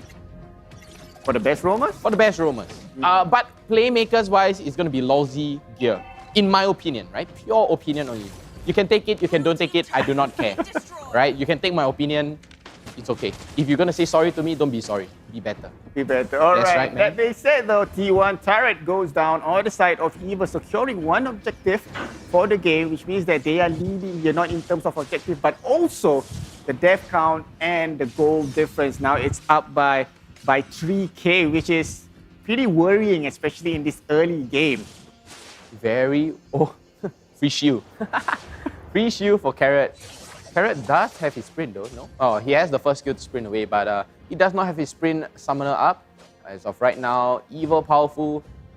Yep, Evil, they have the map control right now. They have the positioning, they have so much more map control, but J6 is a little bit further as per usual, and they are going to be baiting SMG all the way in. Run, going all the way in, gets the stun up, but no too easy for Angelo. He's going to jump all the way back in, but it's going to be Evil. He's going to be prevailing right now. He's going to get immobilized, and down goes. Too easy for Angelo. JC jumping in, hungry for more, gets the turtle too for Evil. 2-person down on Team SMG and the turtle. What a deal. Wow, there's a huge team fight coming in from Evil, and a huge win as well. 2 kills plus the turtle, increasing the goal difference to a huge margin right now. So this is the thing. Yeah. Team SMG doesn't have damage dealers, doesn't have tanky frontliners. Oh no, Ash! Goodbye. 3v1 just disappears from the map like that. Yeah, I have a perfect song for this situation. Na na na na. Hey hey hey. Goodbye. And that's what happened to Ash, right? But as a marksman, you're constantly getting targeted. You have to play the bigger game. So honestly, right now, Ash on the clean. Previous game, it was Coconut on the clean. I've just got to say, player this. Right? Coconut is so much better on the marksman because his positioning is so good. He does not die. But on the clean, Ash playing the clean is a little bit shaky. A little bit shaky. But look at that, Ram manages to secure the BOD now, which means that he needs to be part of the team fight right now. Big boy damage. Okay, yeah. He needs to be in the front line. He can deal damage with that BOD. So if Team SMG wants to get back in this fight, they really need Ram. Honestly, right now, depends on where the fight is going to be taking part because Ram could easily lock them all in, knock them all up, and just hit everybody with the WoW charge along with the BOD damage. Base damage is just juicy damage, man. Yeah. I mean, at this point of time, right, what I can see is Ram should actually switch roles with Angela, with Davey. So Davey should... Oh no, Ram gets caught out! Speaking of caught out, there you go. That's it. Selman manages to secure the kill for himself. Look at that, 203 KDA. That's just why you should ban Xavier, and the first slot is up for grabs, and I don't think Team SMG wants to contest for this slot. The amount of CCs coming out from Salmon there, very good catch on Ram because this is why MPL players are different from PUBG players. They have the information. They're like, hey, he only has a BOD. He's not even tanky. He's so squishy. If we catch him, let's catch on him, right? Yep. And instantly, the moment he gets stunned with Xavier, boom, done. Game over from there. And Evo trying to suffocate Team SMG here by taking the purple buff. Carrot gaining the map control, gets stunned, get rooted by Ash, but he's going to be easily taken away, and Powerful stealing away the purple buff. You naughty boy. Yeah, Powerful secures managed to steal away the purple buff. It's still 5v5 fight now, but a huge advantage here coming in from Team Evil because they still have that Lord marching in from the top side. They're trying to secure this T1 turret up the gut, but too easy for Angelo in the front line. Ram trying to get in front of him, but Powerful, dishing out not enough damage, but he is still tanky, which helps his team. They're gaining more map control now, right? Evo is like, hey, I'm going to go here, I'm going to go here, I'm going to sidestep a little bit. They're gaining so much map control on Team SMG right now. They are pushing SMG towards the wall. No pun intended, towards Grok. Yep, exactly. So there you go, T2 turret in the middle. Damage. There you go, the damage coming in from Salmon is huge. And there you go, only left with the inhibitor turret for Team SMG. Team SMG, man, this is a very bad place to be in. Very bad place, but they are going to be collapsing down on the bottom lane right now. Evo forcing to back, trying to take down the T3 turret here on the side of Team SMG. So they're going to be playing a little bit more passive. Salmon nearly dying towards Pebble there because it's 10 minutes in, Pebble is going to be very, very pain. As of right now, Salmon, I feel, would be building towards a NOD, Necklace of Durance, or maybe a Athena Shield, who knows? Yeah, I mean, you can go for that Athena Shield if you want to. Now, we are at the mid-minute mark at 10 minutes. Going into the late game, and look at the items here for Ash. Okay, Endless Battle, Malefic Raw. We still have to decide where he's going to go next. I mean, he can go with the BOD. He is going to go for BOD, man. Yeah, most likely BOD to get that damage in. Yeah, so I mean, the difference between Ash and Coconut right now, Coconut went for the Malefic Raw, BOD, Anti-Curious along with the Tough Boots. Very, I would say, good balance, right? Brody is balanced enough. He's so pain, he doesn't even need so much damage item. 2 damage item, enough. Done. I don't even need Swift Boots, I don't even need Magic Boots, I don't even need anything, any other boots. Just Tough Boots. That's all I need. Yep, and on the side of Pebble, Clock of Destiny, Winter Truncheon for that cooldown in terms of mana generation, which is pretty decent. So, I mean, we got to push this to the late game, to see if Team SMG really has that firepower to fight back now. Look at the top side of the map. Less than probably 15 seconds before the second Lord spawns. And Team SMG, I don't think they should contest for this either. A little hard to contest for this. Evo, they do have the map control right now, but they have SMG, they have the information that JC is all the way on the other side on the bottom lane. So EVO right now, they're going to be starting the Lord. Is it going to be enough though? Is Team SMG going to be contesting this Lord? Are they? Doesn't seem like No, it. they can't. They have to focus on their base because minions are pushing back in. You know, you don't want that to happen, so they will give away that free Lord to Team EVO. Now, Team SMG, they have that Pebble with that Sicilian has that AoE damage, if you will. Yeah. You know, to help them, you know, stopping the siege and all that. But is it enough? I'm not sure. He just picked up a divine glaive though. Pebble, okay, honestly right now, I feel Pebble is the only threat towards EVO because he does a huge amount of damage towards EVO. And we do have the bling bling boy here marching down the bottom lane. And like you said, always say it, Fizzy, it's always good to sync up the waves, crash all at the same time, at least get a few objectives. Yep, and there you go. They are focusing at the top and also the middle. We can potentially see a 3-lane siege here for Team EVO. This is what the damage they want to do. The damage. Ram already has that wall though. Still has that wall charge. He's not going to pop it up just yet now. Powerful. Look at Powerful. Powerful, he will start the initiation. He has to. He has to. Okay, Log goes in. Okay, Powerful. Oh, Look he goes in. J6 goes all the way in. Wall charge. Into the front line though. It's going to be, there you go. There's J6 there with that demonic. Lord's going to go down. And it seems like, wow, no fights coming in from both sides. So both sides are being passive. Good damage. Passive from both sides. Very, very passive plays, right? But EVO, they easily, the reason they play passive, it makes sense. They get their objective. They're like, you know what? Let's not overpush this because it's going to shoot ourselves in the foot. But SMG right now, they have to go back because that's all they left. Yeah, their base is literally botak. Have nothing left except for that T3 turret on mid lane.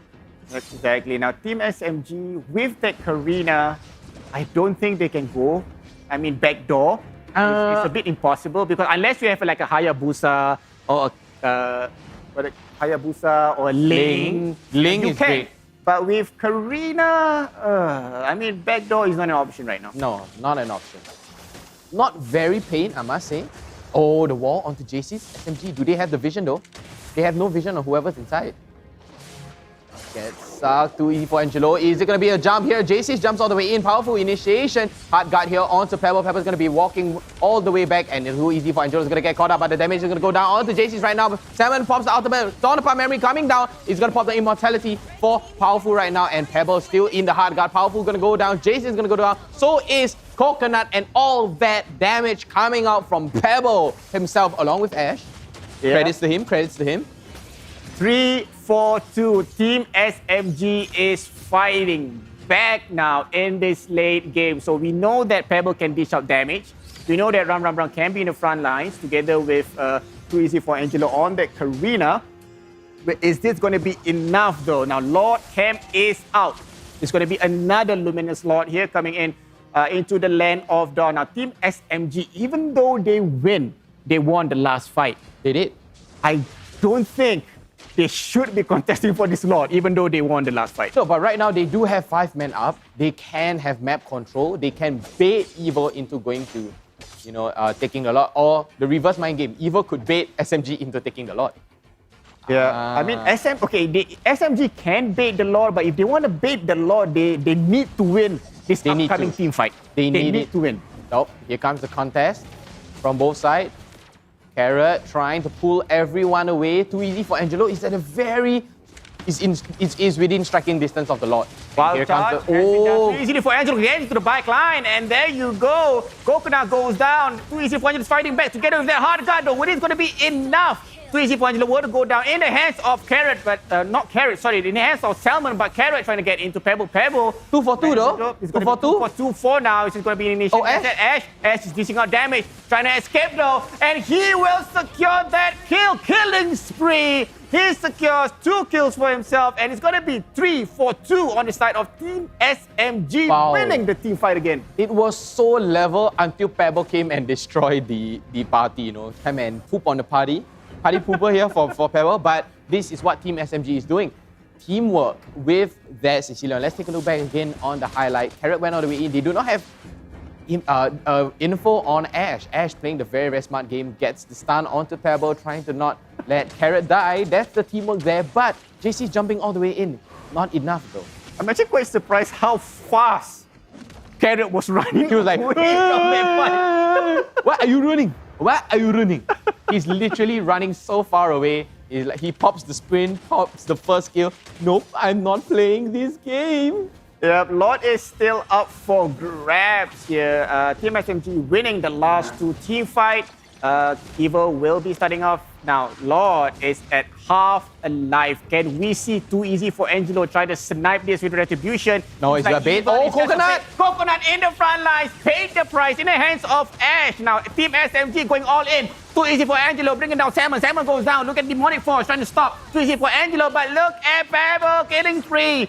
On Powerful goes down. But there you go, too easily for Angelo was hit down hard by Jaces. It's gonna be 3-4-1 on the side of Team SMG. Team SMG will be pushing it straight up the gut, trying to secure the T1 turret. Inhibitor goes down. Look at Jaces in the front line. He's this the GG? But look at that bad face. It's going to go out for Pebble with that mega kill. Look at Ash trying to get into on that crystals, but no minions to save them this time. Okay, we do have another round of fighting here. 5 more seconds. Coconut, few more. Okay, Coconut is up, Powerful is up. But I have to say, if you take a look back on that kill, Coconut was off position. He gets caught. The wild chat comes out from Ram. Screws the whole team of Evo over.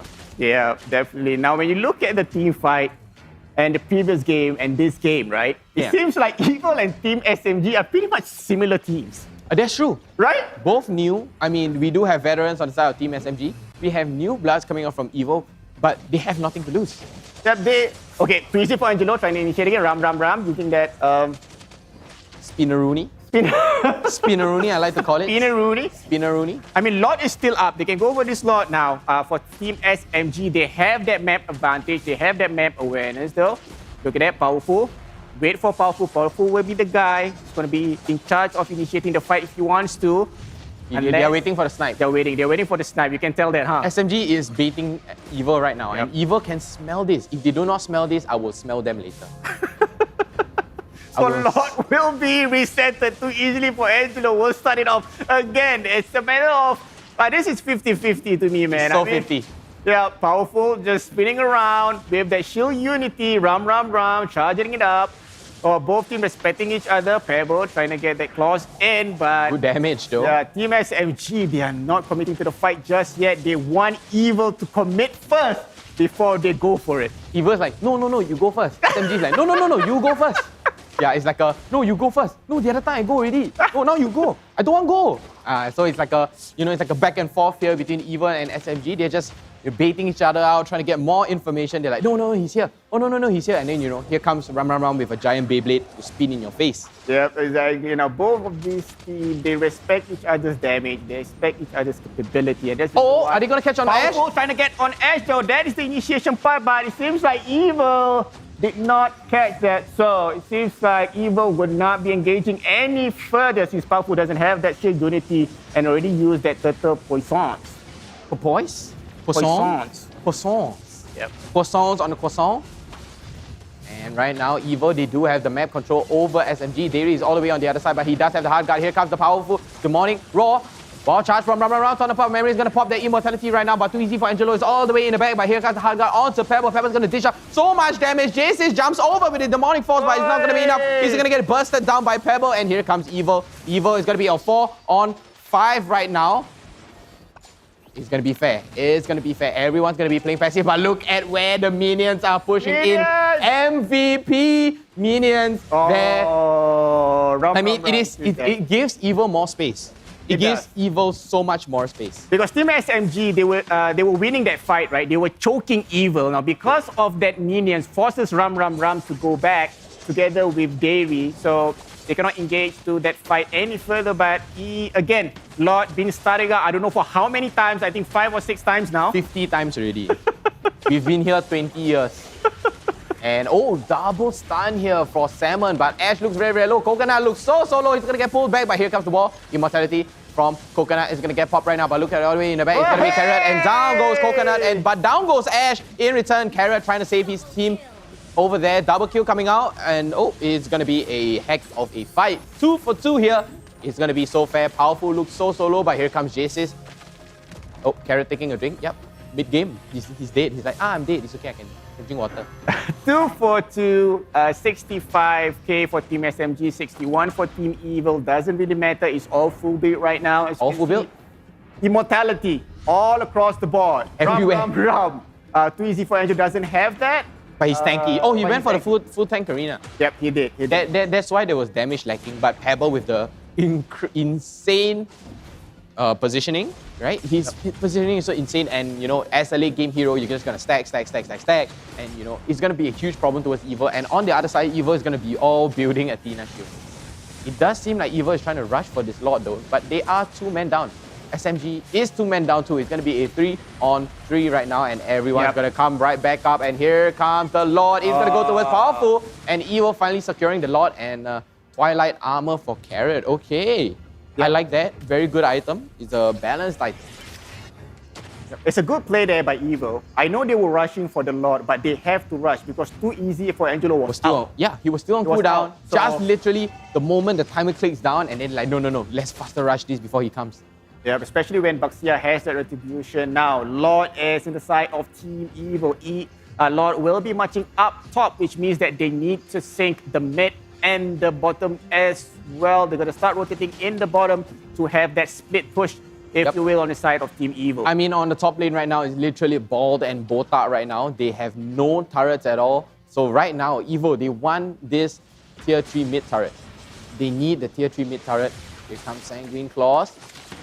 Sanguine Claws trying to get at Salmon. Salmon trying to get into the back lines though, but they're going to focus all their energy. Ooh, 3-man stun. Here, but look at Pebble. Pebble dishing out the bad fist into the front line. Powerful now goes down yet, but Ram will be the first to be sacrificed. Look at that crystal. They're going for the GG push. GG. This is definitely GG for Team Evil. It's going to be game number 3. Oh, 1-1. Fizzy, I think I cursed it, man. I cursed it. I was like, oh, we're going to go into a third game.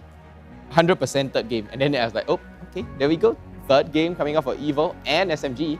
SMG, they are seasoned veterans. Evo, they are fairly fresh. However, can they keep this momentum going? We know they are a momentum-based team, right? Yes, correct. We know they are the momentum-based team based on last week, 2 new EVOs. Thank you so much to Lysander and Daryl for the dinner. Thank you so much. I love you guys. But we're going to go straight into the game highlights right now, and let's take a look at the highlights. This was the very scuff fight from Evo, right? Very, very scuff. Yep, and there you go. As you can see, Pebble is the main damage dealer. I'm quite surprised why Davey, hard guard into Pebble instead for too easy for Angelo. I know they were trying to protect him, but then again, look at Powerful there, trying to escape. But no way, says Pebble with the help of the hard guard as well. Oh, this was a scuff fight too. It's like, wait, where's the fight? Is it up? Is it bottom? Is it up? Is it bottom? It's everywhere. But this one, too easy for Angelo. Gets away fairly alright, but then too easy for Angelo, gets down right there, and then Ash pushing some damage. Oh, this was the no vision on Ash fight, right? The ultimate comes down, Ash, Carrot goes in, but they have no vision. JC's gets caught out by the claws. Yep, and this is the one. This is before they secure the Lord. That SMG, they managed to win this team fight. Salmon goes down, but look at that demonic force by JC's chasing down. Too easy for Angelo, and just boop, knock on the head. There you go. Just a bonk. Just a bonk. Literally bonk. And oh, it's very surprising. Sprint for Xavier. Wow. Okay, nothing out of the ordinary here for the builds apart from the tank arena. But as of right now, it's just, it's normal. It's normal.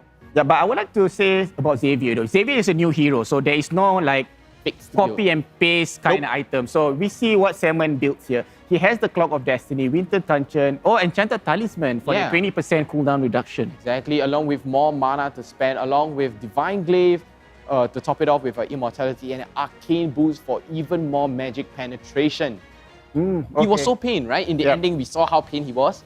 He's not as pain as Pebble, but he did push out some damage. But the main thing about using Xavier is that huge AoE CC. Yeah, that's true. 814 KDA for Xavier. For those of you watching at home who wants to use Xavier, you can try it out. This item built by Salmon. Salmon, yeah, close enough. And we do have the damage coming out here. Almost similar damage on both sides. 154,000, 145,000, just 5,000 damage shy, a little bit. honestly, I expected more from Brody. You know, from Brody, Coconut, I expected a little bit more, but he did get caught out a lot of times, right? He did get caught out a lot of times. Everyone on the team dealt more damage than Brody. It's a little surprising. Okay, honestly, I'm not faulting him, but it's very targeted. But if you look on the other side, so much damage coming out from Pebble and only Pebble. Karina though, too easy for Angelo with 39,000 only? I mean, that's okay, because they did go for the full tank meta, right? So it's going to be a full tank Karina, full tank Baxia, 39,000, 39,000. But next out, we do have the MPL. No, I'm just kidding. It's the MVP. MVP. Ready? 1, 2, 3. 7. We saw it already. I never see it. Your fault lah. I was looking straight at the screen, man. I was looking straight at the screen. I was like, oh, it's Salmon, confirm. And then I was like, it's definitely him. I think of it, but then my brain just lagged because my brain isn't using Singtel 5G. But I just lagged a little bit. And I was like, oh, Salmon. Oh, okay. Literally lagged out in real life. But congratulations to Salmon for the MVP, 8-1 and 4 in the second game. But we are going to go into a third game. Yes. What could they possibly pick? Okay. Now, again, like I mentioned before, right? Both teams are similar in a sense that we know that they can win games. They can. Okay, but they cannot close out games. Yeah. Okay. That's so when it comes to composition, both of them tried the unorthodox pick. Yeah. They tried the meta pick. Yeah. Okay. So I would say the third game, look, too easy for Angelo, needs to do something different. He needs to play like Lancelot, Fanny. all the assassin heroes. I mean, we did that. see him use Fanny, but honestly, if a Fanny is picked, I can just pick a Kufra and you know what? Late game is not going to matter. Early game, yeah, maybe he gets a lot of kills, he's very painful. But if I build a full tank meta, then you're literally, this Fanny is usually useless. Yeah, that's true. But I really hope the next game, the final game, both teams will go with the old meta, the assassin meta. You know what's the old meta involves how many players? 5 players, right? Yep. And that's how long we are going to go for. 5 minutes break, ladies and gentlemen. We'll see you real soon. See you guys.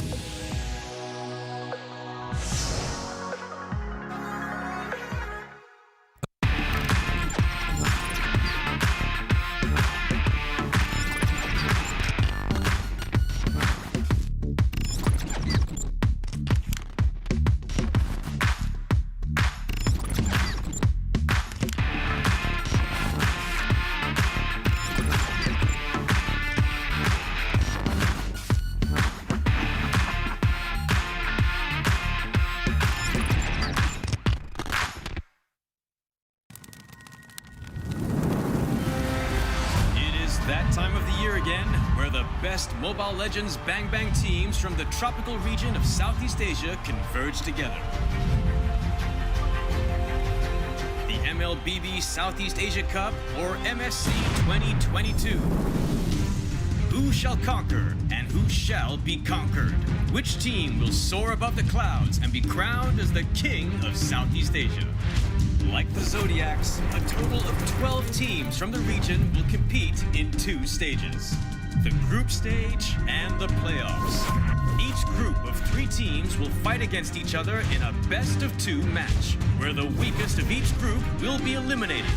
That leaves the remaining 8 to continue their paths of glory.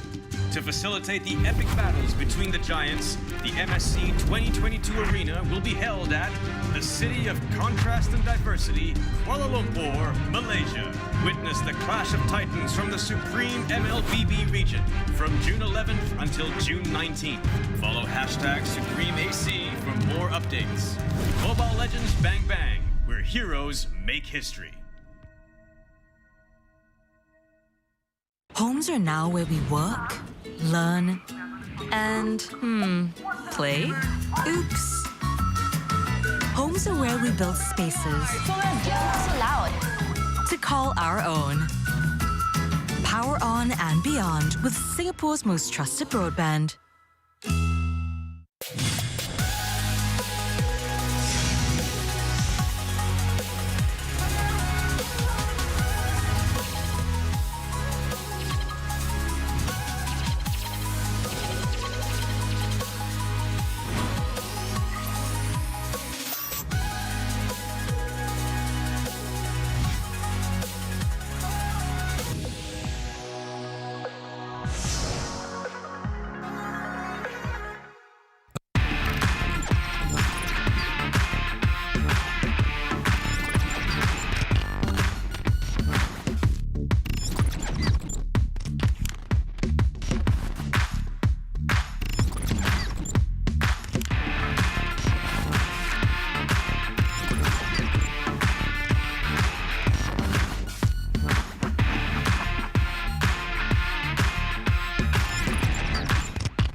Hey everyone, Dev Pow here.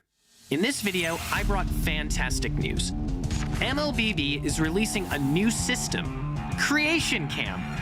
Without further ado, let's take a look at the system's 4 major features.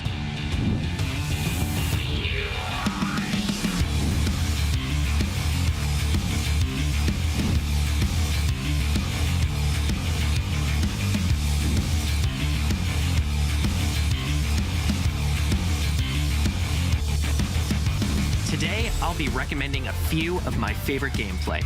Watch carefully and make sure you don't miss a step. 1. Hide and seek. This gameplay allows you to fully experience the thrill of one against many. Now that it's hide and seek, we first need to assign the roles of the 2 teams. You can configure the size of each team on the configuration screen. First, I'll set 1 player from Team A as the seeker, and 5 players from Team B as hiders. Next, I'll check the hide minimap avatar option so the 2 teams can't see each other on the minimap. And then I'll adjust the 2 teams' attributes. Since there's only 1 seeker, I'll give them a major boost on damage, defense, and HP, but lower their movement speed. For hiders, I'll increase their cooldown reduction and movement speed, but take...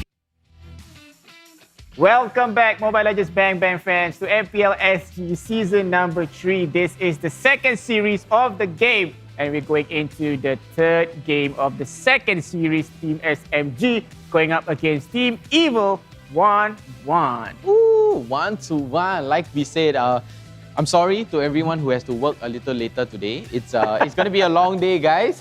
It's going to be a long day because, you know, we don't love... some people don't love 1-1. Yeah, we love 1-1. Yep, of course. It's amazing. We like to see more fights. We love to see a fair level playing. Of course, and it's also good for the viewers out there as well. You know, it's better to cast 3 games than 2 games. So it's all for the viewers. So thank you so much for those of you guys who are out there watching, whichever social media platform you are watching. Don't forget to, of course, support us and also bring in your friends and families together, because the more you help us, the more we help you. Ooh, that sounds like a very scripted ad, but it's not scripted. It's not a scripted ad. You help me, I help you. You know, it's simple terms. Yeah, but it's actually from Jerry Maguire, Tom Cruise. He was like, show me the money. Like, you help me. I know the other Maguire. I know the Tobey Maguire. That's my style. Oh, the Spider-Man Tobey Maguire? Yeah, Tobey Maguire on the Spider-Man. But, you know, we might see a real-life Spider-Man here. Too easy for Angelo. Might pick up the Fanny. Honestly, EVO, on the side of EVO, I wouldn't ban the Fanny. It's no use banning Fanny, really. But you want to take the risk? You want to take the risk giving too easily for Angelo Fanny? Yeah, that's the other side of the spectrum, right? Yep. I can easily ban it. I can don't ban it and just easily counter it, or he could pick it up and he might be very strong on it. So there's pros and cons in this, right? I mean the first game, okay. You want to try first game is okay. Yeah, but the last deciding game. This is the deciding game, right? This is the deciding game. But guess what? On who else is deciding my decision? The first draft picks for Team SMG up against EVO, and it is gonna be a Fanny ban. Ayo. Fanny and Selena, no question, 100% ban. And we will see Xavier. Okay. Yeah, ban Xavier. Ban Xavier. Ban Respect Xavier. the Xavier. Ban the Xavier. And it seems okay for both games. SMG did not ban the Luoi. I don't think they're gonna ban the Luoi at all. They might surprise SMG with a Luoi pick, like and then they're like, you know. But depending on the picks right now, so it's gonna be CCs and annoyance on the side of SMG. On the side of EVO is damage and macro play, right? Yeah. They are respecting each other on right now. 1,000 year ban. Very long stun. We have Hilda with information giving.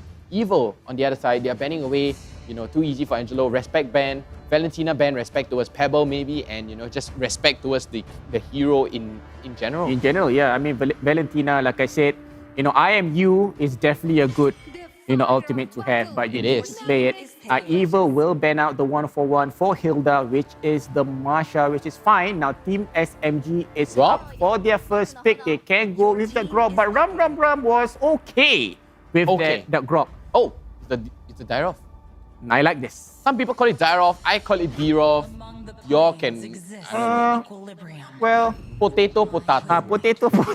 Oh no, it's tomato. Sorry. Yes. Yeah. I was like, potato, you sure?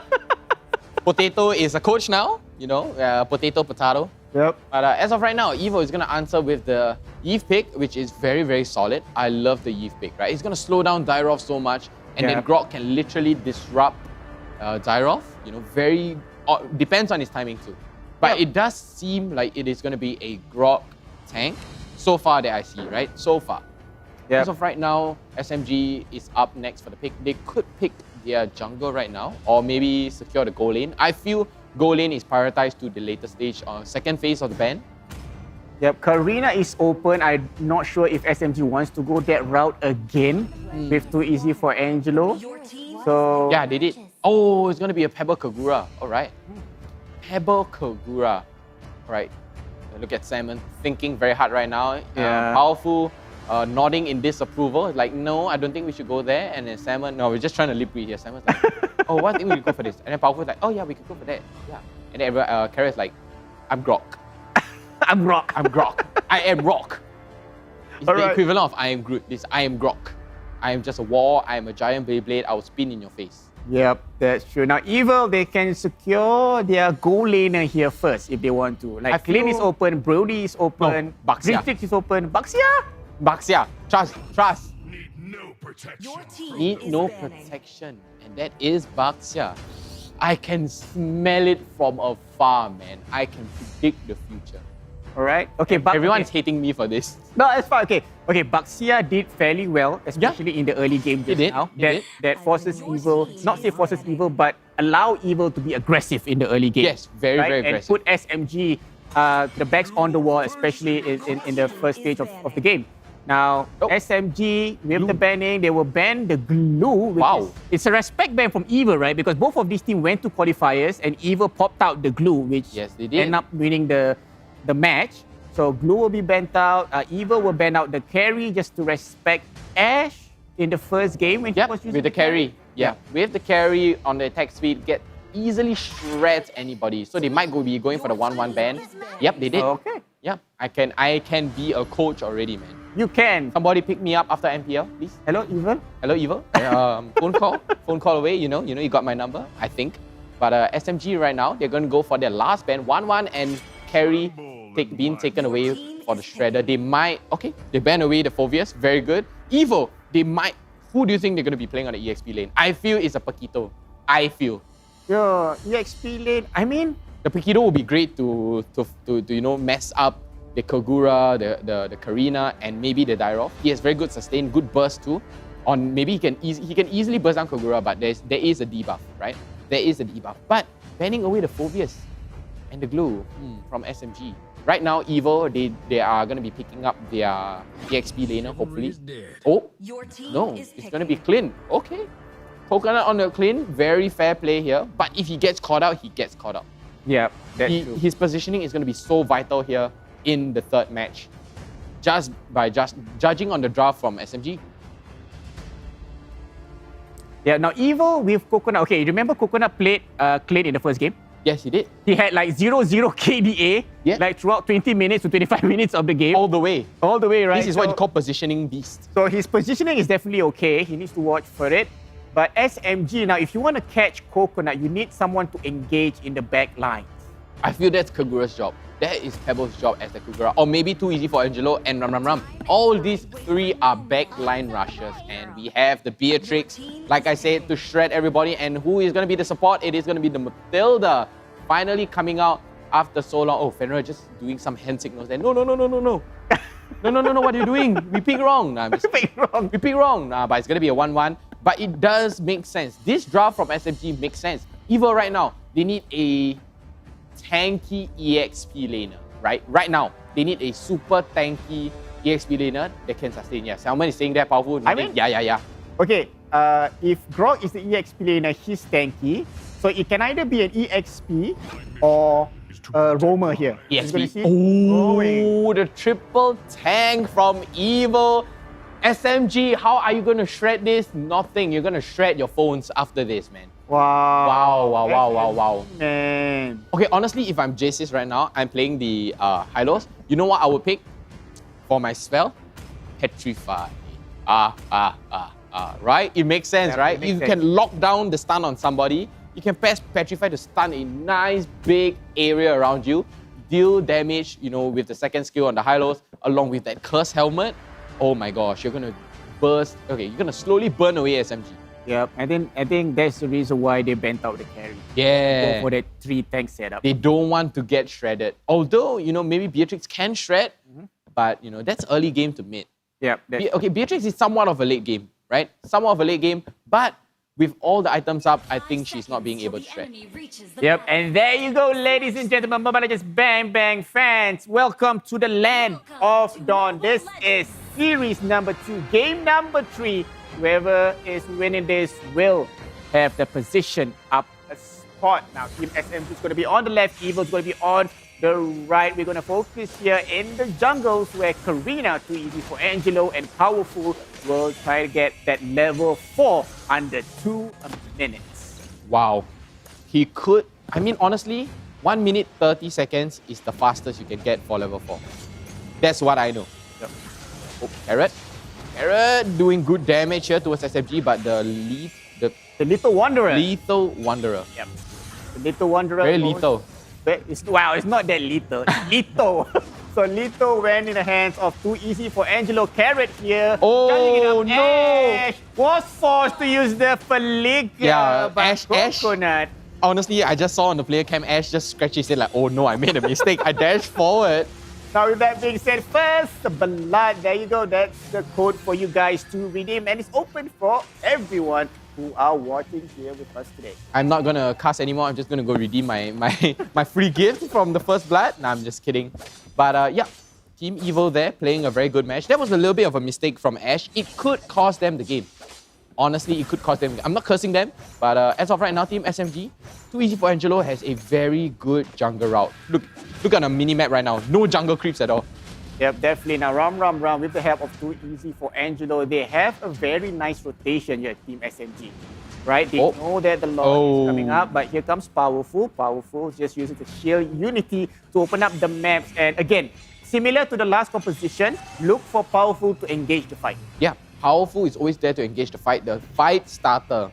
Problem maker, I would say. But it looks like Powerful is going to be locked down right here, but Carrot's going to be all the way from the back, trying to support for his team, and they are going to be contesting for the turtle. JC's here, gets the stun down onto Dairy. Ram is going to be forced to walk all the way behind, and here comes the Glorious Powerful. He tries to stop down onto Pebble. Salmon pops the real world manipulation here. The damage is not going to be enough here. Ram is going to be able to disengage Carrot, forced to flicker, and the turtle is going to go towards too easy for Angelo. Dairy going all the way into the thick of it. Powerful looks so low. Can he survive this? No, he can't.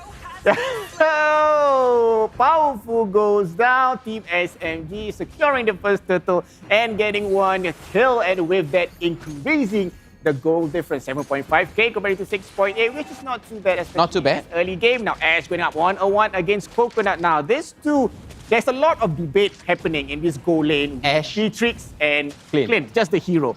They say, Beatrix better, Clint better. Honestly, for me as the Clint player, I will have to admit that Beatrix is better. Me too. Right? Me too, right? Yeah. Oh, it does look like a big collapse here. Coconut, is he going to be able to go all the way back? And Carrot, he does, but here comes Pebble jumping all the way in. He misses the yin and overturn. Coconut being forced. Powerful engaging just again on Dairy. Here comes the grow wall. Carrot doesn't have that wall charge, really been using it. And it seems like too easy for Angelo? Will he be engaging again with too easy for Angelo? But instead, too easy was like, no, don't fight. Look, my brother, I do not want to fight you. We will go back for now. Do not want to engage. We want more resources. We want more confidence. Right now, we are playing into Evil's hand. Let's play behind. Too easy for Angelo's like, go for objectives first. Don't rush for kills. This is not a pub game. This is competitive MPL. Yep. If let's say based on Team SMG so far, with that Matilda, with the Katura, right? It seems like this composition is Salmon! For team fight. Speaking of team fight though, Salmon is in the back line, popping that removal legend, but Pebble paid the price for being too aggressive on Salmon. The power of Powerful coming in with that shield Unity at the right time. I mean, Pebble, he does have a debuff on the Kogura. He manages to debuff away in time. He dashes away, but it was towards the edge of real world manipulation, and then Powerful just came in and bang! Just literally sit on you with his spinning shield. So it's going to be 3v3 here. Contest. Snipe. Contest that. Who's going to snipe this? Too easily for Angelo. Got the first shot. Can he get the second? Oh, he got it. Powerful. Getting the second wall charge had to be used by Carrot. Carrot trying to escape though. Uses the flicker, but he should escape in time. Coconut will not be engaging any further. But look at Pebble. Dairy uses the flicker, and Ash caught in the middle. Oh, Pebble. And the wall. Pebble trying to escape though with that yin and yang umbrella. Selman going up against one-on-one with Pebble. The battle of the mages. Don't disturb. It's gonna be Pebble who is winning the mage battle. Oh, and powerful too. There you go. Ash securing the kill on Powerful. Powerful goes down 2-0 Team SMG. Evil was just a little bit wrong on the timing there. A little bit, Powerful on the backside. He did miss his discus a little bit. Yeah. Wasn't throwing it in the right direction, not securing onto Dairy, not securing onto Pebble, no help from him. And, I think it was just a timing issue, right? Yep. And right now, 5 minutes and 30 seconds as we speak, the items are not there yet. That's why Evil are drafting for late game. Yeah, they definitely are drafting for the late game. Plus, they are super tanky in the late game. Let's take a look back on the replay. Sniped away. Wild charge catches onto Ash. Ash is going to be dashing away. Carrot flickers away. Pebble jumped all the way in, not stunning onto anybody. And this is where Powerful missed because Dairy just flickers away. Jumps, trying to help Pebble, but Ash comes here, unloads the clip. Evo, they do have the man advantage. They are just flustered. Should we go for Ash? Should we go for Pebble? And then, it's just a very flustered move there. And then Ash comes in with a flicker and kills him. But here, classically, Eagle's going to get down. The wall from Powerful. Powerful is going to get demolished here. Carrot is just backing away. And that was a very, very scuffed fight. Because, Team SMG, they already won the fight before. So they had the resources more than Evo. And just because of that fight, it's just going to snowball even further. Yep, exactly. Team SMG needs that snowball because you look at that composition, you have Dairy with the Matilda. Matilda is an engagement hero with that circling eagle, with that guiding wind. So they need to try to close this game before the late game because in the late game, Team Evil is super tanky and Pebble, man, if you use the Sicilian... Are they going to steal it again? Are they going to steal it? He stole it again! Stole it again! Powerful, securing the turtle second time in this game. Up 1 against 2. Easy for Angelo. Whoa, 2 turtles stolen away from Team SMG. Ouch. That's all your resources gone there. And here comes real-world manipulation. Is going to catch down onto Dairy and Pebble. But as of right now, they're going to be playing a little bit more passive. Evil, however, they are very strong on the aggression right now. Carrot, whoa, okay. Going for the Athena shield first. Oh, wait, no, it's the Oracle. Wait, no. Athena shield. Wait. Yeah, I'm just confusing myself. Athena shield. Yes. Oh, wait. Or is it Radiant armor? No. It's gonna... Okay. I'm just being dumb right now, guys. I'm so sorry for my dumbness. Oh, Carrot, okay. He secured it. He secured it.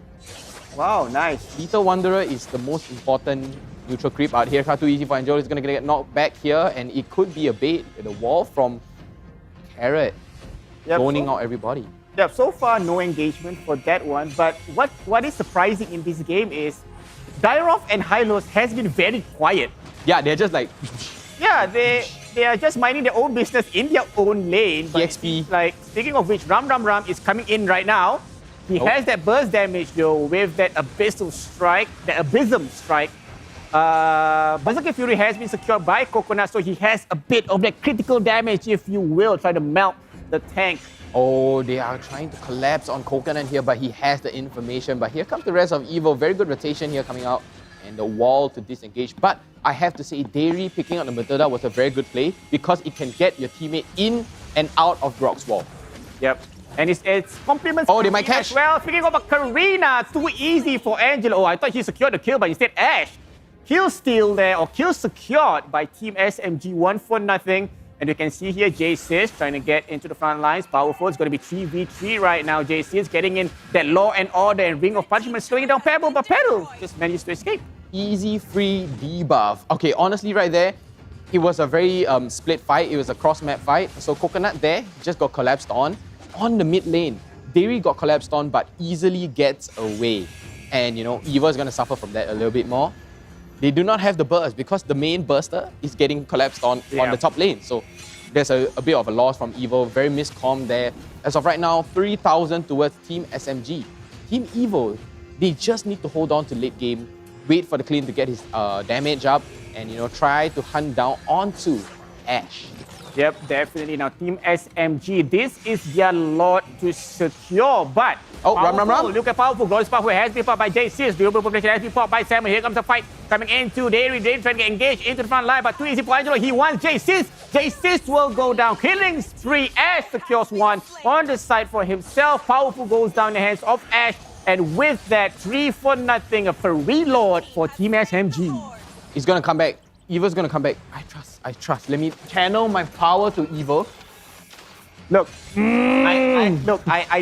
I believe you, but look at that. Ash securing on 7 goes down. Ouch. But here's the thing though, this is not the first time Team SMG is in this position. Yeah, and I mean every Team single SMG. time they are in this position, They couldn't close out the game. They They choked. the game. They choked. That's why I feel Evo. Come on. Let me telepathically tell you guys. Believe. Don't be sorry. Be better. Yes. Okay, I passed them the message. So here's the instant replay. Look at that fight. Glorious Pathway by J6. Trying to initiate the fight, but no firepower coming in. Too easy for Angelo securing that kill. Ash securing the kill on Powerful. And with that, 2 men down, they got the Lord. Oh, too easy for Angelo here. Just going nuts onto Evo right now. So Team SMG, if they want to win this game, they have to close out the game. Evo, if they want to win this game, they have to let them play in their base. Are they going to help them play in the base? Oh, Dairy, Railway Manipulation by Salmon is going to get popped up right now. SMG, they're going to be playing very, very passive, and Pebble just... Pebble asking for trouble with that emote. Now securing the 3-2 turret up the gut. Only the inhibitor turret is left for Team Evil. Powerful will use the shield. Unity will not be engaging though. Evil still have a fighting chance if they can push this to the late game. They have to. Jace is looking very, very tanky right now. All they have to do is to funnel everything towards Coconut because that's where your burst is coming from. And Salmon. Salmon is more of a slow burn. Coconut is more of a burn, one-step burn. Yeah, I mean, there is wombo combo, right? Salmon with that real manipulation slows everybody down. And you have Baxia with that Turtle Poison, so French. And it deals damage as well. So It does. Mean, they can fight, but not yet, especially in the late game. Yeah, not yet. So as of right now, Evil, they are deprived of so much resources here. It's almost at, okay, -1, 9,000. Quick math. All right, look at that, Salmon. Salmon has that Ice Queen wand, which means that whoever gets trapped inside, goodbye to you. Super slow. You are going to be so slowed here. But Dairy with the Guiding Wing can just get his teammate out of trouble very easily. But as the Matilda, you are so squishy. So, it's a little bit of a 50-50. Or if you're going to be picking Matilda, you're either the playmaker, the disengager, or, you're just the feeder. Look at too easy for Angelo. Having that Twilight armor just in case it's for Berserker Fury, for Coconut. He's going for full tank. Full tank. Okay. Too easy for Angelo. Okay. Oh, Dairy, stop it, Stop it. You're being mean. Don't be mean. Be nice. All right, so all fun and there you games. go, All Dairy. fun and games. Dairy is there popping the recalls just because Carrot manages to use that wild charge to escape. Now, no front liners. One front liner is only one final loss for Team Evil. So seems like this slot though, this luminous slot will be in the hands of Team SMG. I just realized, okay, Evil. They're going to go for, Dairy. He's going to go for the Circling Eagle along with the Guiding Wind here. Coconut gets very, very low, but here comes the Glorious Fast Wave. Ram. He's going to get down right here. So is Dairy. It's going to be a 2 for none right now. And Ash, oh my God, in a very awkward position. And as of on the top right there, Salmon gets hunted down by Pebble and too easy for Angelo. 2-1 for the side of Evil, winning that team fight finally. Is this the turning point we are talking about for Team Evil? It could be. The comeback is real. Yep. Whenever I'm on a losing end, guys, come back. I will come back stronger. So this is the, okay. I just realized Dairy plays with his mouth open. This is how I always play Mobile Legends too, or any game in fact. I play with my mouth like this. And then after that, when you win, you close your mouth. Oh, okay, I'm done. I'm done with the game. And this is the phase of concentration. JC is going to get a stun down onto too easy for Angelo here. Powerful trying to stop too easy for Angelo, but he's so thick. Wow, too easy for Angelo, man. That tank build really helps him. Look at the health. It's full again. It's full back in. And there you go. They are still positioning at the Lord. Too easy for Angelo. Will start it out, but it's just try to bait Team Evil to engage in the team fight. It's a full-on bait here, but Dairy gets spotted out by Salmon. He's going to get slowed down. Powerful not going to be engaging anything yet. He could be trying to go for the snipe, but Dairy has him. But he's going for the snipe. Is he going to go for the snipe? But no, Carrot misses with the wild char. Coconut looks so low, along with Rum. With Dairy, with the guiding wing to catch down onto Coconut, taking down Carrot in the process here. Powerful is going to be another one there, but here comes JC Salmon with a real world manipulation. 2 on 5 right now. They're going to rush all the way in. JC is going to go down, and Salmon, the only one left alive here. Ooh, Rum with the slick moves. There you go, 4-0. Team SMG having the Lord in their side. Only Salmon left to defend the base, which is highly unlikely. Here comes Dairy. I don't know why you did that. That's for nothing. But 7, there you go. SMG winning the series 2-1. Okay, I gotta give it to you, Fizzy. 2-1. All right. I'm happy you give me the one. I'm not happy about losing the one. I'm not happy about losing the other one, right? I'm not happy about losing the other one, but honestly, that was a very fair fight. Yes. Team SMG, they did mess up in the early game, but that was the snowball that they need. This is the first time I see Too Easy for Angelo smiling. Really? Yeah. The first time? The first time I see him smiling. Angelo, smile! There we go. He looks so happy there. Yeah. This is. I'm so happy because they closed out this game fast. They did. Right? They did. Because if SMG dragged it even more, it's just going to be, they're going to choke. Yeah. Right? They're going to choke, and Evil is just going to be easily come back late game with full items. But let's take a look at the highlights, ladies and gentlemen. This was the wild charge just kind of missed. Yep, and there you go. Powerful trying to get into the front lines, though being tanky has his. He wants Too Easy for Angelo, but unfortunately, look at that. Ash was there, Dairy was there, and they're focused on Too Easy for Angelo. But look at Salmon. This is the emotional play. Look at the two majors. They want to end each other bad. Powerful trying to help out, but Pebble with that slick move, and Ash was like, "Oh, you want to catch my teammate? I kill you." This is the true meaning of emotional damage. But we can see, look at Pebble jumping all the way in to stop Salmon. Holy. And this was just the very scuff fight here, right? Yep. Coconut, he gets hunted down. Dairy gets down. And then after that, Rum gets down too. And then Ash is forced to use the flicker to go over. As of right now, Team SMG, they have the momentum. This was the winning fight, right? Yeah. Dairy along with Rum, guiding win, and along with circling Eagle with the perfect sequence to catch everybody off guard, and then it's just a full-on collapse. Even JC's, no matter how tanky you are, you can't catch it onto anybody at all. Yeah, that was it. That was the last fight. Wow. And there you go. Let's look at the item build here. Anything stands out? I mean, Too Easy for Angelo, same old super tank build. Matilda, okay, we've not seen Matilda a lot, but it seems like it's pretty similar to the last patches or the last meta. Yeah. Beatrix with that Hunter Strike, BOD. Okay, Demon Hunter Sword.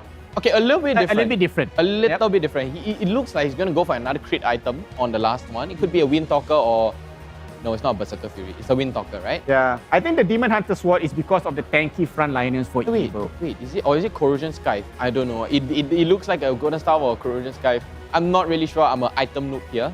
But a Malefic Roar to armor pen everybody, that's the shred that you need. But Evil kind of shot themselves in the foot because SMG is tanky also, right? They have no damage to take them out. So you're suffering by, banning away the shredders and then just picking up Clint. Yep. And look at that Radiant Armor for Rum, and Too Easy for Angelo just to nullify the Yeeve potential, right? Yeah. That's good. That's a good item build. Smart play. That was a very smart play. Maybe even going for I do not know. It could be an endless battle. Nah, he won't go for an endless battle, right? And we do have the post-match, and I do not see anything out of the ordinary. 66,000 coming out for Ash, not too bad. Okay, look on the side of Evil. This is what happens when you go towards a tank meta, right? You do not push out enough damage. You have the sustain, right? You have the sustain, you do not have enough damage though. Look on the side of Team SMG. so much damage pushed out. 27,000, 42,000, 36,000, 48,000, and then 66,600. 666, my favorite number too. Yep. Even the Matilda is 27,000, which is in fact more than everyone except for Yi for the side of SMG. Yeah. I mean, I do not see Pebble's face here on the screen at all because maybe he did not do anything, but that was a very good macro outplay there. Solid macro outplay to outplay Salmon and Powerful. Yep. And with that being said, let's go to the MVP. I will say Ash. 3, 2, 1, Dairy. Okay. Yeah, we got it wrong. And look at the kill participation, guys. Look at the number. 69%. I mean, it's slightly below professional average. Professional average is at least above 70%. I mean, we did see 100% kill participation though. But I just like this number. Right?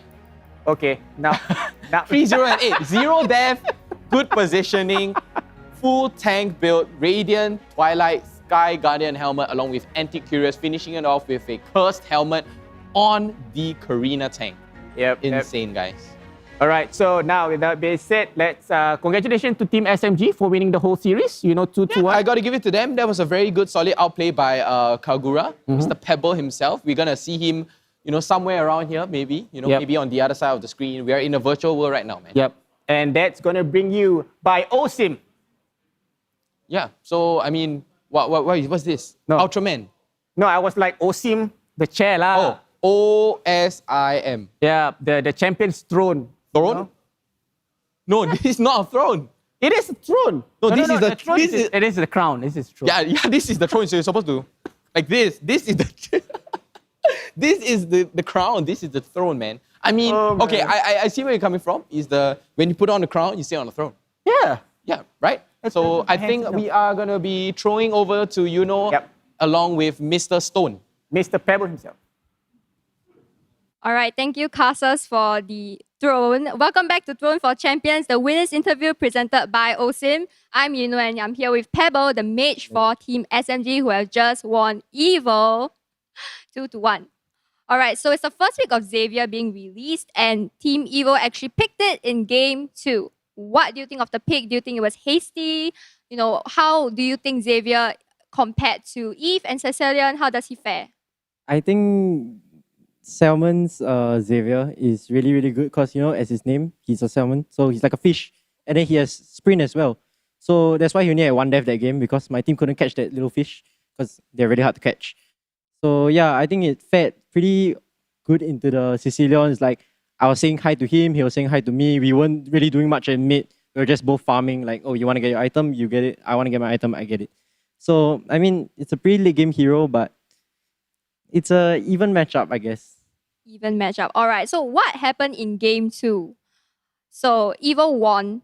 They came back. So what happened? Did you guys choke? Was the Xavier pick the loss, the source for your loss? I think in a sense it was because, as you know, pebbles are stationary and salmons can move around a lot. So what they wanted to do was come into our base, but when they came into our base, the pebble was just sitting there. And so it just started slapping them. Like, if you get slapped by a rock, it's definitely going to hurt. Then that's when they started to lose the game. But when the rock started to try and move out of his base, that's when that's when the team fell apart because the rock isn't supposed to leave the base. That seems like a really good rock. All right, Pebble, seems like you are a really good rock. All right, so now I have to ask, who do you think is the best mage player in MPL Singapore? I would have to say Sela from EVOS. What's that reaction, Reese? Okay, why? Why not yourself? Why not myself? Because as you saw today, his Kagura, it was like, it's raining everywhere for him. He's just giving his teammates umbrellas left and right. For me, it wasn't raining so much. I got silver in that game, Sit back, relax a bit, it's fine. Let my team carry me. I'm okay with that. But for him, he can carry his team. So, I really look up to that. He can carry his team, especially his Lilia. If you saw last week, he taught me the art of bombing as he bombed me out of my lane. So, But will we see a Pebble evolve to a huge stone? Oh, I'm not so sure. Maybe next season. Might change my name to Stone if I do well this season. Yeah, maybe.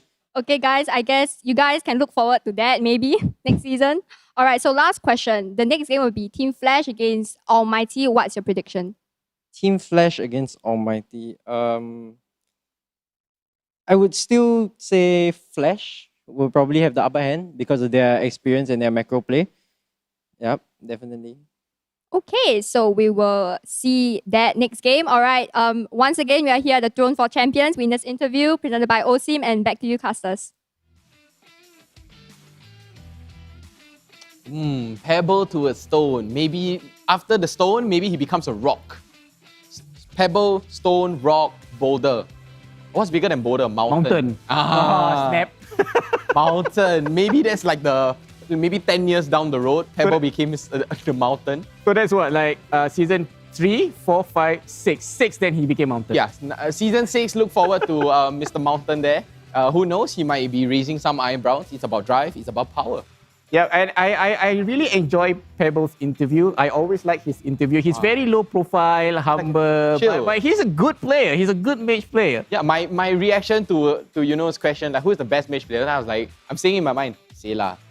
And then after that, he's like, Sela. That's like, aha, I got it. I finally can predict the future, man. I can see it, but the only thing I couldn't predict was that last minute Kagura pick, unorthodox, was so good. Honestly, I have to commend it for him, right? It was a good pick.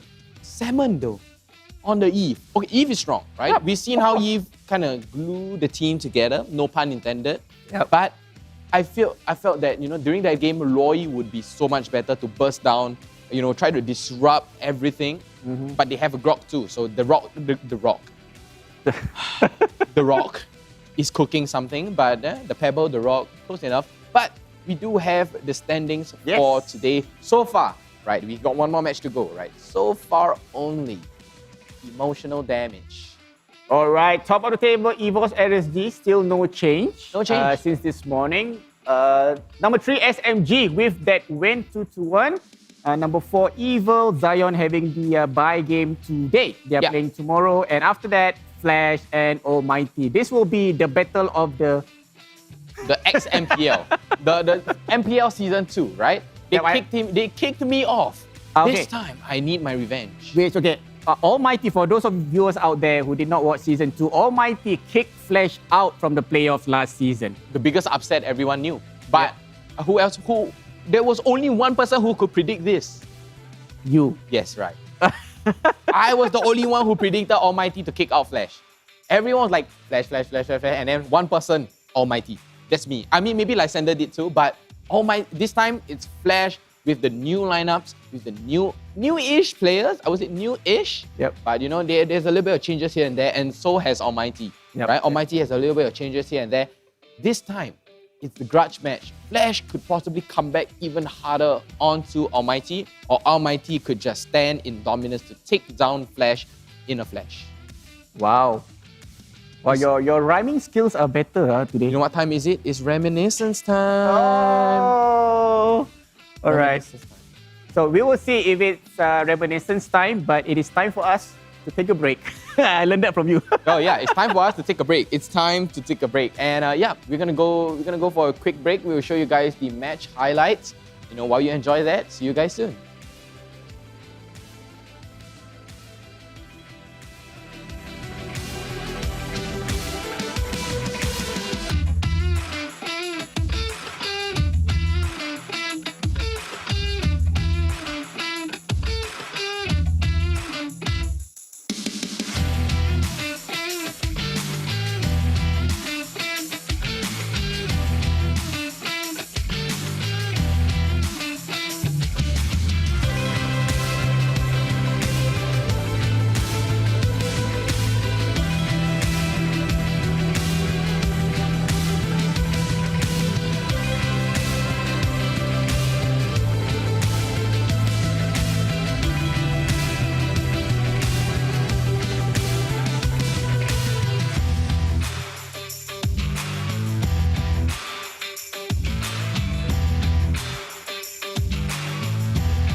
that time of the year again, where the best Mobile Legends Bang Bang teams from the tropical region of Southeast Asia converge together. The MLBB Southeast Asia Cup, or MSC 2022. Who shall conquer and who shall be conquered? Which team will soar above the clouds and be crowned as the king of Southeast Asia? Like the Zodiacs, a total of 12 teams from the region will compete in 2 stages: the group stage and the playoffs. Each group of 3 teams will fight against each other in a best-of-2 match, where the weakest of each group will be eliminated. That leaves the remaining 8 to continue their paths of glory. To facilitate the epic battles between the giants, the MSC 2022 arena will be held at the City of Contrast and Diversity, Kuala Lumpur, Malaysia. Witness the clash of titans from the supreme MLBB region from June 11th until June 19th. Follow hashtag SupremeAC for more updates. Mobile Legends Bang Bang, where heroes make history. Homes are now where we work, learn, and, play? Oops. Homes are where we build spaces to call our own. Power on and beyond with Singapore's most trusted broadband.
Hey everyone, DevPow here.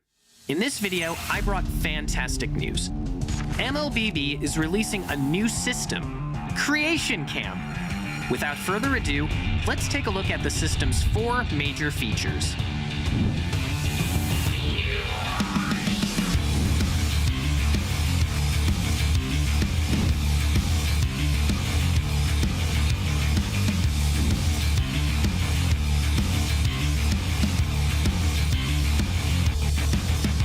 Today, I'll be recommending a few of my favorite gameplay.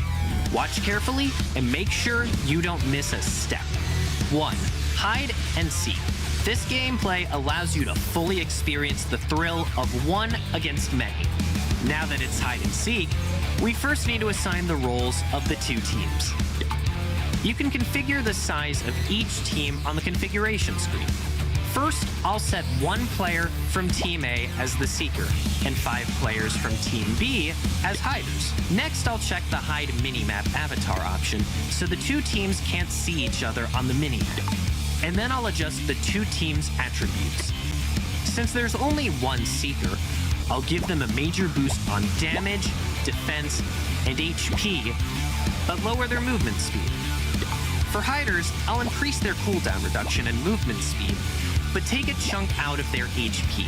The 5 Hiders need to avoid the Seeker's attack, assemble as fast as possible, and eventually take down the Seeker together, before their base is destroyed. Who will be the last one standing?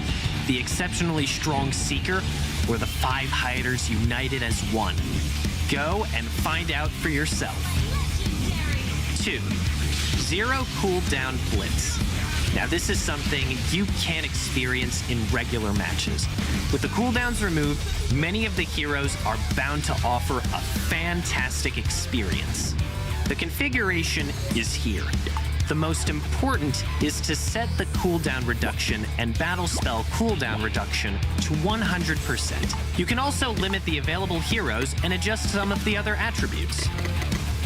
I, for one, particularly like to disable basic attacks for a competition of skills only. Spam skills throughout the game and get familiar with each hero during the process. Can this deal get any sweeter? 3.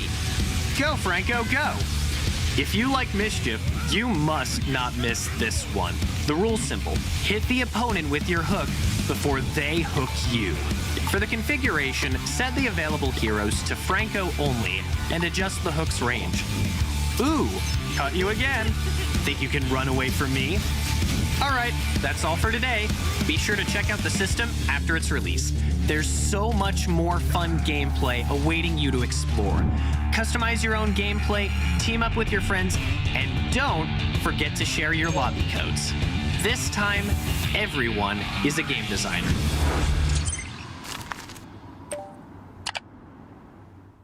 Homes are now where we work, learn, and, play? Oops. Homes are where we build spaces So loud. to call our own.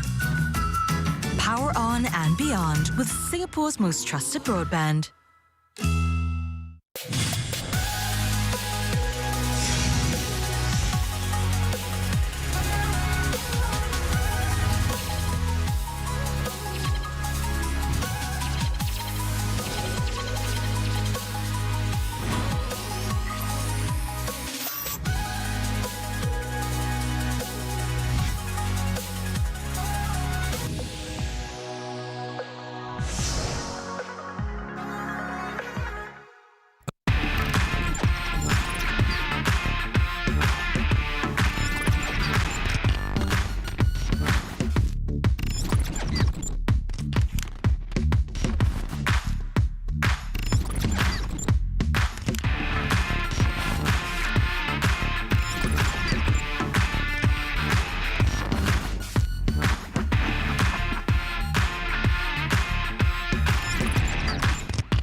The subterranean secrets will be uncovered.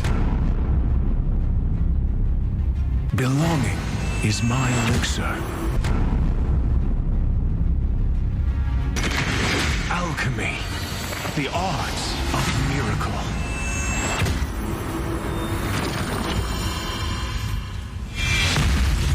Breaking limits, that's alchemy. Holds infinite potential. Turn the unknown into the known. Sorrow can be transmuted into joy. One man's stone resonate from the buried ores. I extract the visions of the future. Turn the unknown into the known. Resonate!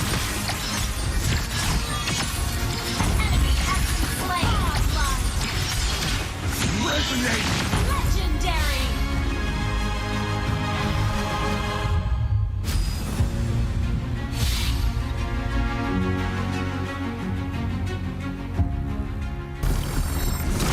Keep moving forward.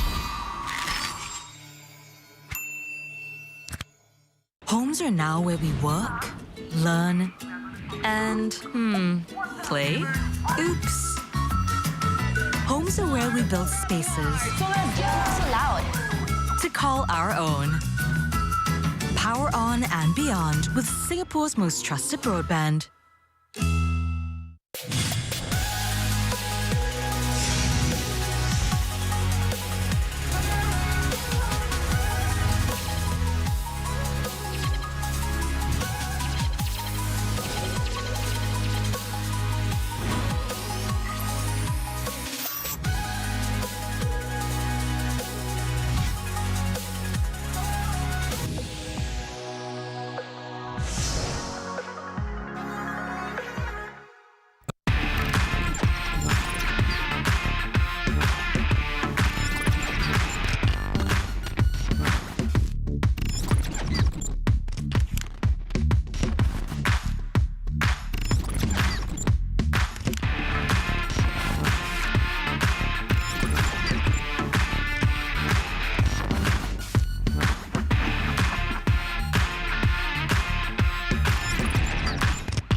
Digi is my craft. Diggy is my name.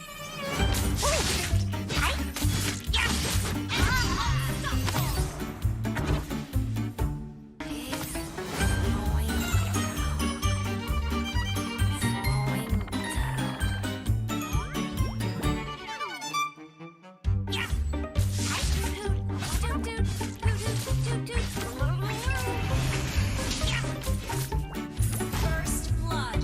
Late? Just slow down the time. Time is science. You have slain an enemy.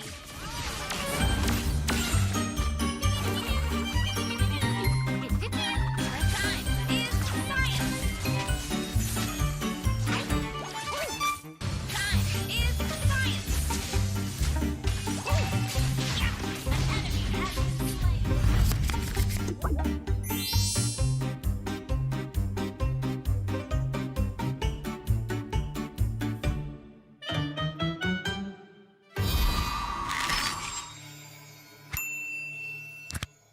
Homes are now where we work, learn, and, play?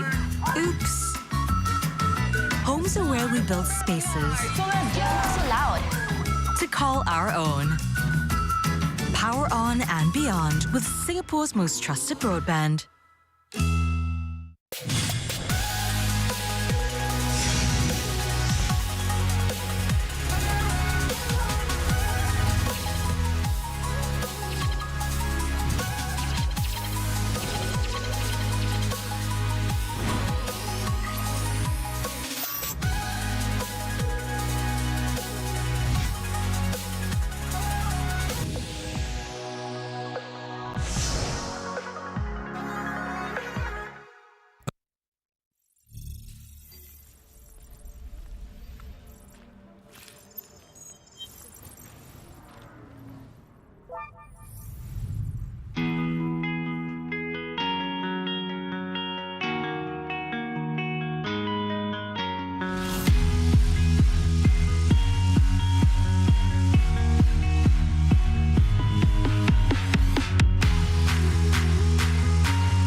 Homes are now where we work, learn, and, play?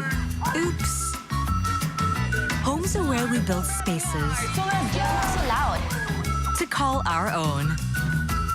Power on and beyond with Singapore's most trusted broadband.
Homes are now where we work, learn, and, play?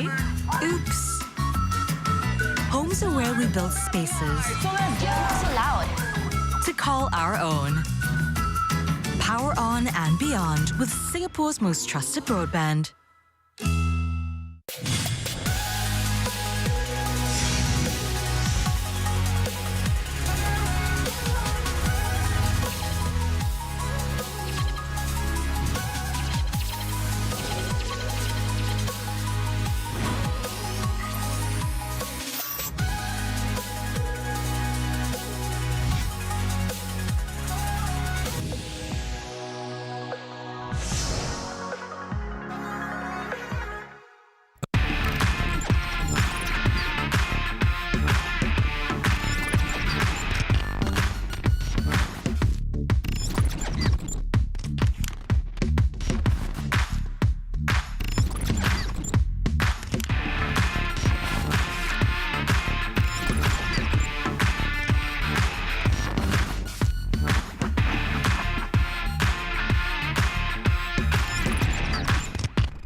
Saber guys just can't stop preaching.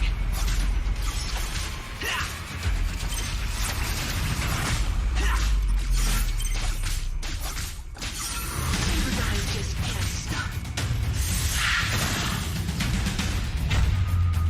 Hey, that purple thing looks cool.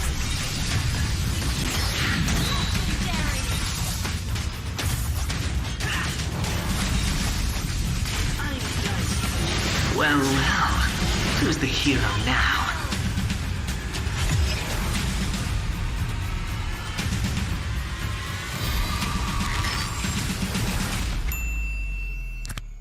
Homes are now where we work, learn, and, play? Oops. Homes are where we build spaces So let's get what's allowed. to call our own. Power on and beyond with Singapore's most trusted broadband.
Come on, let's light the sky with our spirits burning bright.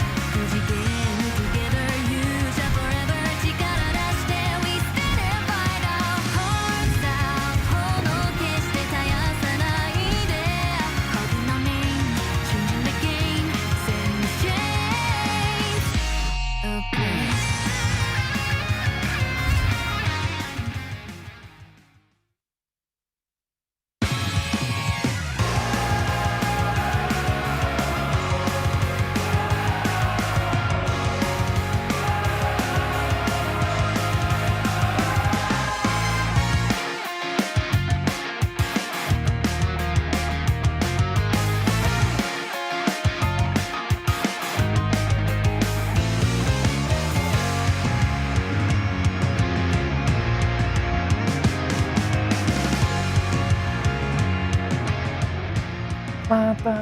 Oh my god, the soundtrack on this is insane. I'm just jamming out. I mean, it's it's just addictive, right? To hear this Yeah. kind of soundtrack, it's just... Yeah, it has the anime vibe as well, no? It is. It's fitting the theme, right? It's come on, let's light the sky. Or shout out to Esther for that soundtrack, though. But we are going to go into our last match of the day, ladies and gentlemen. It's going to be all Mega T. There's no I, remember, there's no I in all Mega T. There's no I in team also. Yep.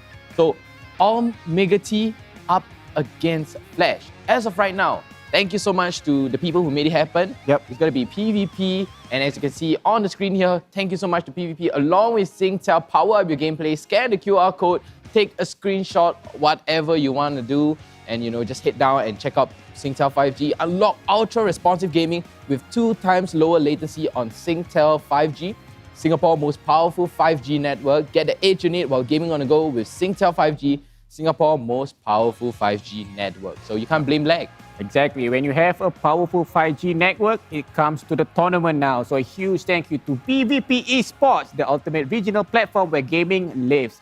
Guided by its core values of passion, sportsmanship, and healthy gaming. PvP Esports seeks to continually grow the regional esports ecosystem through its initiatives and tournaments like this one for all you viewers out there. Who doesn't love tournaments? But speaking of loving, you know what else I love? Free stuff. Jace. No, just kidding. I don't love Jace.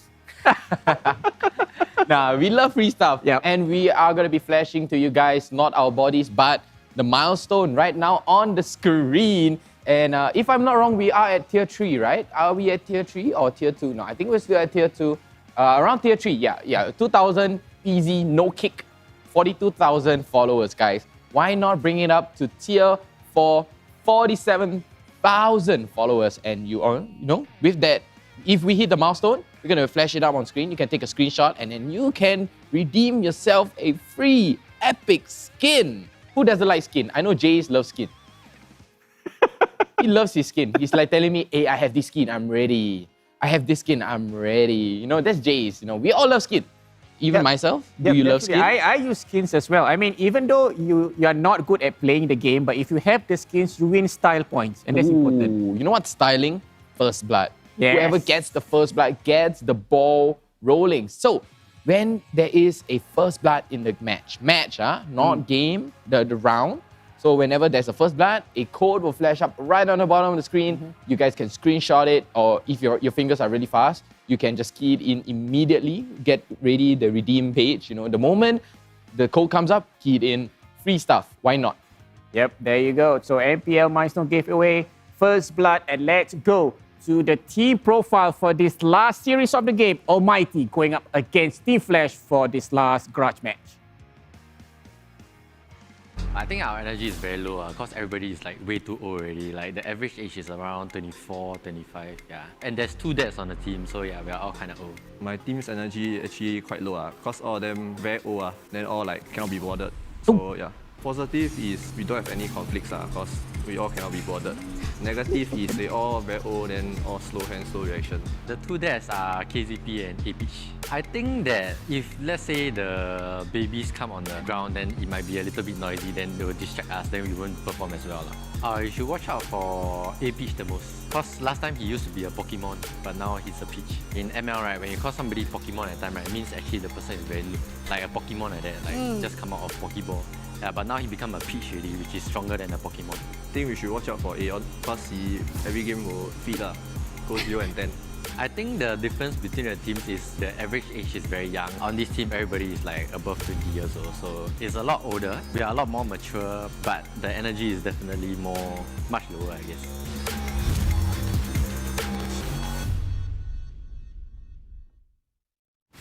I think the team, we mostly train chemistry, the team bonding that I've mentioned. Like we meet, but we don't really train as much as we have fun. Like we go out to places, we eat food, and generally just have fun together. I feel it's more important than just playing the game because the teamwork is definitely the most crucial key to win the whole MPL. Team bonding is quite important. Team bonding allows you to get closer and to know more about your teammates, as well as like trust. There is chemistry, but like you don't know like if whether you can trust your teammate or not. Like, but through bonding, right, you can like trust your teammate to know that he'll be there for you and to catch you when you fall. I'll find them to be a potential wild card for the team. You know, it's like when the jungler got red buff and blue buff, but this is different. We got a girlfriend buff. Sometimes when the players are like not available to play, they will like take over. It means a lot because it will be my first win. I've never won before, so it definitely means so much to me. I think I might retire since this is my 5th season and I haven't won yet. But like if I still haven't win, I will continue playing. And it will mean a lot to me, like having to hold the trophy.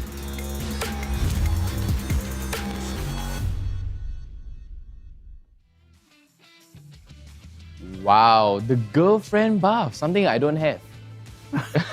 Something I don't have. But, you know, Mr. Azura X himself saying, you know, he's thinking of retirement. So, Azura X, Mr. Andy Lau, the second version of Andy Lau, right? A bit. The younger Andy Lau is retiring. So, Andy Lau number 2 is probably retiring. But as of right now, we have the lineup. We have Sky on the jungle, Azura X. If I am not wrong, he is going to be playing the roam. Yeah.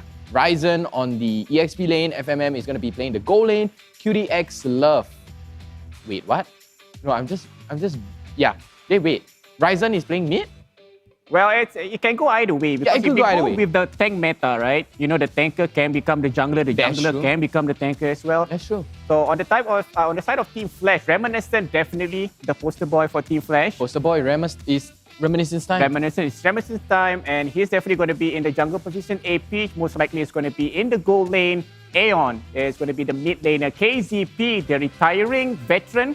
No, not retiring veteran. He's the retired caster. Well, he's a player first, right? So he's a retired player, become a retired caster, and now back to playing. Yeah, so next season he's casting again. Exactly. Who knows, he might come back. And Alpha V9 on the side of Flash. Alpha V9, remind you guys, used to be from Almighty. So, you know, this could be a very strong revenge match from both sides. You know, Almighty did kick off Flash in the previous season, but Flash with mostly new lineups, but Almighty with the old lineup with the chemistry and synergy. And as we can see, it's tilting more towards Flash right now. Almighty, just one game shy of Flash, right? Yep. But by the time we get to playoff, everyone have played equal matches. Yep. So you can see right now the head-to-head from the players. So the stats doesn't matter here, right? It's just a very well-rounded average overall. But if we go to the player head-to-head, KZP, QDX Love, your roamers. Oh yeah, so QDX Love is going to be roaming. KZP obviously has the highest stats. Mr. Uncle there. No, I'm just not. I'm not trying to be mean, but Mr. Uncle there, proud father. Very congratulations to him too. So a little older than, but he has the knowledge. Yep, this is the brains. Flash is the brains. Almighty is the bronze. Yeah, bronze. Literally brains over bronze. Yep, you can see that. Now, with that being said, we are going to the final series of today. The first game of Team Flash against Almighty. And straight off the board, we see Fanny and Valentina being banned out. Yeah, why? Who can play Fanny? Sky. Almighty? Sky. Okay. Yeah, this one 100%. Sky can play Fanny. But Flash going for the Angela ban. Very, very smart. But QDX Love, honestly, he plays a mean Jawhead. We could bring back the old Jawhead roam meta. Or maybe even a Matilda. Well, Jawhead roam meta, I tried it. I don't like it after the nerf. Oh, that's true. Yeah. And Almighty, banning away the important stuff is going to be the Grok. So far, based on the bans itself, is nothing too out of the extraordinary. Extraordinary. Karina being banned out, which is okay. I mean, for me, it's like 50-50. You can ban Karina, you cannot ban Karina, it's fine. Now, the last ban for Almighty, see who else is open. Grok is done. I mean, they can ban Baxia. Yeah, they can. But I feel that, you know, Flash, they leave the Baxia open. Flash gets to pick up whatever they want, and then Sky can pick up the Baxia. Yes, Fire of Battle. So there's going to be the Masha. I mean, in Season 2, when Masha wasn't buffed at all, we've seen how Azura X used the Masha. Yep. It's pretty insane. But Reminiscence going for the lane in the blind pick. So, is it a Chow? Yes, it's nice. A Chow. So, mini JPL there. QDL, maybe? QDL. QDX JPL, maybe. Oh, I just realized something, right? Almighty have the girlfriend buff, right? Flash has the wife buff. So they one step up. So this could be the winning, the winning condition. I have a wife. You only got girlfriend. I've made it in life. You didn't. I like that. Right? The wife buff will always be stronger than the girlfriend buff. I mean, it is true. It is true, but it is. Ooh, Hilda pick, Alpha V9 going for the Dyrov pick. Makes sense. Perfect sense on both sides. FMM playing his comfort hero on the Beatrix. Flash, nothing out of the ordinary apart from the Ling. We've seen how Reminiscent play the Ling. Yep. He's very strong. He did play Bruno too. He did Bruno in the season 1 or season 2, if I'm not wrong. Pretty insane. That is how big of a hero pool Reminiscence have. Yep. Now I want to talk about Team Flash. KZP playing the Hilda. It's not new to him. No, it's not new. He plays the Hilda before. But here's the thing. Hilda, we know that she can be annoying. She is. But Almighty picking up the Cho might work in their favor because if the Cho is the roamer for the team, right? If Matilda is being annoying, he can simply give him the side kick, the way of dragon, and just kick her one side. So it's definitely a good pick here, Almighty. Yeah, but you have to think of another situation too, Fizzy. What if Reminiscent gets kicked by QDX Love? Selective targeting, right? Very selective. And Almighty banning away the Eve. Flash instantly replies with a Baxia ban. Like I said, they want to ban out Sky on his Baxia. Sky on the Baxia is pretty insane, right? Azura X, honestly, on the Masha, pretty insane too. But with the new Masha buff, they do not want to get it leaked out. So Flash, in return, Almighty in return, they're just gonna ban away the Masha instead of giving away to Flash. Yep, and I like the Yve ban as well because I was talking to Jace just now, right? Yeah. About Yve. The thing about Yve is they are using her like a utility now, a utility mage, just because of the real manipulation. Now, if you don't ban the Yve, if Team Flash were to get the Yve, you combo it out with Alpha V9's Dyrov and Ling, there's a lot of damage when you get stuck in that real manipulation. I think Almighty right now, what's the last ban? Is going to be a Phobia's ban. Okay, so Azura X is going to be playing the EXP lane now. What am I thinking here? Sicilian ban, maybe no. They already got a mage, right? It's going to be Lilia. So they need a strong... Jungler? No, jungler. Oh, jungler. I think they're going to reserve the jungler for the last pick for Almighty because Flash still have 2 players to go and that one last pick could be the very essential pick for Almighty to turn it all around. As of right now, it feels very balanced, right? If you Flash, Almighty with the 3P3, very, very balanced. So what is going to be Azura XP? Is going to be Esmeralda denying that Dyrov of any life, right? The more he hit, the more she hits, she's like, hey, free shield, come on, cut me, man, cut my shield. I dare you to cut my shield. But as of right now, Flash, how do you think they're going to round this off? Okay, so they have the roamer, they have the hyper or the jungler, they have the side laner, so they are missing the mage. I mean, you can go with Luo Yi. Luo Yi, Farsa. Xavier. We forgot about Ben Xavier. Yep. And it's gonna be a Paquito pick here. I love it. Paquito pick. Wait. Huh? Oh, Dyrov EXP lane, Xavier go lane. Oh no, Xavier mid. No, Xavier mid. I'm so dumb, sorry. How come Xavier mid and then Link go lane? No. Okay, hear me out. Okay. Paquito go lane, Xavier mid lane, Dyrov EXP lane, jungle Link.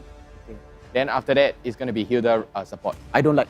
Why you don't like? For me, go lane must be marksman. Must be? Yeah. Ooh. Okay. This is getting a little exciting. Wait, what?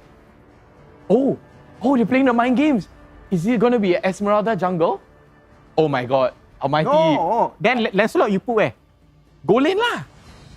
Where Lancelot play go lane? It doesn't matter. We will see how the draft turns out. So Sky is playing EXP lane or... Huh? Sky is playing EXP lane. Ryzen is going to be the... Huh? It's fine. I don't understand. We will see in the Land of Dawn what are both teams planning here. I'm confused by the graphics. But we'll see. I'm okay. This side, I feel I feel the most confident. Almighty, I'm not really sure where they're going. But anyway, guys, Fizzy, take it away for the first game. Welcome to the land of Dawn, Mobile Legends Bang Bang fans. This is the final series for today. This is the first match, best of 3. We have the first match. Team Flash going up against Team Almighty. What is this? All 4 of them, they're going to evade the buff. Almighty There playing you the go. cheeky. They're being so cheeky right now. Almighty going for the 4-man invade. Yeah, you see? Lancelot jungle. Oh, okay, sorry. yeah, the graphic was correct. I'm so sorry, guys. There you go. First blood. Claim your Second. prizes. Everybody. Reminiscence gets 1 for that revenge kill. It's going to be 2-0 on the side for Team Flash. You want to invade? Invade. I kill you. No, it's 2 for 1. 2 for 1, Team Flash. Yeah, 2 for 1. They invade what? So they pay the price lah. You just got bitten in the behind, man. Literally bitten in the behind. But Almighty, going with the weird strat. Wait, so Esmeralda EXP. Okay, correct what? Esmeralda EXP, Paquito in the goal lane, going up against Beatrix. Okay, pretty standard, All right, we can see here KCP with that Hilda trying to be annoying, disrupting the purple buff. We have A-Pitch and Reminiscent in the top lane. You're not going to engage yet though. Ling is still at level 2, still missing out at level 4. But look at Azura X in that Lancelot. He's still at level 3. It's because of the invade, man. Yeah. The invade slows down the game so much, and I think Almighty needed that. Almighty wanted Team Flash to play at their pace. Yep, that's definitely true. But look at the minimap. KZP is there since forever.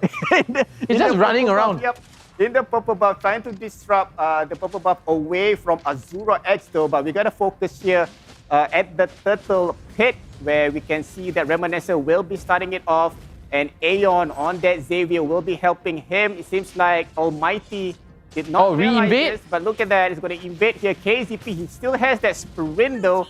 It's going to be the turtle on the side of Team Flash. Here comes the engagement. Reminiscent trying to get into the front line. KZP into the front line as well. Here comes the Tempest of Blade in the middle of everyone trying to get Ryzen, but Ryzen manages to escape. So with that, no one goes down, but Team Flash securing that turtle.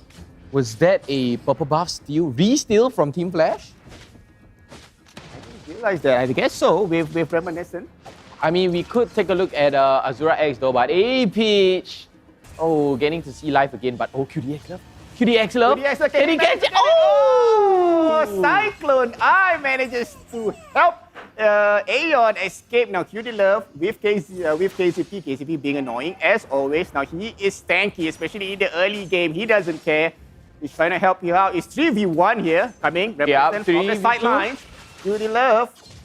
Seems like the knockup? Secures that one. It's knockup, but no engagement coming from Team Flash. Oh, the way of the dragon? The way of the dragon. Azura X trying to capitalize on that one. KZP uses the sprint on the opposite side. He's just go down. Look at KZP scratching his head. Like, I'm sorry, guys. I'm sorry. And then after the AP, she's like, oi, why you do that? Come on, man. Wait for me. Play with the team. But here comes Xavier with the ulti. Aeon not managing to take down Ryzen. Honestly, the most underrated spell right now is what? Guess. Guess my guess. The most underrated spell. Underrated spell? We haven't seen it yet. Petrify? No. Vengeance? No. Flame Shot. We've seen it so much during season 1 and 2. Yeah. The snipe from Miku Mikumi. Oh, insane snipe. But now it's not relevant because everyone is so tanky. Yep, here comes Reminiscence. KZP again. But look at that. It's Ryzen securing the kill on KZP. KZP goes down. KZP, what's happening? It's time to hit the stack. Hit the hay, man. But KZP, he just needs a little bit of a warm up. He's a veteran, man. Don't doubt the veteran. He just needs some time to warm up. But Reminiscence did say look out for Aeon in the mid lane because he would be feeding. It does seem like it a little bit of a feeding. But I'm not hitting on Team Flash here. They have an amazing lineup. It's just how they're gonna glue together, right? Almighty with good sequence. They're focusing here on the goal lane. I thought Almighty would want to try to invade that one, but instead they will disengage for now. Based on the goal difference, so for now, Team Flash having that slight advantage, not too much. Pretty even across the board. Now the second turtle is out. Reminiscent will be starting it off, and it seems like Team Flash rotating up top. They want to contest for this turtle. Yep, and they are not going to contest the turtle as Reminiscent will be able to secure the second turtle. Right there is going to be Team Flash, 2 turtle up against Almighty, bringing their lead even slightly further. Yep, exactly. Now, look at Almighty. Azura X, 002 KDA at level 7. Reminiscent is at level 9 right now. Wow. So you try to invade that guy's buff in the beginning and to no avail.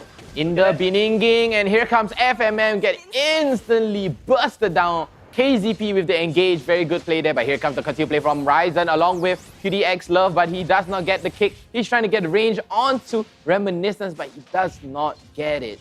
No knockup, no Way of the Dragon, no water for him. Yep, Almighty, this is a very bad position to be in. Like when I look at how they are playing all over the place. Literally all over the place. I thought it was going to be Team Flash. Yeah, and they need more bonding session. Exactly. You know, they are basically playing like Team Evil in their first game, to be honest. That's true. That's true. But ooh, big damage there from Aeon. I've got to say, okay, Almighty, they have the sequence, right? They have the good engage and the sequence, but is it going to be enough? Or in time, FMM here forced to flicker, Tempest ability comes down, and no, he gets destroyed by Reminiscence, but here comes Jungle versus Jungle. QDX Love here, trying to force the back, but it does seem like Flash is going to collapse down, or he's going to get immobilized here. QDX Love gets away fairly easy, and here comes A-Peach. Ryzen is forced to use the black shoes, and A-Peach gets the 2-man knockup, flickers away, but here comes Way of the Dragon to push him all the way the other side. That's what QDX Love is going to be doing, and KZP there to tank any sort of turret aggro coming out. KZP was at the right place at the right time. For some reason, he was there. Way of Dragon kicked Aeon over there, and KZP was there to help him out. So talk about being lucky. That's right, and KZP. This is why he's a veteran, right? He may be old, but he has skills. Yep. Oh, and he's also a sick Cho player as well. Okay. He is. That's why he knows where the Way of Dragon is going to kick that guy to the bush. That's why he's sitting there. I mean, as a roamer to another roamer again, right? It's good to have all sorts of knowledge to cover for your team. You need good hero knowledge too. But as you can see here, KZP just being annoying and easily takes Azura X. Oh, deals 0 damage to KZP. 0, just tickles him, just like, and then, you know, nothing else. But as you can see now, Almighty. Oh, concealed play coming out. KZP gives the information to A-Peach, but it looks like they're going to be hunting down onto A-Peach. But here comes the re-engage. Flash, Reminiscence, and oh, KZP gets knocked out. Okay, KZP trying to rush for Azura X here, but he's going to be all the way back, and down goes the turret. QDX Love, is he going to be able to do the outplay? Yes, he can. KZP, so low. QDX Love with the fast fingers. Or maybe he uses his thumb to play, but oh! QDX Love. Again, it's like we're like, oh no, we're going to count that. Oh, we come back, and QDX Love nearly dying there to Aeon. Aeon, pretty good sniper though. Yep, it is. I think that's the second time he's been sniping from way, behind the lines. Global ultimates. Please fix him. Don, please fix Xavier. All right, so Team Flash, 25k comparing to Almighty 21k, 4k gold difference, which is increasingly, it's like increasing by second. Yeah. And it's not good for Team Almighty. Again, they are all over the place. Every single time we see the turtle, they are at the opposite side of the map.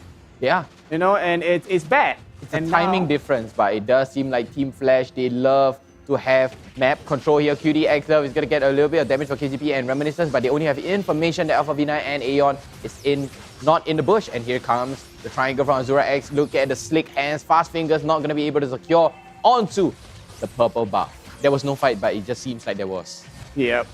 So both teams here will reset since the Lord is out. This is not the Luminous Lord yet. This is only the first Lord of the game. And Team Flash... Younger brother. The son is the younger brother. The TT, yeah? Yeah, the TT, man. The small little brother, but Almighty, they're going to be catching onto KZP. They do have information, but they are baiting. They thought they're going to be doing a lot, but Sky gets a little bit of too much damage from KZP. The snipe goes a long way, hitting nobody but the minions. All right, Team Flash will make their way into the Lord pit. Same goes with Team Almighty. Well, they can rotate here, but it is not a place for Team Almighty to be. They'll be losing Team 5. They're going to Ray of Dragon on KZP. Where's the engagement coming in for Almighty? It's a bit slow for Almighty there, but look at Reminiscent in the back. A line securing that kill on QD. Love goes down. It's 1-0 Team Flash. Oh my God. Look at AP flicking up in. Trying to get that kill though, and Ryzen goes down. Wow, A-Peach and Aeon, the two A's. A-Peach, Aeon. Crazy amount of damage coming out from both sides. Both of these players, along with KZP too. Oh wait, I just realized Team Flash has a high burst lineup, right? Super high burst. But Almighty, they're more of a, playing for picks, one-to-one, front to back. They're playing a little bit chill, right? Team Flash is just boom. Yeah, that's true. Now, I want to say that I told you just now, goal lane is always for marksman, right? Yeah, so you're now, wrong. FMM, they have the goal laner. Yes, which they is do. The P6, the marksman. And speaking of which, look at that. Sky goes down, just a knock by KZP. And there you go, Alpha V9 getting that one as well. It's going to be 1-0 for Team Flash. Wow, look at the perfect sequence from Team Flash. But sorry, Fizzy, you were saying? Yeah, I told you that I like the goal lane to be a marksman. Now, Almighty, I would want to say that if they push this to the late game, they might have a fighting chance. But look at that. Level 11 for FNM, level 12 for AP and Aeon. It's hard to get back if this is how Almighty is playing. I mean, Team Flash, A-Peach picking up the Paquito goal lane is ouch. Ouch. You really win it. Oh, look at the damage from Aeon. Okay, here comes Lord. Lord will go down. Could not hit the inhibitor turret though, but they managed to secure the T2 up top. And it seems like Team Flash would not engage any further. Seems like, they try to suffocate all the resources away from Almighty, but there's no resources to suffocate. So seems like they're going to get the jungles from their side of the map. That's true. And Team Flash right now, they are at a whopping 8,000 goalie. Whopping. I say whopping. Okay. Pretty much, Almighty, they're getting snowballed pretty hard right now. Team Flash, if they want to win, they have to close this out right now, as soon as possible. Yeah, they cannot push this to 15 minutes. I mean, after 15 minutes, you have Ryzen with that Lilia, that AoE damage, that slow damage, and that burst damage as well, which can be included as the defensive skill. That's true. For Almighty. And you have FNM with that burst damage as well. Azura X, not so much in the late game. Early game, yes. But in the late game, most likely, if he's going to be useful, the only thing that he can do is probably hit Aeon in the back line. I just realized from the player camps, everyone else is not smiling except for KZP. KZP just, hey, I tell you guys, just being happy, KZP is just being happy. Everyone else is just, look at the players' camp face. It's just like, hey. KZP is like, hey, you're disturbing them, you see. Getting so much information for them and everyone is so stressed out. But on the side here, Almighty, they are full on focused. Oh no. No. Down goes Azura X. No way he's going to survive that. FNM coming in at super late here to save Azura X. It seems like it's going to be 1-0 for now. And Team Flash will be going for this Lord. They can't push it without the Lord. Yeah, they can't. They have to get the Lord. But KZP is gaining so much ground and map control here for Flash. Oh my God, did you see the damage? Half. Somebody please ban Xavier. I mean, honestly, right now, if you want to play Xavier, you can either take Salmon's build or Aeon build. If you want to go for that CC pain sustain, you can go with Salmon's build. If you want to go for full pain, real world manipulation, this is real world pain. Real world pain coming out from Aeon. So, at the end of the game, we can see his build and see how strong it is. It's definitely going to be a full damage build. We can see how much it takes away the life of Almighty. All right, Team Flash has the Lord. Lord will be covered again. With Aeon on that Xavier. Lord will be marching in the bottom lane, which means that they need to clear the top. Yeah, they need to clear the top and lift the mid. Now, Sky trying to provide vision for Team Almighty. But KZP is there together with Alpha V9. Look at Azura X using that to escape. Though A Peach almost secures the kill. Now they have that lot to think about for Team Almighty. They gotta really look for Ryzen right now to help out. They have to. And Ryzen, if you can take a look at the damage, is it going to be enough? Is he going to be snowballing? But here comes the glorious Lord marching down onto the bottom lane. Ryzen so low. Black Shield is going to be popped right now, but Reminiscence pops the Tempest of Blaze. Is it going to be enough? No, they are going to be back up and passive because only the Lord is up, but there is no minions. All right, we are at 15-minute mark. This is the late game. It's time for Almighty to shine now. Speaking of shine, A Peach into the front line. Look at Sky with that Esmeralda trying to escape. QD Love is super low as well. Inhibitor turret will go down. 2 inhibitor turret goes down. So that was not a wasted Lord for this time. I must say, that was a very good stun there by Aeon. 3-man stun. No problem to that, but Aeon... Aeon is the stun machine. Stun machine. Xavier is a stun machine. Ban Xavier, guys. All right, Team Flash against Team Almighty. Look at the gold difference. 50k comparing to 37. Ouch. That's quick math. 13,000 gold. Wow. Okay, Almighty has that late game ability, but with this gold deficit, it is not enough. It's a bit hard. Oh, the dodge. Aeon doing disgusting damage here. Okay, for Team Flash, they secured 2 lords, right? And is it 1 or 2? I think 2. It was 2. They took the mini lord. Yep. And the little brother. The big, and the big boy. And the big boy. So they secured 2 lords. Still, they cannot get that GG push. So I don't think they can push with just 5 men. They need that 3rd lord to help them out. And they need to plan out nicely on what to do when they are engaging for that final push. I feel right now, Team Flash, they're just waiting and baiting out the Lord, trying to get more map control, trying to get more resources, trying to fight onto Almighty. But is it going to be enough? Once they take the Lord, they can sync up the wave, like you always say, Fizzy, sync up the wave and push. And it does seem like A Peach is going to be in a little bit of trouble there, but he's going to be able to sidestep the falling Star Moon. All right, Lord is up in less than 5 seconds. There you go. The Lord camp is up. It seems like Almighty, they are still rotating around this area of the map, which is, usually if you rotate around this area, you want to go for the Lord. Of course. Now, with their firepower and this kind of gold deficit, it's a bit hard to contest this, honestly, I must say. Oh, A Peach here catching down onto Azura X, but here comes QD X Love. He gets the kick easy. He's got to get the kick onto A Peach. Yes, he does. Way of the Dragon is going to get popped up by Immortality. Right here is going to be activated for A Peach, but here comes Ryzen looking very low. KZP chasing him down, and a bonk and a whack. There you go, just a hit on that hammer. KZP with that 2 damage securing the kill on his own. It's going to be a free Lord for Team Flash. Now that was a good idea for Team Almighty. They lose 1 guy, just go back. They have to worry about the Lord right now. Yeah. They don't want to, clear out the waves. Yeah, exactly. Clear out the waves, get your resources, but Immortality for Alpha V9 and Aeon here. But just to remind you guys, it's 120 seconds here for A Peach on that Paquito. So, A Peach, the Immortality is going to get popped. 120 seconds of no second life. The Lord is going to be coming up straight up the gut. So they need to sync up the top and the bottom. Hopefully they can get a 3-lane siege. That would be better. Oh, that's going to be the best option, man. Exactly. And Almighty though, again, okay, right, they need to protect Ryzen, definitely. They need to protect Ryzen and FMM. Yes, right. So Sky needs to be in front together with QD Love.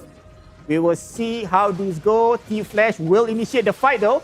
KZP coming into the front line. Here comes Sky. Sky being caught in the middle though, trying to escape. But there you go. KZP secures 1 on his own. Sky goes down. Look at that crystal. It's going to go down. Team Flash will win the first game of the series. And Team Flash, a very easy snowball. All right, finally Team Flash is smiling. All right, Aeon finally smiling. There's this Instagram filter. Who's your EVOS VIP? And I got Aeon. When Aeon was in EVOS, right? When Aeon was in EVOS, right? And then his face was like so serious. And look at Team Flash, finally, everyone is smiling. KZP, the brightest smile of all. Look at Alpha V9 smile. So bright, you can't even see it. So bright till you can't see it. And everyone with smiles on all sides for Flash, and we're gonna go straight into the highlights. Feezy, take it away. All right, this is it. This is into the mid game. Look at initiation coming in from KZP, though Azura X could not do anything. And the onslaught just keep coming and coming, reminiscent with that Tempest of Blade, though escaping. But then again, A-Peach, this is the flicker at full stacks. That's a lot of damage. Again, A-Peach with that full stacks. And that burst damage coming in though. There you go. And it just keep piling. Look at KCP. KCP with that knock. You're like, boom. Gone. Chased him down till the depth of the earth. But as of right now, let's take a look at the items. Nothing out of the ordinary here. Let's see, Windtalker, Berserker Furies, Endless Battle BOD with Immortality. Nothing different. War Axe, Dom Ice, Radiant Armor. Okay, it makes sense. Radiant Armor, Malefic Roar, Immortality. KZP on the Blade Armor. I mean, it's an interesting defense item. I like it. But on the side of Almighty there, all I see is deprivation of money. Yeah, they have not enough money to spend on the item. You know, but look at that Xavier, Aeon with that Xavier. Similar build to actually Salmon. You know, Block of Destiny, Winter Truncheon, and Enchanted Talisman. Oh yeah, that's true. Enchanted Talisman with Divine Glaive and Immortality. Yeah. Almost the same, but why isn't it as Pain? Veteran buff? Maybe it's a veteran buff? Maybe. Yeah, it may be the veteran buff, but let's take a look at the post-match. 95,000 damage pushed. Insane amount of damage from Aeon there. Very good damage, I must say. Almost hitting the 100k, but guess who's on the 100k? 1, 2, 3. 123,000 damage taken by KZP there. And literally all across the board, full flash. Yep, it's all full flash. And yeah, this stats clearly shows that you need to ban Xavier. We've been saying it since Xavier is picked up, right? So Xavier, please ban Xavier in your ranked match for you viewers out there, for the pro players as well. Go and ban Xavier unless you're the first pick. Yeah, then why not? Prioritize your pick for Xavier. But anyways, let's play the usual game. MVP, 1, 2, 3. KZP. No. They're going to show reminiscence, right? They're going to show reminiscence, but I don't care what you say. My MVP is going to be KZP because look at how annoying he was. He gave so much information. He delayed so much resources away from Almighty. That gave Flash the chance and the space to follow up and, just snowball straight throughout the game. Yep, exactly. I mean, you talk about KZP. In the beginning of the game, we were kind of like, there's some questionable call that he made. Yeah, and he was like, KZP, what are you doing? But in the end, as the game progresses, he gets better. Yeah. He knows his limitation as a tank. In the starting, maybe you're trying to bait them in and they're like, oh, he's weak. It's just a Hilda. And then, slowly and just that little piece of ice becomes a snowball, becomes a boulder, and then mountain. Yep. Thinking about mountain takes a long time to build, right? Yes, right. So I see where this is going. Come on, go on. I can smell it. So saying about time, we're going to go for a 5 minutes break. And once we come back, we're going to go into the last series of the game for game number 2 for Almighty against Flash. See you guys soon.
That time of the year again, where the best Mobile Legends Bang Bang teams from the tropical region of Southeast Asia converge together.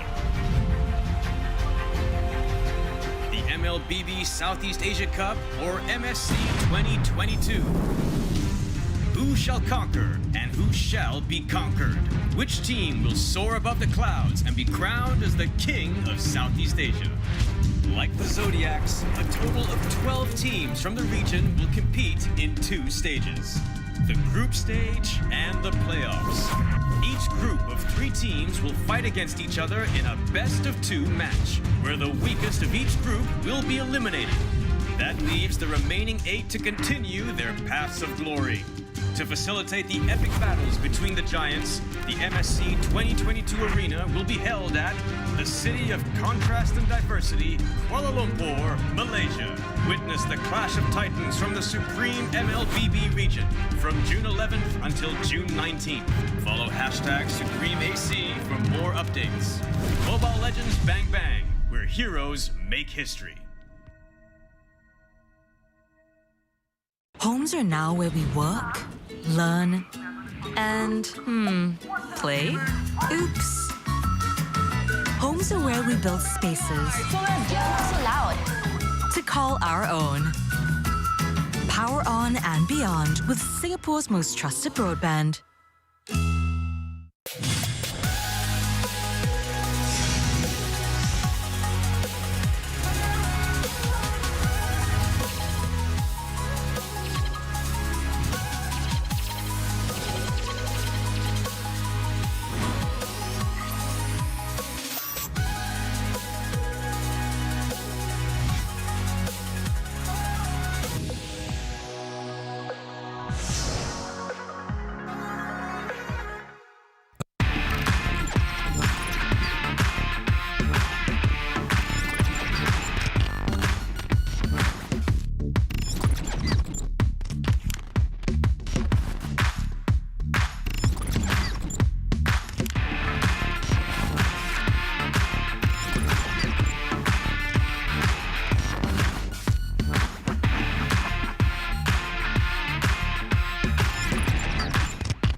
Hey everyone, Dev Pow here. In this video, I brought fantastic news. MLBB is releasing a new system, Creation Cam. Without further ado, let's take a look at the system's 4 major features.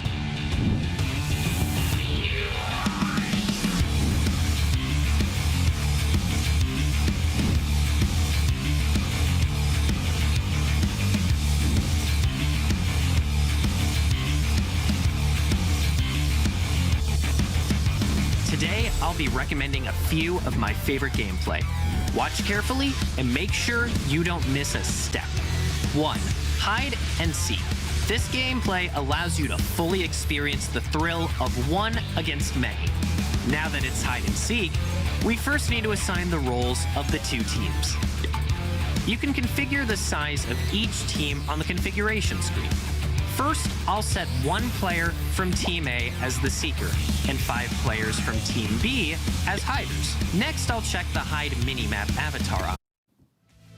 Welcome back, Mobile Legends Bang Bang fans, to MPL SG season number 3. I forgot my specs. I'm Physicast, and with me, I have my co-caster, Vertigo, with me, and we'll be casting the last series of the game. Team Flash up by 1. They want to get 2-0. So everyone can go home earlier. Yeah, but not for us lah. I mean, for casters, we must say lah. But we must bring it to the 3rd game. Not jinxing it, guys. I'm just saying they have to bring it to the 1st game. But with the momentum rolling on Flash's side here. Flash is so momentum based. They are honestly, right now, I'm telling you, with no nonsense, right? They are all individual players. The way that they glue together just now wasn't really synergized, right? Almighty, they were glued together, very synergized, but they just died at the same time. Yeah. They died with the sequence was okay, but it's just, the player diff, the following up, it was all because of KZP. Yeah. That's why he's my MVP, right? He gave so much information. The whole time he was playing, right, he's like this. His face like, he's just smiling, pressing sprint, pressing first skill, pressing sprint, pressing first skill. That's all he does, right? Giving the information for the team, feeding it to the team as all roamers should do. Yep, that's true. Now for Team Almighty, the thing that I'm upset is that from start to finish, I have no idea what they are doing. And I know for a fact they also don't know what they are doing. Maybe. They're like, hey, you know what are we going to eat later? They're like, hey, after we end, right, what do you think? What you want to do? You want to go to a trampoline park? Yeah. You want to go walk in the real park? You know, we can don't wear masks anymore outdoors. You can just enjoy the fresh air. Finally, after 2 years. Yeah, man. I mean, okay, the first starting was that they tried to invade the purple buff. Okay, that was new. I mean, okay, I give that. It's a surprise attack, right? It's a surprise Just like a sneak attack from my sleeve. Yeah. Aha. But after you surprise attack, don't die twice lah. Yeah, I mean, they got traded a bit hard, right? They were like, hey, I invade you. Hey, I die. Right. Yeah. So it's not a fair trade for both sides. They're like, it's not the fair trade towards Almighty. And Flash, as a momentum team base, they get their ball rolling, start going, and then just push and push and push. Easy, secure game. First game towards Flash. Yeah, first game towards Flash. And I think it's going to be the second game towards Flash. If Almighty keeps playing like this and they cannot improve, I mean, it's still very hard for Team Almighty to get back. And I think both teams, based on the team profile, right, the similar thing that they said was they are lacking in macro game, the chemistry. Yeah. Right? Both teams have similar problems in terms of that. But when you look at Team Flash, the way they played in the first game, They already had that macro. Yeah. They already had it because they are veterans. But chemistry-wise, it's different. You have players, this player. It's all different team. In Singapore, we call it rojak. Yeah. Everything champo together, and then everyone is like individual pieces, but all they need is the rojak sauce to blend everything together. Yeah, that's right? That true. one special glue, the binding agent to make it one unit, and that is evil. I know, I'm still with evil, man. I am still with evil. But a disappointing loss. Not. I wasn't really disappointed with them. It was just really outplayed, right? But there was a fair fight. Yeah, it was. A fair fight. Today, maybe the Flash game against Almighty wasn't really fair, I must say. But the invade was really surprising because when the loading screen come out, I saw them start walking. I was like, they're going for an invade. I see it coming. I was like, 4-man invade. And then suddenly they just die. Yeah. 2 men die. Then I was like, hey, what's this? They just collapsed like that. What are you doing, man? Just, hey, come on. No, this is not the way it should be. So I said that the way Almighty played is similar to Evil playing the first game. Yeah. Right. And the first game, Evil, not first game, sorry, the first week, last week. First week, first day. First week, first day, and they lost 2-0. Yes. But on the second day, 2-0 to EVOS. Yeah, I'm just gonna gloat, right? Thank you so much to Hungry Cars and Lysander for sponsoring my dinner for today. I love you guys a lot. But Flash versus Almighty. Almighty right now, I feel drafting-wise, there's no problem, right? Is there? I mean, we were discussing what were they drafting and where they're gonna put all the players, right? Yeah, it was a little confusing, right? But I feel Almighty right now, they have the bond. They have the chemistry, right? They have the sequence. We've seen how they go for and execute very well done. It's like a here, continue, go, go, go. I don't know what I was doing, but yeah. It's like a... yeah, that. It's a perfect sequence. There you go. There's some TikTok action for you. No, it's not TikTok action, man. It's a dance. Yeah, it's a very old dance. But Almighty, they have the sequence, but the drafting-wise, a little tweak. Small tweaks here and there. Small tweaks here and there, but macro-wise, maybe they lost because of the individual play. Yeah. Coming out from Reminiscent, coming out from KZP, Aeon with the damage, A-Peach with the damage. Yeah. Oh my God. Wait, did we forget somebody? Who? A-Peach, Aeon. A-Peach, Aeon. Reminiscent. Reminiscence. KZP. KZP. Oh no, who's the 5th player? We forgot the 5th player, guys. No, Aeon. Yeah, Aeon. Yeah. KZP. Yeah. Reminiscent. Yeah. A-Peach. Yeah, who's the last one? Alpha V9. Alpha V9. Hey, you see, we're being professionals here. We're just testing you guys. You guys who is the last man that we need. Yes, Alpha V9. There you go. Thank God I have a memory of a goldfish. 5-second memory space only. Refreshes every 5 seconds. There you go. Yeah, I mean, just nice the the player profile comes up, and then like I said it before it came out, like Alpha V9. Then I was like thinking, who is there? Who's left? Oh, yeah. Ding. Alpha V9. I have to cycle back a lot of memories because it's 5 seconds per space. Yep. It's same goes with me. You remember the Xbox? I was like suddenly just blank. Last Insanity. What was the ulti name? Last Insanity. It's like, you know, we're not using Singtel 5G in here, but we're using Singtel 5G in our phones. So it's good. No lag. Thank you so much to Singtel and PvP. Then unlock ultra responsive gaming with 2 times lower latency on Singtel 5G, Singapore's most powerful 5G network, along with PvP esports. Is the ultimate regional platform where gaming lives, guided by its core values of passion, sportsmanship, and healthy gaming. PvP esports seeks to continually grow the regional esports ecosystem through its initiative and tournaments. I just rapped the whole verse. Yep, and not forgetting our best friend. Not just me and you. Oh, okay. This is our best friend. The Yeah. OSIM chair. Oh my. Yes, OSIM. there you go. OSIM U Throne series. They have the V, the V massager. Yeah. But that's the other one, I think. Yeah, that's the. Oh, wait, no, it's the same one. We're sitting on the same one. So this one does not have the full body massage. It's just massaging your. Just the bottom the seat. The seat lah. I mean, you cannot expect this to be a massage chair because if not, both of us would be sleeping. Yeah, we would just like. No, we will do this, man. We just like that. Then our body just. And then we just don't do anything, right? Yeah, that's true. All right, guys. That's all for today. I'm gonna go take a rest. And then, you guys just watch the game with no commentary at all, right? Without even hearing our voice. I know you guys don't like to hear our voice, but, I don't care what you think. Nah, I'm just kidding. I'm being rude here. Yeah. But Oh, we man. are gonna go into the game really soon, guys. Do not worry about that. Worry about your milestone giveaway. So Yes. keep on coming with the followers. Ask your uncle, auntie, akong, ama, your pachik, machik, everybody come down. Follow the stream. 42,000 followers here. Special skin chest. But why stop there? Go for the 47,000 and get yourself a epic skin chest. Yep, and not forgetting the first blood as well. Don't forget to stay tuned to the games and keep your eyes peeled as we have first blood giveaways this week. All right, and as soon as first blood happens, the redemption code will appear and you can get it while stocks last. Let's go straight into possibly the last game. Possibly. Flash win. If not, we're going to see game number 3 and we will see the first banning phase.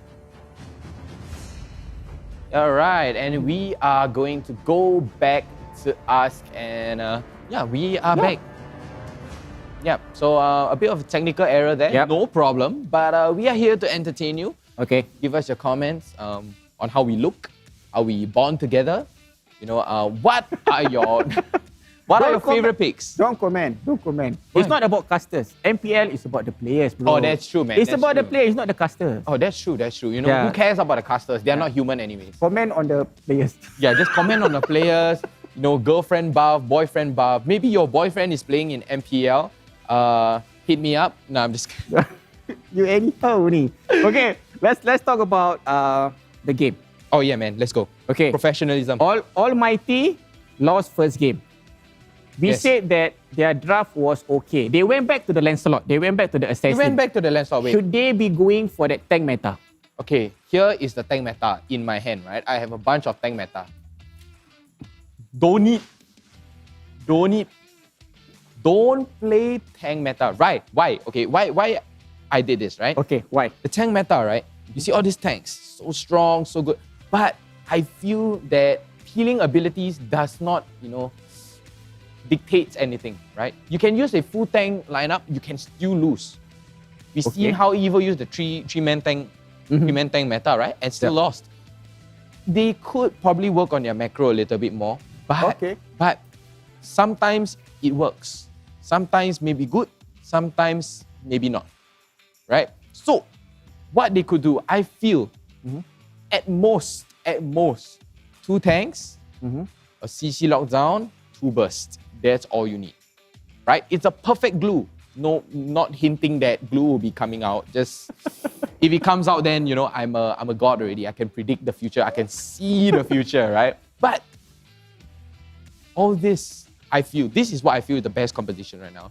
2 pillars, and then 2 bursts, and then 1 CC lockdown. Basically, it's best if everyone has CC lockdown and burst.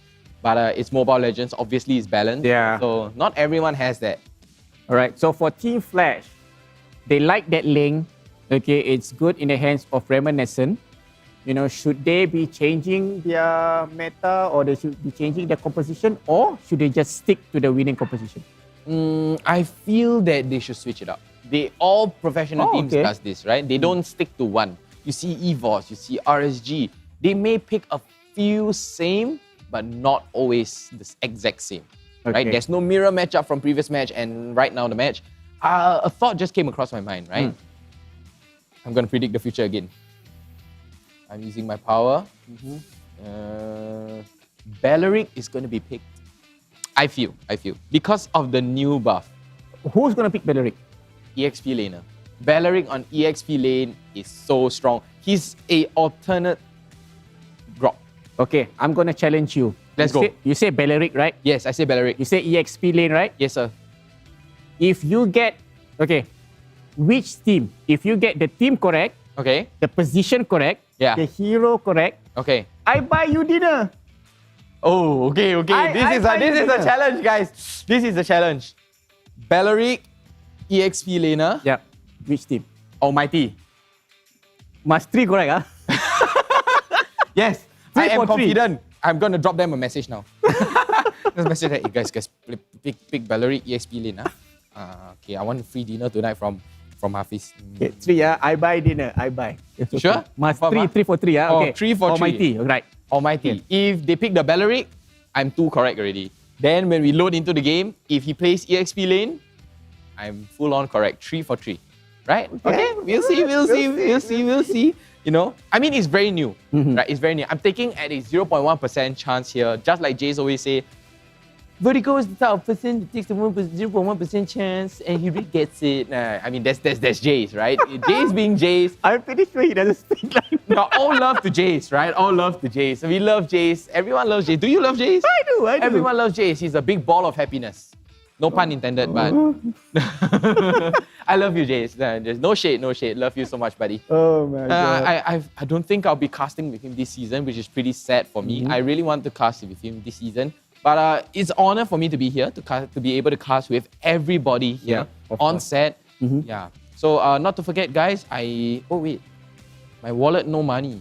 You got no money, it's okay. I got you covered. No. MPL SG got you covered. Let's go. With that being said, Frank by OCBC. It's like a television ad right now, right? It's like a use Franco OCBC. Tell us more about it, Fizzy. So the thing that I want to say about this Frank OCBC, of course, you can register it during at Frank OCBC online. You know, you can visit them the website physically or the website There's itself. a QR code too if you need it. Yep, but the most important thing is like what we always talk about, the skins. Oh, the skins. Oh man, I don't know if you guys can see this. So we do have like Angela. This is the previous one. This is just a original normal skin. The original skin. And we have, I think this is the epic skin. This is epic skin, yeah. Oh man, the epic skin. Ooh. So get the epic skins one. Epic skin. I think if you get the what do you call this epic skin, right? Your card is sticker. Really? No. But the amount of money inside is not going to change, right? It's definitely not going to change. So we have the normal Lancelot skin right here, if you can see. Yeah, the normal Lancelot skin. And then we have I think this is the elite skin, right? We have the elite skin here too. There's Ruby, the zombie girl Ruby, and this the is the normal Ruby. one. And yeah, nobody uses normal one, man. Yeah. If you're a plain person, you're a mundane person, you know, your life is boring, you can use the normal skin. I'm not throwing any shade, but you know, if you like it, boring. Yeah. Speaking of which, though, Roger as well, and Lancelot. Yeah, that's about it for Frank OCBC. Yeah, the Lunox one too. We got the Lunox. Yeah, we got a butterfly Lunox. Who else is up in here? I think that's it. That's about I cannot see. It's the Roger. It's the Roger skin. Oh yeah. Speaking of new skins, we have the Balmor new skin coming out too. Oh, the Starlight. Yeah. Oh no, there was a Paquito Starlight too. You didn't know? No. It looks so awesome. Oh, it's not out yet. It's not out yet. It was announced like yesterday or 2 days ago. 2 days ago, he just got announced. But looking at my very good notebook here, I'm feeling it. I'm feeling the Valeric. Valeric, huh? Yeah, but I'm not 100% confident. We'll see. Okay, I'm not 100% confident, but we'll see right now. Valeric. All right, so Almighty and Team Flash will start it out. Valentina and Karina will be banned out. Valentina so far 100% ban rate, right? Since the very beginning. 100 ban, 100 pick. Oh, so someone played with Valentina. Oh, Valentina? I thought you were talking about Karina. No, Valentina. I think Pebble used Valentina. Okay. I'm not sure it was qualifier or regular season, but I feel it's regular season. Somebody used Valentina, if I'm not wrong. 100% pick, 100% ban. All right, the next one will be Yves, which is the same ban from the first game. So Flash, let's see, Grok is still open. I mean, Baxia is still open. Ling is still open if they want to have the respect ban for Team Flash instead of Team Almighty. Baxia ban. Yep. Valeric. I know you're just focusing on the Valeric, right? Yeah, man, I want my dinner. All right, so it's going to be Team Almighty here. Grok is still open. I mean, Hilda, they can ban Hilda out of respect ban for KZP. KZP plays, you know, Hilda really, really well. Yeah, but would you want to target KZP just because of one Hilda? That's the thing. You could pick Hilda for yourself. Or Link. Oh, why the Link? I mean, the Link, okay, it was kind of painful, right, for Almighty. Yep, the Link, Reminiscent played Link really well. I forgot. Flash has no coach, right? Almighty, they have the Almighty Lun. Yeah, if I'm not wrong, that's Lun. Yeah, correct me if I'm wrong.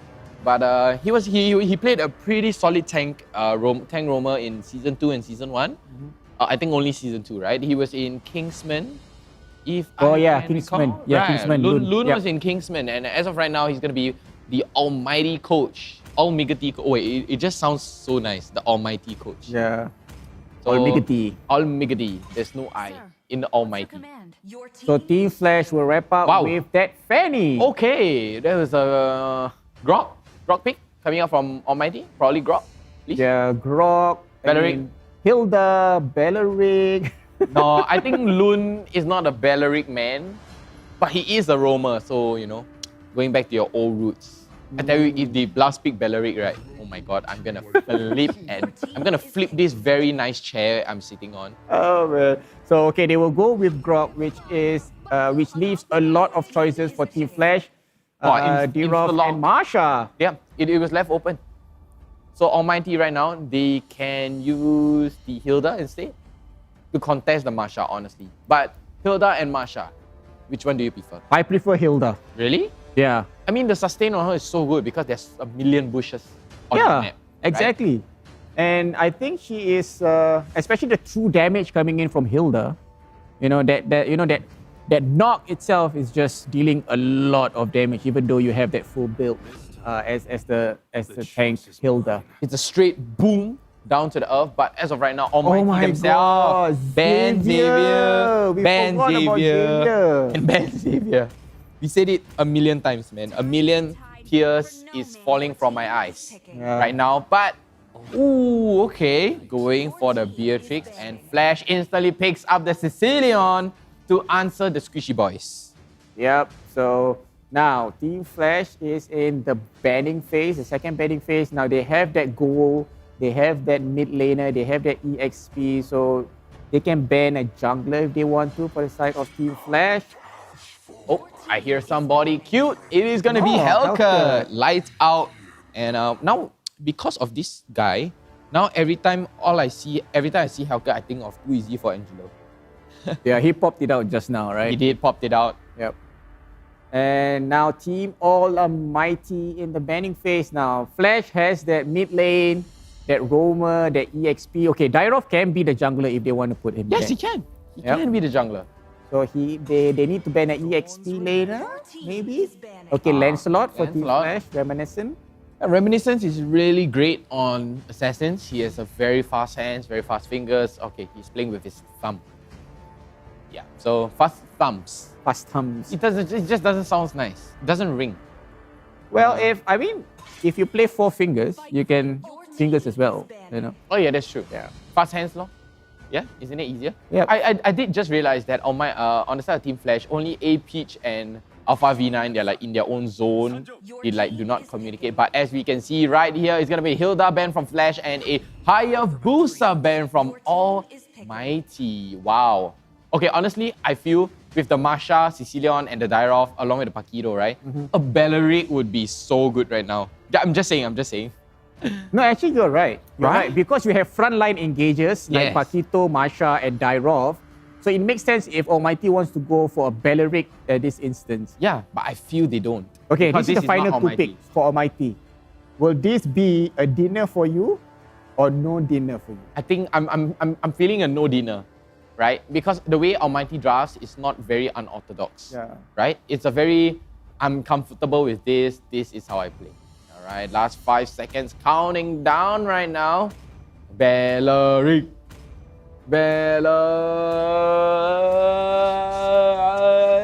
Kufra. Belleric.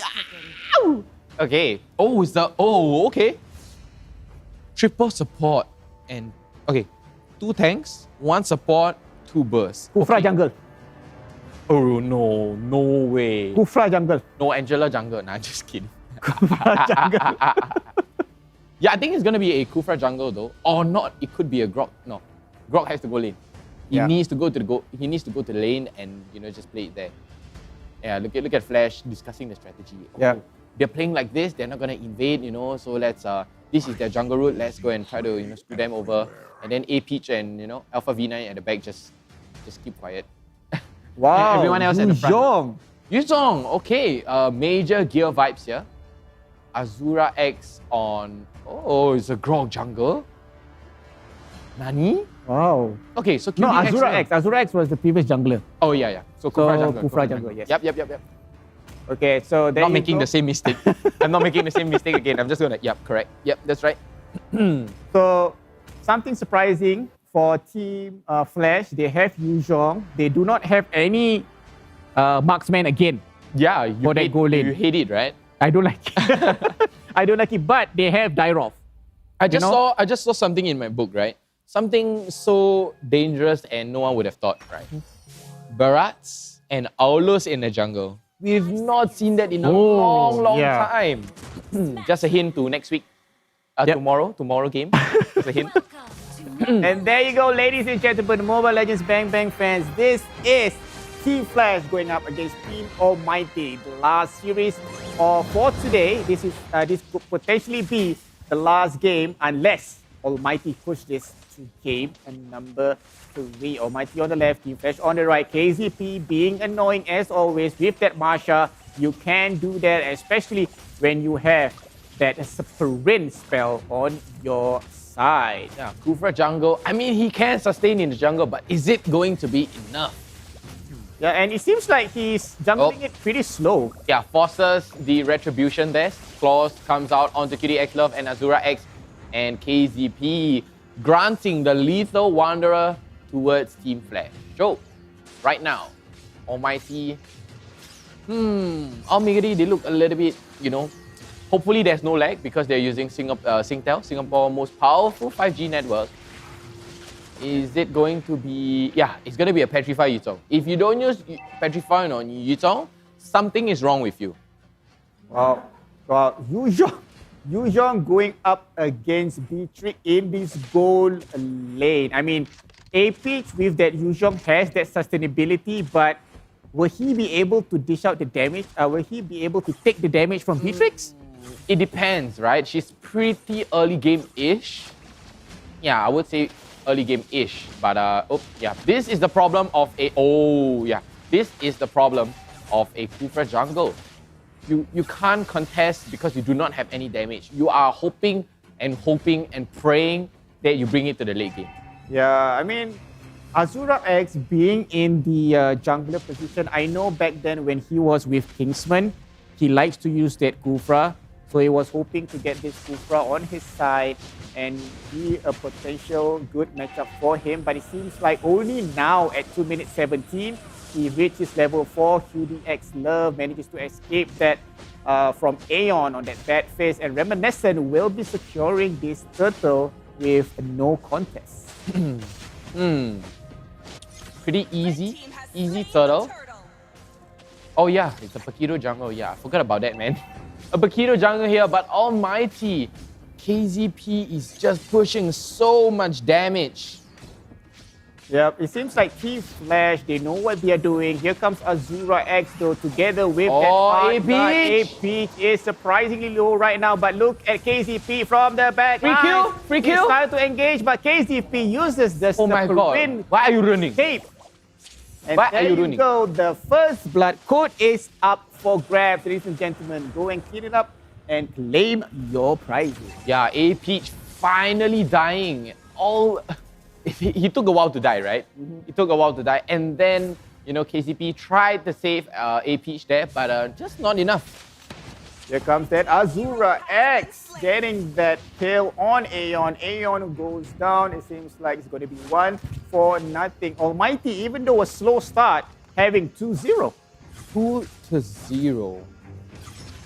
I'm looking at the items here. There's this very particular items. I'm not really sure, but I'll check it out later. And here comes the the fight. ultimate from Ryzen. There we go. Negative finally getting that momentum piece.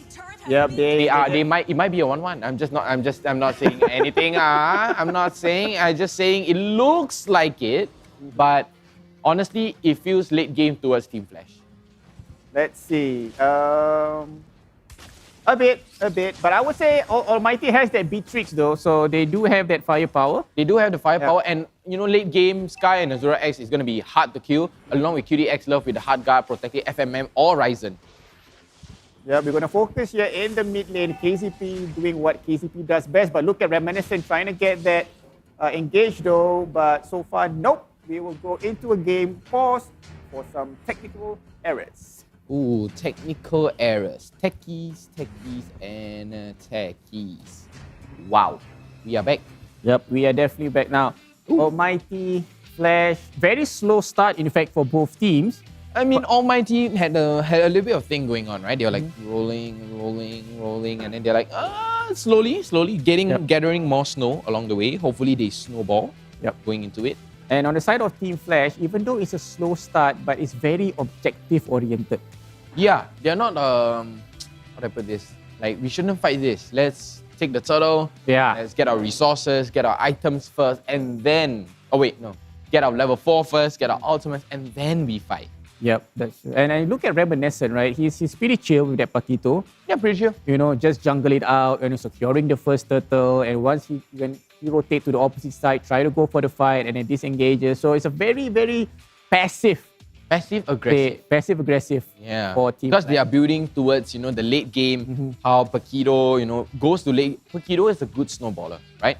We've seen how A-Peach used the Paquito in the goal lane. Yeah. Wow. Like, I mean, it's not normal. It's not normal to see non-marksmen in the goal lane. Yeah. I know I'm kind of triggering you here, Fizzy. I know I'm going to have a little bit of triggered, but no problem. I'm so sorry for that. No, but the burst is really another level. Now, this time, Yuzhong up against Beatrix. What do you think of Yuzhong up against Beatrix matchup? Well, Beatrix has that early game damage that we're talking about, right? Late now, she managed to late game itself. It's going to be hard. Yeah. Especially when Yuzhong gets his Black Dragon form. With the Petrify too. As we speak of the burst coming out from Reminiscent, Ryzen gets demolished, and it could be a free turtle. Azura X here jumping, and very good timing there. Gets the bouncing ball, but the hard guard from PDX Love comes in, and is it going to be enough? It's going to be a 4-on-3 here with the body of 2 men. Azura X just misses with that Tyrant's Rage. And he managed to escape though with the help of QD Love, but the second turtle of the game goes to the hands of Reminiscent. So 2 turtles for Team Flash, very objective-oriented team. And with that, they are still lacking in the goal lead though, 13.4 compared to 14.5. The Tyrant's Ravage is not really important now, but it could be very, very important later. But it can be easily cancelled by Aeon, by who else? By Reminiscence and AP, right? It can easily be, cancelled. And Azura X here going for the cursed helmet first. Charging up and okay. He heard him. Yeah, that's the audio cue there for Alpha V9. When you hear the charge come up, you walk away. You do not walk up at all. But here comes Reminiscence up against Ryzen with a crazy amount of damage. Here comes Azura X with the Tyrant's Ravage, but no, he's going to be able to purify right out. And here comes Azura X trying to stop AP here, and AP is going all the way into the thick of it. And here comes Xavier with the two-man stun. The claws is going to catch on to Ryzen again, and Azura X going all the way up in front. But no blood lost, just exchanged. And Ryzen's there, murmuring some words. And Reminiscent with a sigh of, oh my god, what was I doing face. And with that, we were just saying that the team fight is over and then Reminiscent goes down in the hands of Azura X. But the thing I like about that engagement was both teams were on point. Pretty on point. They came in at the right time, they engaged at the right time, and they disengaged at the right time as well. So both Rapper. there. As you can see here, the top half of the map, the second turtle will spawn out in less than 5 seconds. There you go. Aha. Literally up, but here comes KZP. He can get immobilized right here. Flash, they are playing a little bit on the back foot right now. Almighty, they do have the map control, right? Yep. They have the map control. And that's pretty fast for a non-damage team, I would say. Yeah, with the help of Angela and Beatrix, it's not too bad, Not too bad. Oh, I love that recall from KZP. So we can focus here. Sky just hiding here in the orange buff. Azura X trying to fill the bush here, pushing AP out. They're going to focus in the goal lane, it seems, but no fight as yet though. But they are pushing everyone up there. KZP only with AP up They're top. jumping in. Gets them. Misses the hitbox just by a bit, but here comes Reminiscence from behind, but he's going to be able to suffer there. And here comes the Tyrant Ravage. He's going to be able to secure down onto Reminiscence, but here comes FMM. He's going to be able to use the hard guard right here, and Ryzen here to stop and help him, but down goes FMM, but the jump onto Aeon. Aeon is going to take down onto Azura X. It's going to be a 4-for-2, 4-for-3. It's going to be 4-for-4 here for Aeon. And Team Flash Almighty is going to be a 4-for-4. Oh my gosh. Oh, that's the reason why people ban Sicilian. You are the reason. I'm not. Right now, Aeon is at level 10. We are going into the mid-minute mark. Now, Let's watch the replay. Reminiscence demolished. After that, it wastes the ulti, so Azura X gets burned down. FMM with the support of Hard Guard, but Ryzen with the ultimate and the knockup. 3-man knockup from that Yutong, and a double kill coming out for Ryzen. And Aeon here, he knows his capability with the damage and wipes out everyone that's there. Yep, exactly. 4-for-4 for that team fight. Now, this is a different Azura X from where we've seen in the first game, right? The first game, he uses the Lancelot. He doesn't feel comfortable using it. We can see it. But now with that Kufra, we know that he likes using Kufra back when he was in Kingsman. So this is, I would say, a comfort pick, if you will, for Azura X here with that Kufra. Yeah, it's pretty comfortable for him. Tanks can, start going towards the jungle role now. It's a good switch up. Everyone is just trying out things, and Azura X dealing pretty decent damage to KZP. Yep, the first Lord is out. Not the Luminous Lord just yet. This is the small TP, if you would say. Yeah, it's the Ade, bro. The Ade is up for grabs. Now, Team Flash and Almighty, based on the goal difference, pretty similar. And based on the team fight as well, they can go head-to-head. So I would say both teams can contest for this Lord. Honestly, KZP has insane positioning as a roamer. He's able to gauge and adjust Azura X's jump. He knows the range, he knows how far, how pain he can be, and that's the beauty of a roamer. Yep, KZP coming up with Azura X, trying to open up the map. Sky. Give that Sky. Aeon had the bad face all the way up to Sky. Sky manages to escape, though he's super tanky. As the Grok. Now, Reminiscent will bait out the Lord. They will not go for this though. They will be trying to bait this team fight. they might just let it go. Almighty might let this lot go because they can smell the bait. They know Team Flash. Yeah, I mean, Alpha V9 knows it too, right? Yeah, he definitely knows it. Now, Dyrov trying to clear FRV9, trying to clear the bottom lane, trying to get that a bit of a wave advantage, if you will. Aeon popping up, that bad face chasing away Azura X, and both teams, it seems like they are still respecting each other. Yeah, they're just trying to get more map control now. Everyone is moving around, but hold on long enough. At the 12 minute mark, it's going to be a nice bling bling lot. Yep, that's true. Now, look at Reminiscent up top. Oh, doing the cross map play here with a split push. Yeah, but look at that. Azura X is there. He's going to settle the job, hitting the wave. In the top lane, they're going to start it out here. Team Flash, they do not have Reminiscent though, but they do have Alpha V9 with their burst damage coming in with that Dyrov. Oh, wild here charge! Comes the wild charge. Alpha V9 still manages to survive. Here comes the Black Dragon, A Peach into the back line, trying to get FMM and also Sky, but now he will back off. Look at that Grok wall.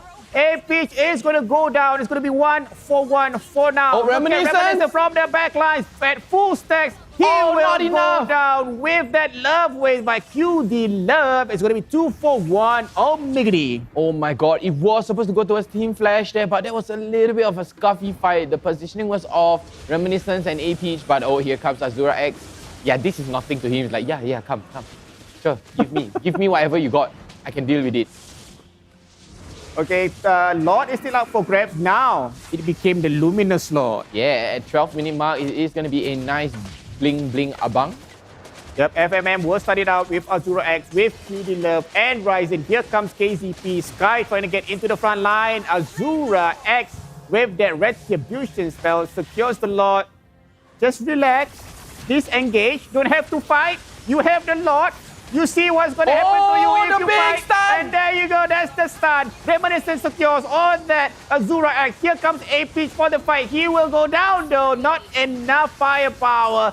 And there you have it, FMM securing one though. But look at that, Reminiscence still fighting back strong. Sky is desperately low right now. And it's going to be 2-for-1 on the side of Team Flash. Oh my god, that was such a perfect play from Azura X on that Kufra.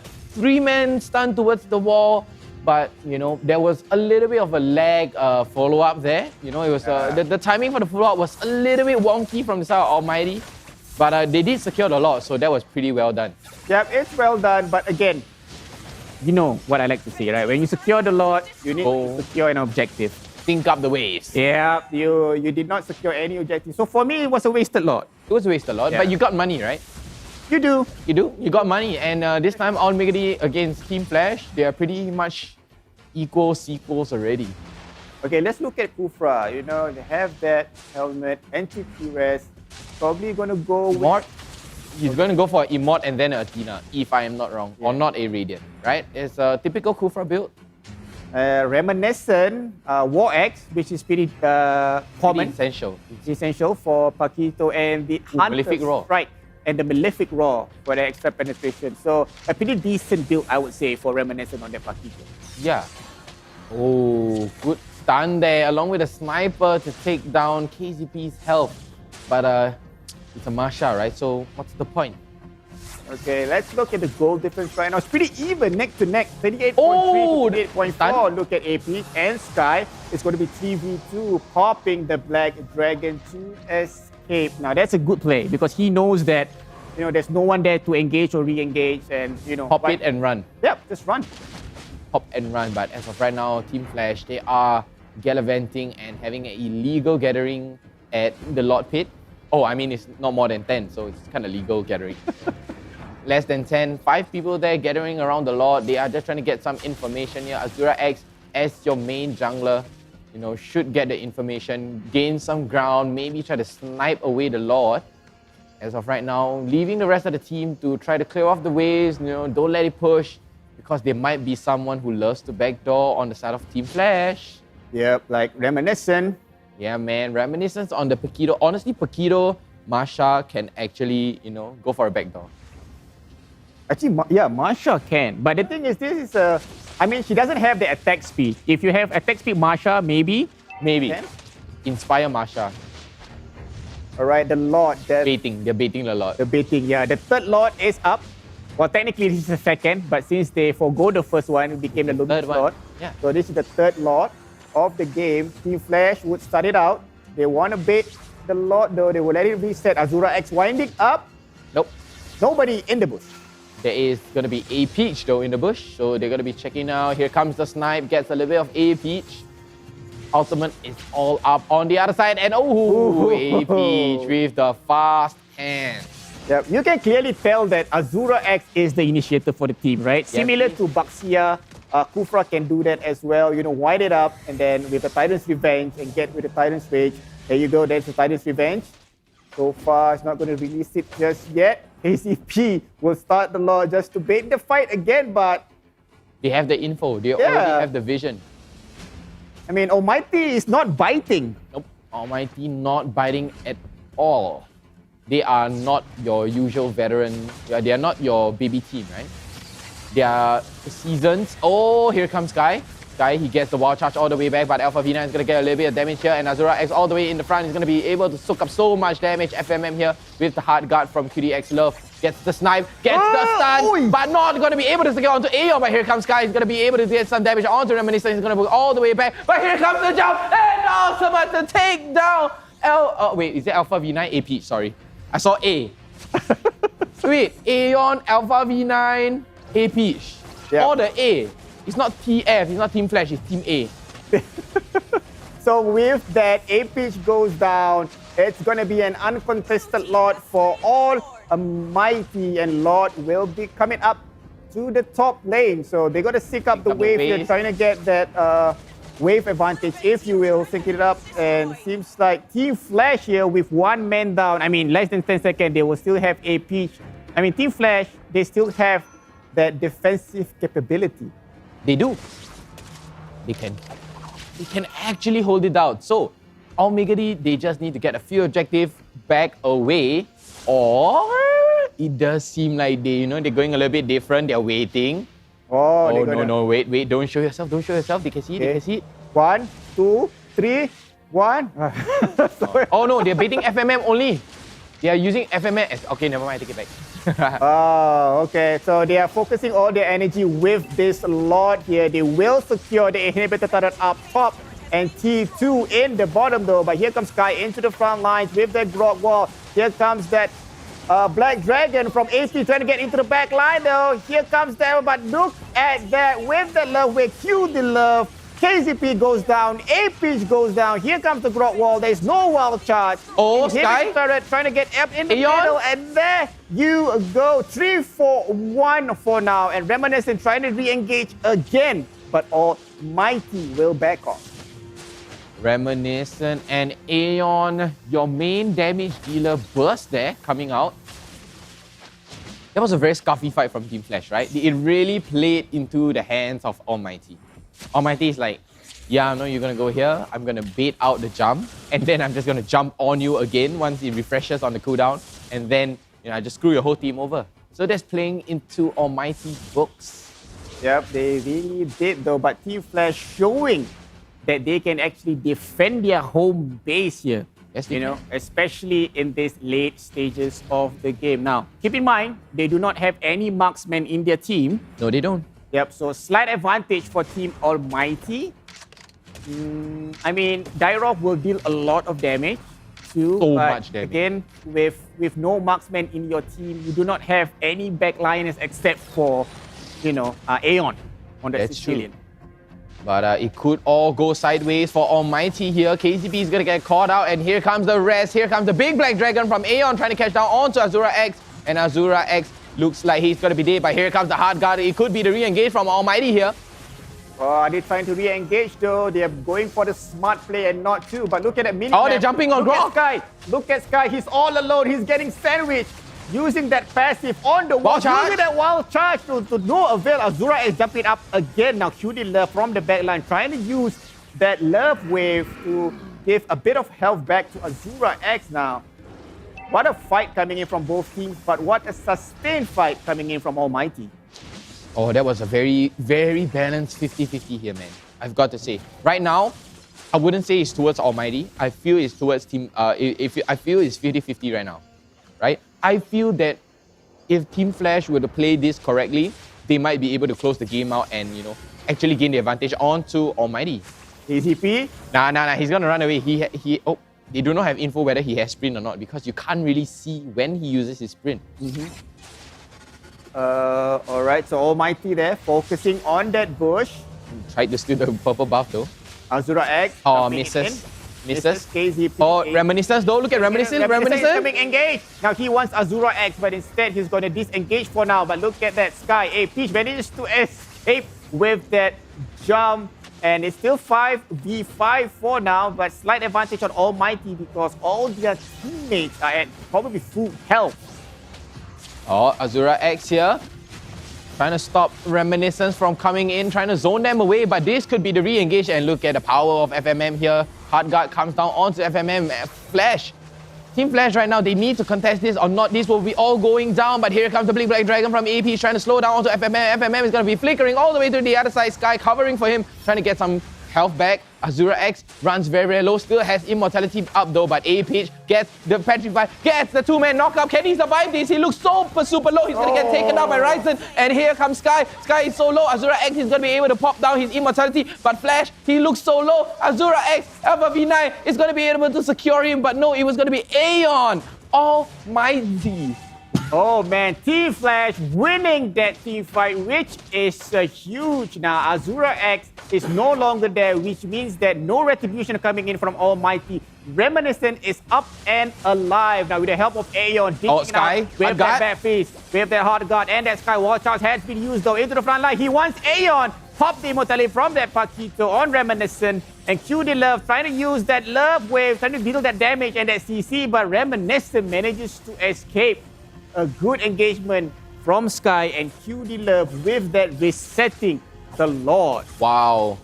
Sky on that Grog is crazy. I mean, during Season 1 and 2, we've seen Grog, in the pub lanes, pub side lanes, I've seen some pretty strong Grog side lanes from notable players like Burn in the qualifiers. You know, Burn is actually a pretty good Grog player too. We've seen how it's coming back to meta slowly, but Sky gets the hard guard. KZP gets mobilized here, and Sky getting so much movement speed here from the hard guard.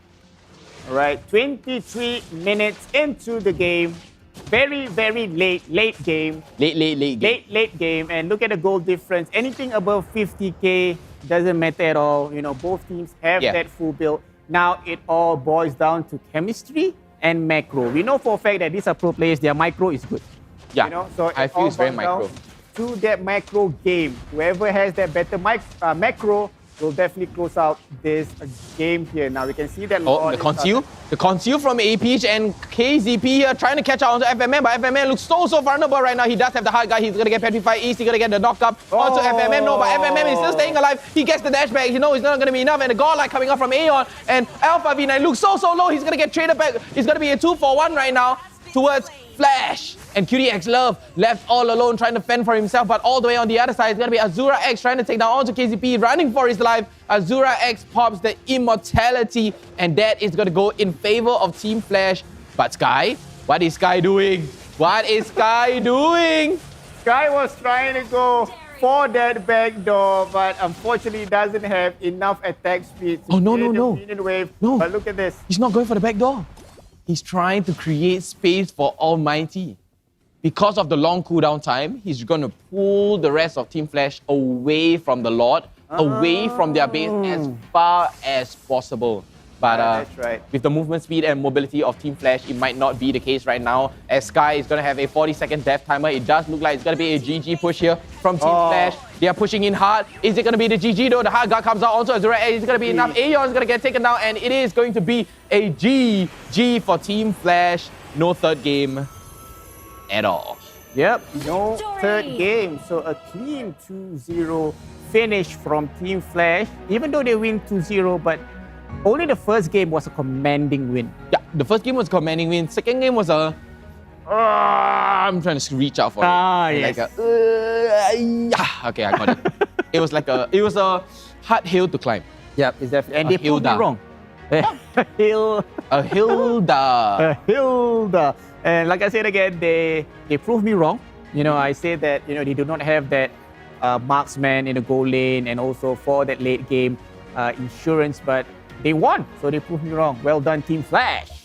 Yeah, well done to Team Flash, and it looks like Reminiscent is Mia. Mia. Oh, I need to sign what?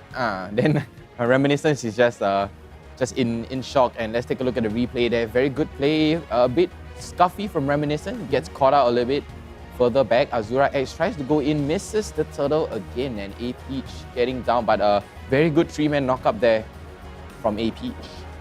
This was the individual play from Aeon. Pretty solid. 4-0, man. Aeon. And this is the second fight though. Oh, Sky really created space for the team there. Yep, A Peach into the front lines. Definitely what a Yuzhong should be doing. But there you go. Alpha V9 manages to escape with a silver of health though. But this is it. This is what both teams did well. Re-engaging and disengaging again. And Reminiscent tried to re-engage but goes down. Oh, this was the good fight, right? FMM with the hard guard flickers all the way to the other side. And Sky spins on them. And this is how they re-engage. Watch this. Watch this, A Peach, Petrify, knock up, gets taken down, FMM, but here comes the ultimate from Ryzen, taking him down, and then, bit by bit, Flash managed to clean up all the scraps. All right, we are going to take a look at the item builds for both teams. Anything that stands out? Seems like Azura X is going for that full tank build, which is same. No difference. Same, sama. And Xavier, okay. Oh, again. Oh, the only difference is the boots for cooldown. No. Magic boots. Not the boots. He went for Genius Wand also. More damage. So the boots and the Genius Wand. Yes, Genius Wand along with the cooldown boots. It gives him even more damage than before. That's how he was able to snipe down A Peach with his ultimate. All right, on the side of the victor, Team Flash. Let's look at Reminiscent, Bloodlust X, War X. Makes sense. Makes sense. But the Winter Truncheon though. This one is the most important one, right? Because probably he uses the Immortality and then the Winter Truncheon, just to swap it out. Yes. But as we're going to take a look at the post-match lineup here, 150,000 from Aeon. Wow. And honestly, right now, look at Reminiscence damage. So little, 52,000. What was Reminiscence doing? Well, Reminiscent is just, like I said, Team Flash is very objective-oriented. Yeah, it's true, it's true. I have to agree on you. Yeah, especially in the beginning where they go for the turtle, they rotate well, they go for the turrets and all that. So even though he does not deal a lot of damage, but hey, you have Sicilian, man, in the back line. So. Yeah, that's true. Look at Almighty here on the other side. Almighty is just pure damage.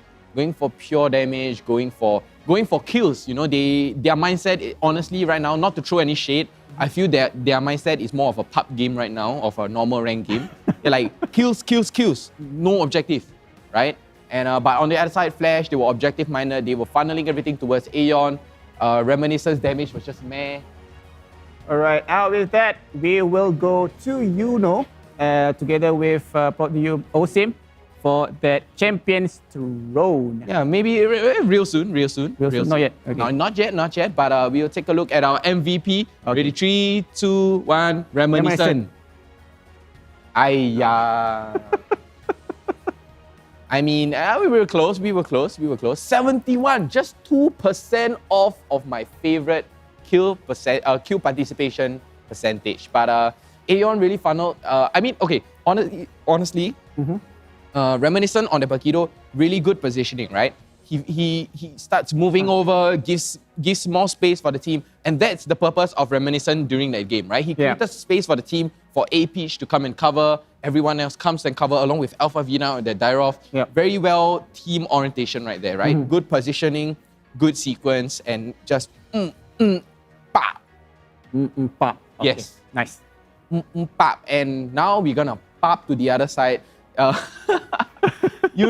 Please take it away for our winner seat. Oh, it's not winner seat. Champions Throne. Champions Throne. Take it away, And once again, welcome back to the Throne for Champions winners interview presented by OSIM. I'm Yuno and I'm here with Reminiscent, the jungler for Team Flash. Hello. Hi, congratulations on your win.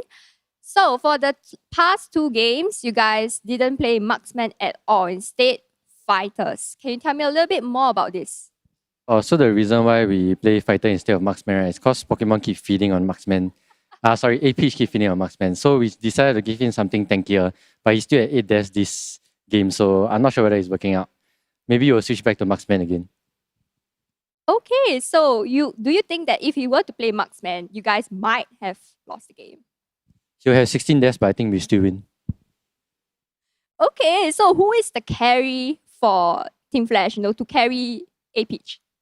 Actually, I would say the carry is everyone. Like, everyone is doing their own roles. Like, previously, when I was in a previous team, less experienced team, we were all about getting kills and stuff. But after moving on to Team Flash, learned a lot of things about how control of the map is more important than getting kills. So I think that considering that we are all very old people, we are not so hot-blooded anymore, keep trying to get kills. Everyone's just performing their roles well. Wow.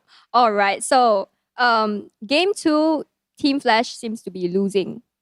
What did AMT do wrong that you guys managed to recover and even take the win? I think the reason why they lost is because usually after their kills, they don't really take many objectives. And I know Beatrix is extremely fat in the last game, but they didn't protect the Beatrix well, and they tried to opt to go for our backliners instead. So because their backliners weren't very well protected, that's the reason why they lost the game. So it seems like a misplay of some sort. Yeah. Yeah. All right. So RSG tried to do this strategy of not playing marksman instead of playing mages, but they lost to EVOS. So what do you think they could have done better? I think the reason why they lost to EVOS is because I saw one of Diablo's catches on the Beatrix late game, but no one was following up towards that. And then after that, they allowed the Beatrix to hide in the bush for 10 to 15 seconds and only decided to go for him after the fight was already over. So the Beatrix did a lot of that fight. But if we look at what we did against AMT, the Beatrix was the first person we went for. Okay, that's quite interesting. All right, so what are your general thoughts about all the games today? RSG versus EVOS, SMG versus EVO. What are your thoughts? For RSG versus EVOS, it's El Clasico. Honestly, I expected RSG to win because RSG seemed very stable, but EVOS is someone that you never ever underestimate. So props to EVOS for that. For SMG and EVO, I thought there was a quite close battle. But every time I predicted that one team will win, the other team will win. So in the end, yeah. So maybe it might just be your curse. Yeah, it just might be my curse. So I think next time it's better if you do not predict at all. Yeah, that's why I predict Flash lose today, but we won. All right. Okay, so that's the final game and the final interview. Once again, I'm Yuno and this is Reminiscent. We're at the Throne for Champions winners interview presented by OSIM, and back to the casters. All right, thank you, Yuno. And yes, we're back here again, and I'm here to wrap things up with the boys. You guys had a lot of fun today. I saw you guys laughing, making jokes. I love making fun of reminiscence. Yeah, I all love and the reminiscence. messing up the throw over to Throne for Champions. Oh, no, we man. we gotta start a drinking game. You know, every time you guys bungle the name. I would be full of pee.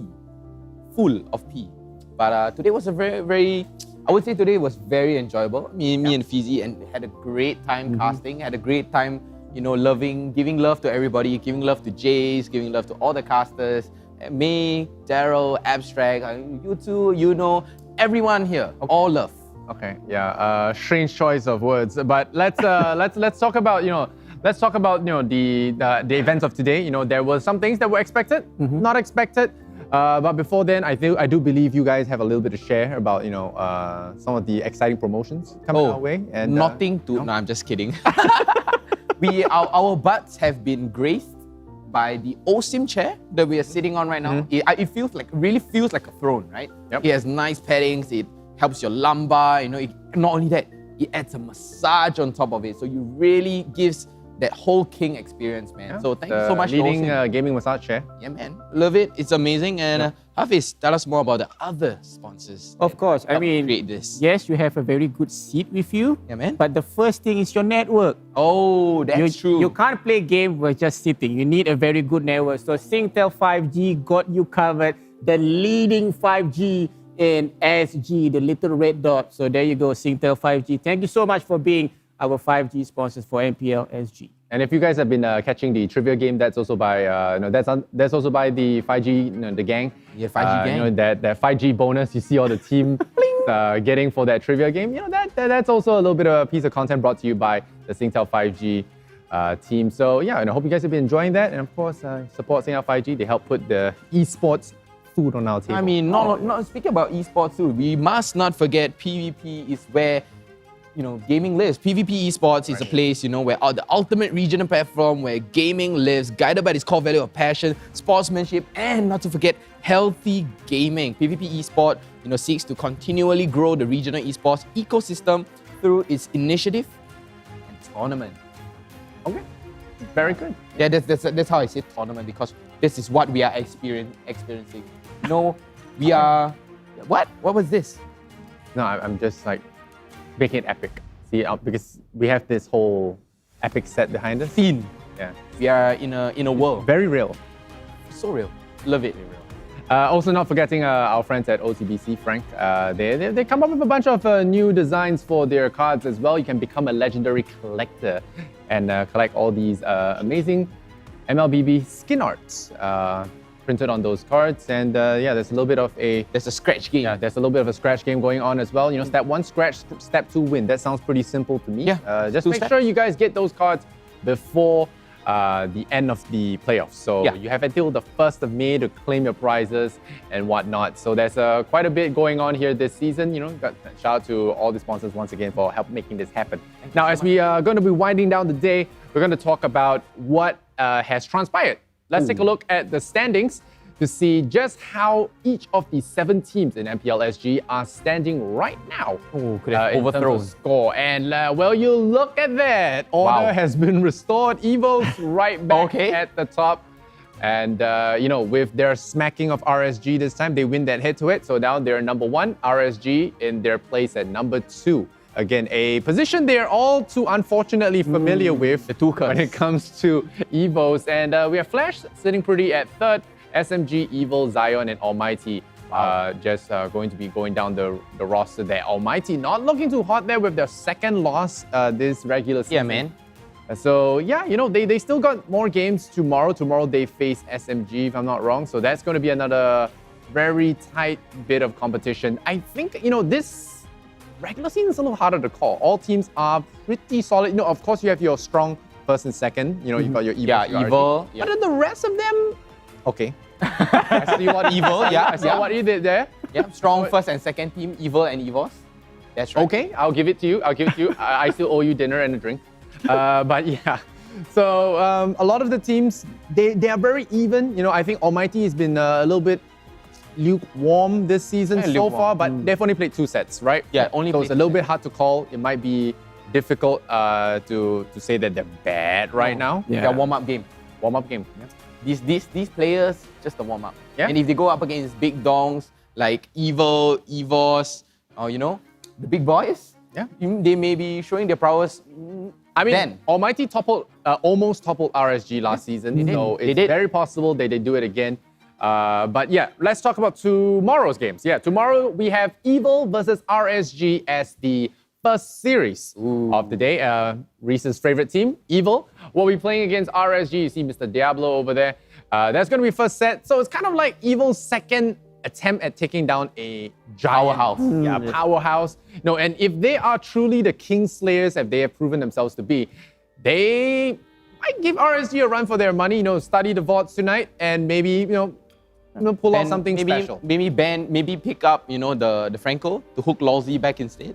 Lawsy himself plays Franco, so yeah, that's true. Yeah. But we have an interesting lineup tomorrow. We have SMG up against Almighty. There's no I. Okay. Yep, there's no I in Almighty. All right. Yep. I'm fairly confident because we've been saying that since season 1, 2, and now 3. Only you. No, Abstract says it too, man. All right.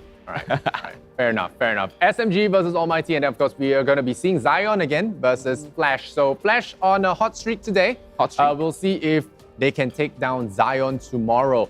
And of course, whenever Zion plays, there's going to be that free beer opportunity for all the people at the watch party. So I think tomorrow the watch party will be back on. And EVOS gets to take a day off. Yeah, how nice. EVOS they get that Sunday off. I mean, today is, Zion's off day. Tomorrow is, it's work day. Yeah, it's time to get the grinding. Today, if they are extra hardworking and not drinking, they probably are training. Potato is grinding them. Oh, yeah. It's like, come on, we have to win and Flash. Then we drink tomorrow. Yes, drink responsibly, of course.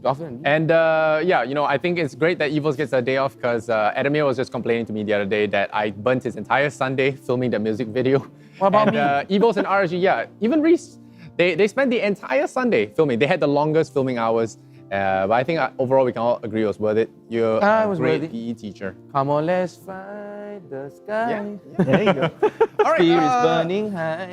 Fizzy, what did you like about today? What was the highlight for you today? Well, the highlight for me today was RSG against EVOS. Definitely El Clasico, right? Fair enough. I mean, I have my votes on my prediction on RSG because I said that, it's RSG time to shine. But the thing about RSG that I really love watching them is actually Lolzy and Bray. When you look at them, they always sit together side by side.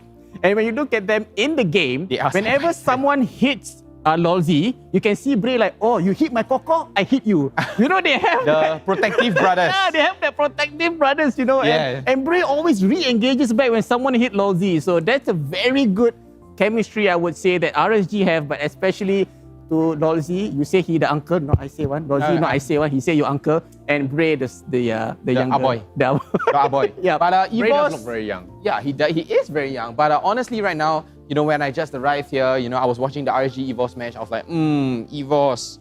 I see the lineup very fair, and then I see the players EVOS because JPL, the best roamer in Singapore, no doubt. And some say Batam. Yeah, some say Batam. Some say Southeast Asia. Some say the world. I'm not really sure about the world, but I am thoroughly confused right now. Singapore, only purely Singapore. Okay. JPL he knows his heroes inside and out. He knows how to move around. I mean, if you guys heard the winner's interview earlier on with Gear, he actually mentioned that how we come back is we just sit back, wait for JPL to catch someone, and then we dive in with him. Yeah, exactly. That's the whole sit back. I wouldn't say it's back seating. It's not back sitting, but they bait with JPL. Yeah, JPL was like, wait, bait me. I got this. Giving more information. Information is so critical in the team. We've seen how KZP use information to his advantage. Yeah, absolutely. Okay, and so just a quick rundown. Do you think any of the matches will surprise us tomorrow? Surprise matches. Well, if I were to pick one series, I cannot ask Reese, but Evil RSG. What do you think is going to happen tomorrow? I don't want to hear from Reese because he's going to give me a 2-0 for Evil, and I'm not going to get a lot from him. I'll give him 2-1. I'll give him 2-1. Give them a 1. Give them a 1. All right, I want to hear some, something educational here. All right, if we go to the stats, right? Yes. And we know stats don't lie. Nope. So Evil lost the first week, the first game, won the second one with EVOS. They lose today, they're going to win tomorrow. So It's a pattern. Win. It's a pattern. I see it. So lose on the first you might day, be onto win on the something second here. day. You might be onto something here, and we will have to go and count. If tomorrow comes true and Evil take down RSG, we will have to lock this as science. Hard science, all right? No prediction, no luck, pure science. All right, what about the Zion Flash one? I feel it's very Zion. Free beer? Free beer. Free beer. All right. And Almighty SMG. Who's taking that one? You guys can both answer. I don't really have a favorite team SMG. I don't SMG. Yeah, that's what Fizzy is trying to say. Just I don't have a favorite team SMG. Yeah. But honestly, I feel it's very 50-50. Okay. I think the SMG team has really won me over. I think Pebble, he's a great talent. He always gives really good content. He does his actions and everything. Yeah, that flaming guitar that he does. His interviews are all amazing. Even in the trivia game, he's just a very expressive person, and he's a great mage as well. It's an amazing mage. Yeah, and when we asked him who's the best mage, he didn't say he was the best. He said, humble. But you can see from his face too, right? He's humble, but you can see from his smile that he say, I'm up there as well. Yeah, I was by winner or split decision. Sela is best mage, but I'm there too. Like a fine print. Yeah, Sailor might be a mage, but I'm a sorcerer. Oh, different game, man. Yeah, close enough. Okay, now I'm confused again. All right, before we get even more confused, let's wrap up today's segment there. Thank you so much once again to our casters, Vertigo as well as Physicast. And tomorrow, remember, join us for EVOS RSG, Zion Flash, Almighty SMG. We start at 1 p.m. Singapore time, so same time, same place. For all of you guys watching the entire day, shout out to you guys. Remember to keep your eyes peeled for those First Blood. Remember, follow us on all our social media for those giveaways. And as always, big shout out to all the sponsors to help put this together. Have a great evening, and we'll see you tomorrow.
best Mobile Legends Bang Bang teams from the tropical region of Southeast Asia converge together. The MLBB Southeast Asia Cup, or MSC 2022. Who shall conquer and who shall be conquered? Which team will soar above the clouds and be crowned as the king of Southeast Asia? Like the Zodiacs, a total of 12 teams from the region will compete in 2 stages: the group stage and the playoffs. Each group of 3 teams will fight against each other in a best-of-2 match, where the weakest of each group will be eliminated. That leaves the remaining 8 to continue their paths of glory. To facilitate the epic battles between the giants, the MSC 2022 arena will be held at the City of Contrast and Diversity, Kuala Lumpur, Malaysia. Witness the clash of titans from the supreme MLBB region from June 11th until June 19th. Follow #SupremeAC for more updates. Mobile Legends Bang Bang, where heroes make history. Homes are now where we work, learn, and play? Oops. Homes are where we build spaces So let's get what's allowed. to call our own. Power on and beyond with Singapore's most trusted broadband.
Hey everyone, DevPow here.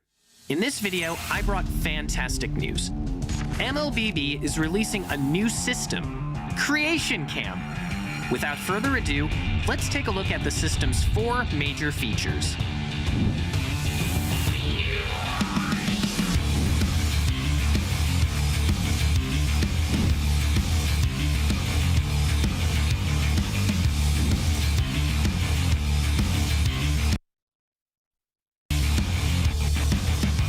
Today, I'll be recommending a few of my favorite gameplay. Watch carefully and make sure you don't miss a step. 1. Hide and seek. This gameplay allows you to fully experience the thrill of one against many. Now that it's hide and seek, we first need to assign the roles of the 2 teams. You can configure the size of each team on the configuration screen.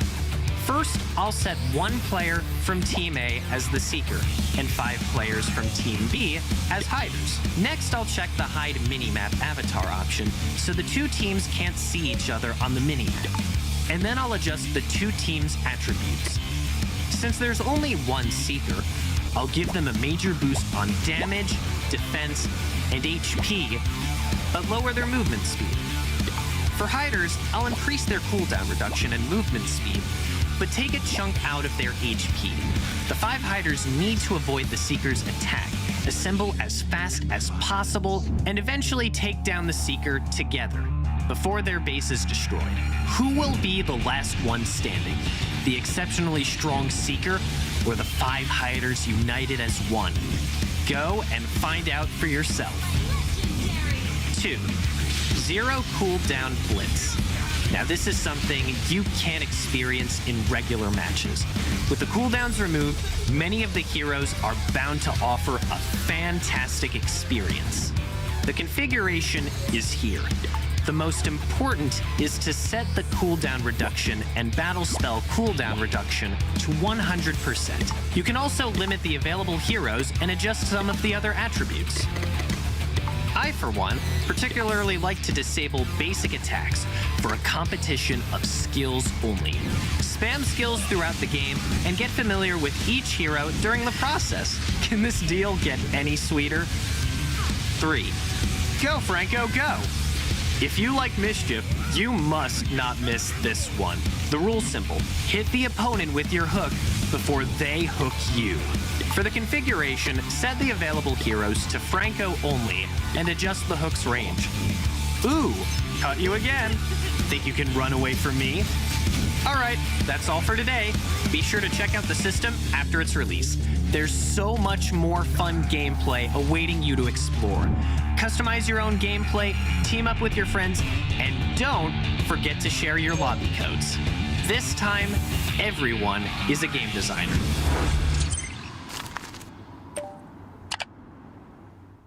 Homes are now where we work, learn, and, play? Oops. Homes are where we build spaces So let's get what's allowed. to call our own. Power on and beyond with Singapore's most trusted broadband.